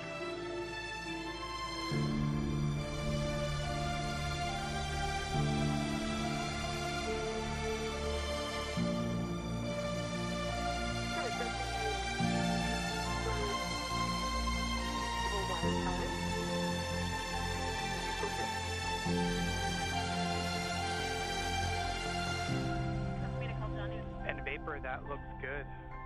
We're going to have you make sure you have your Canon connector tool, the 2 caps, and any tethers from the jumpers on your person, on your mini workstation.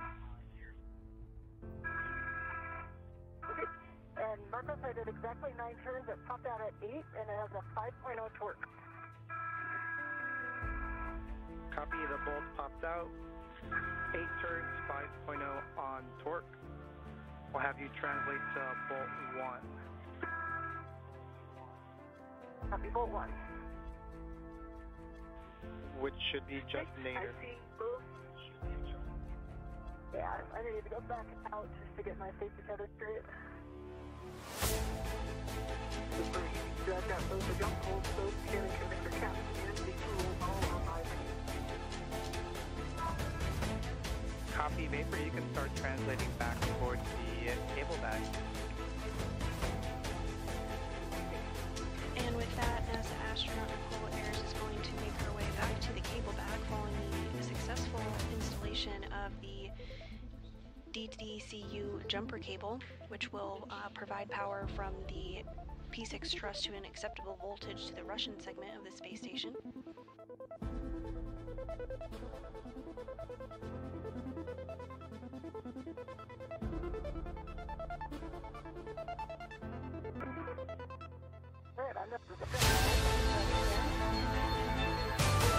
Copy, Vapor, you're going to be putting the cable bag.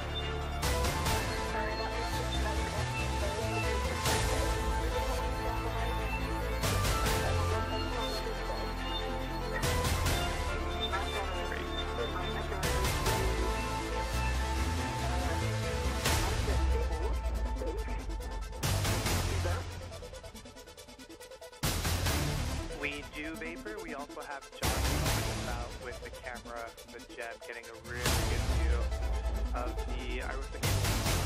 Awesome.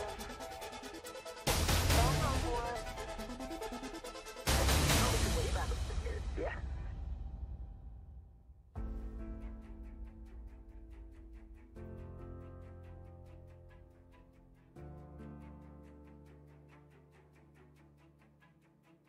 Okay, I'm at bolt 1.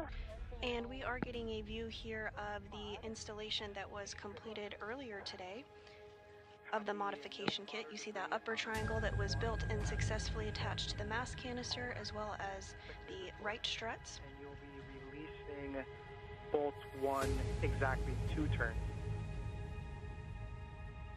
Exactly. At this point, NASA astronaut Nicole Ayers is translating back over to that area to pick up a bag that will be going back with them inside of the airlock today. Once you have put the tools and the caps inside the cable bag, we'll have you do another assessment on the Irosa cables and see if you believe that they would be a snag hazard to the heel pin that's on the IA. Great, cover that. I'm going to hold at the forward radiator side of the IA just because our tethers already have one left in them. I don't want it. And we copy. Thanks, Vapor.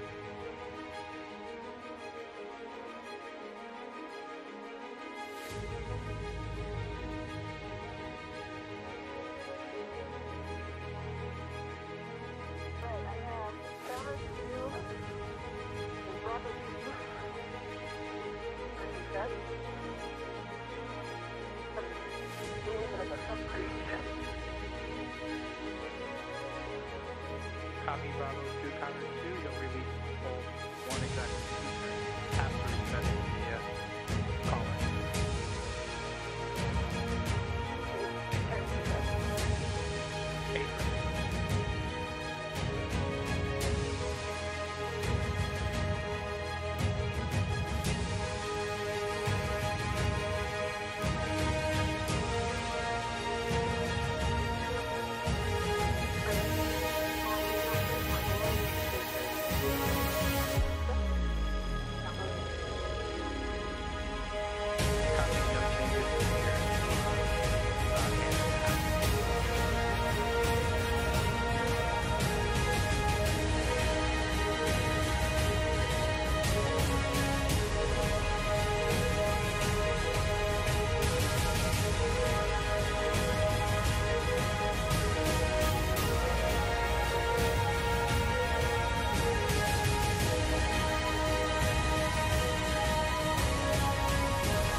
station. The crew also worked to relocate a communications antenna called the Common Communications for Visiting Vehicles, or C2V2 antenna, to ensure better redundancy in communication with visiting spacecraft to the space station. Following this, jumper cables were connected to route power from P6 to the Russian portion of the International Space Station. And at this time, NASA astronaut Anne McClain is working on removing bolts from a micrometeoroid orbital debris cover.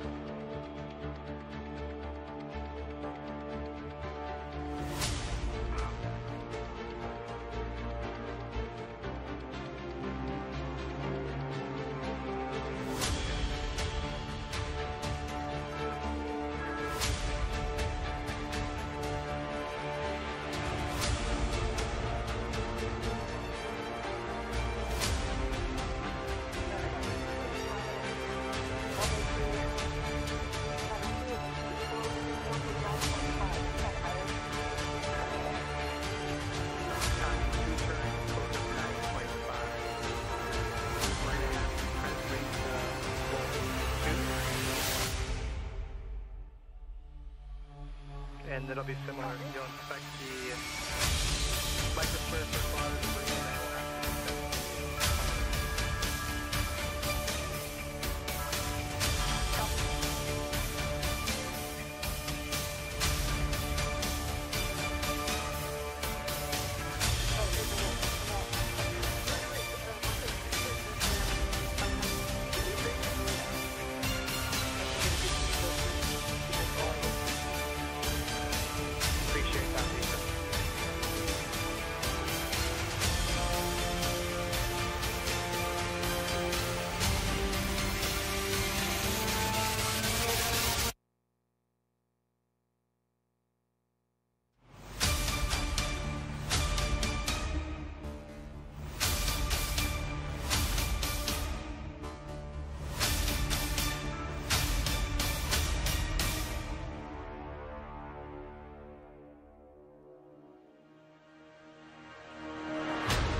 A for bolt 2 is the last bolt. You would just be heading outboard from bolt 1.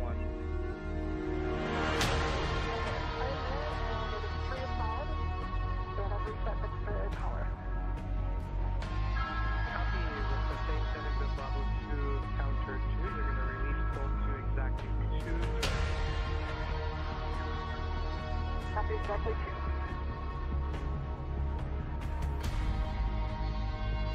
Anne McClain now working to remove the last bolt on this cover. Goes on bolt 2, running torque with 2 turns, 448. Copy, and.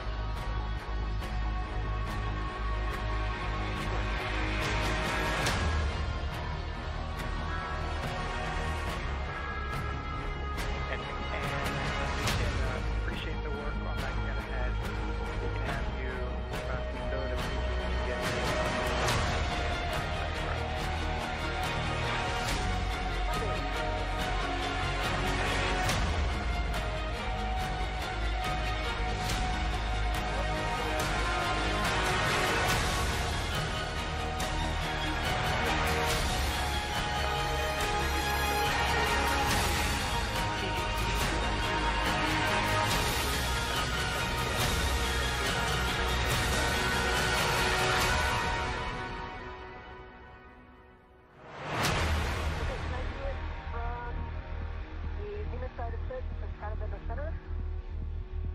A-firm, and those are good words. You can do it from there. Okay, awesome, thanks. A little bit of a tricky translation.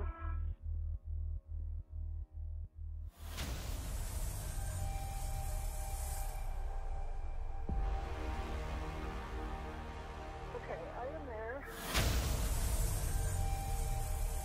Copy, and let me give Vapor some words here. Vapor, so we looked at the arrested tables, and we would like the end configuration to look like the following. We want both bundles as well as where the NGLs are. We want those in a more flat configuration and more parallel to the mounting bracket. Yeah, I think what you're doing is all three of the plane of the A-firm, that's exactly our concern. Yeah. You might be able to just play that here over there.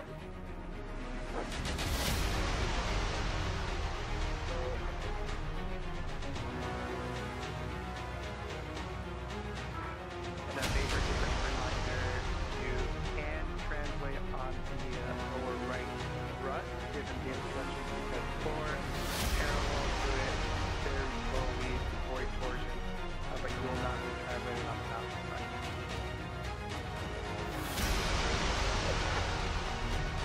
And 2 minutes for major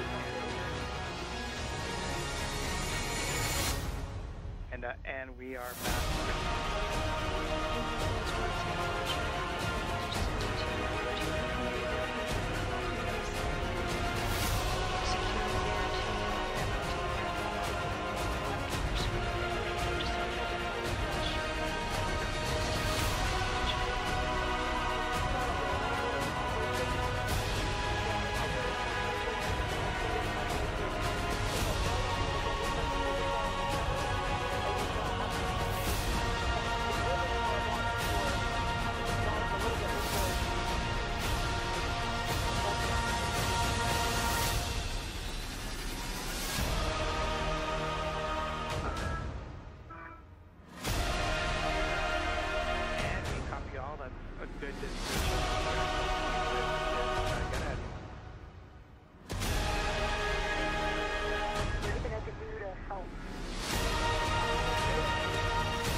And we're discussing.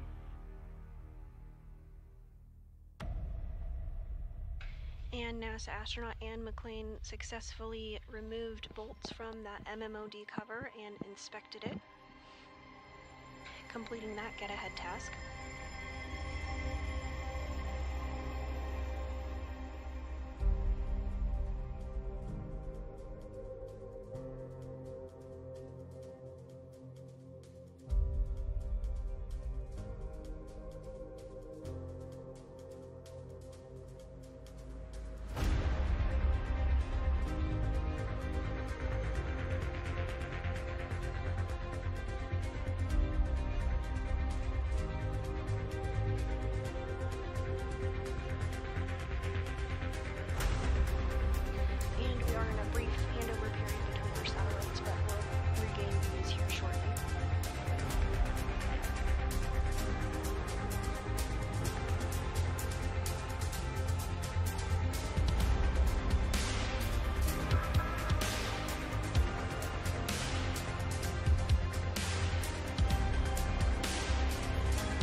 that fast. We're just discussing here what our follow-on steps are. So we'll have words for you here shortly.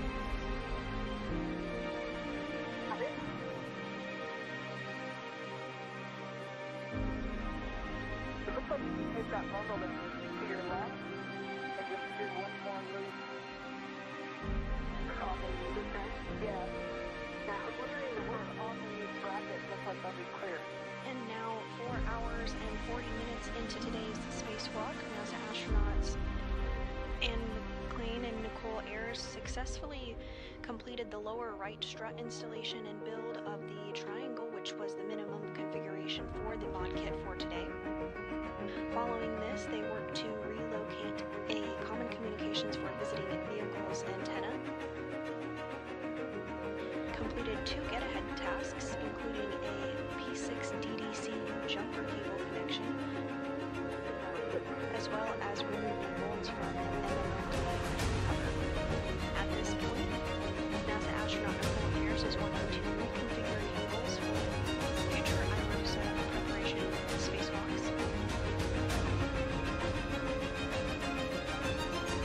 Alright, and Vapor, so we make sure once Vapor is complete with this tie down, we're going to have her take the Canon connector tool, the cap, etc. to the cable bag.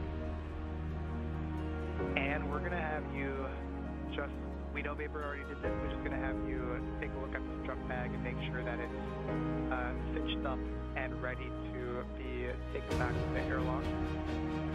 Once the cleanup is complete, Vapor, we're going to have you bring the strut bag in, and then you're going to be bringing the cable bag in.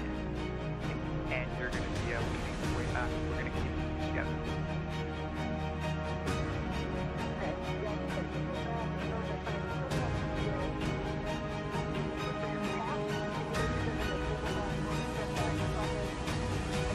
Before you come back around with your feathers? Yeah. So I think maybe if you're okay with it, if you could check those caps in the strut bag, so you have to wait. We don't have to do kind of the practical, if that makes sense. And we're good with that plan,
left cable is released from it.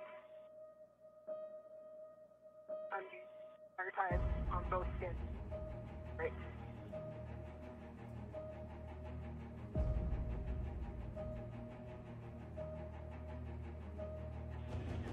Good work, Vapor.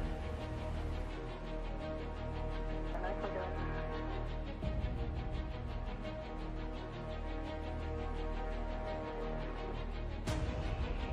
Do you want me to leave the Wi-Fi on? Vapor. Each have 3 set grids. That's correct, Vapor.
NASA astronaut is making her way over to the helicopters to assist with that cable gathering and to bring it back into the airlock.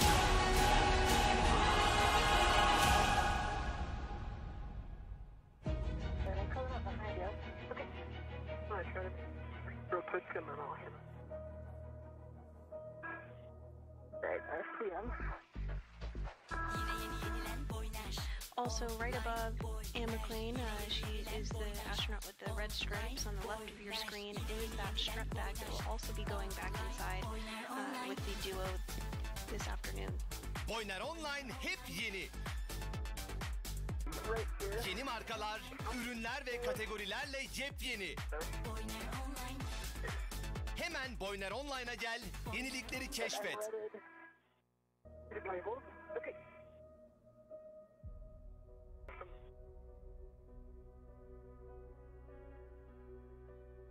They're not the prettiest, but they're there. That was a fantastic grab. And Anne and Vapor, just for your awareness, Vapor, it seems like your safety tether is wrapped around that trunnion pin on the keel. Just for awareness. Yeah, I'm going to go back that way. Copy that. Sure does look like yeah, and I'll need to get this bag and go before you come around that corner. Okay. It'll take me a little while to get back. So yeah, it'll take me a bit to get these cables in the bag.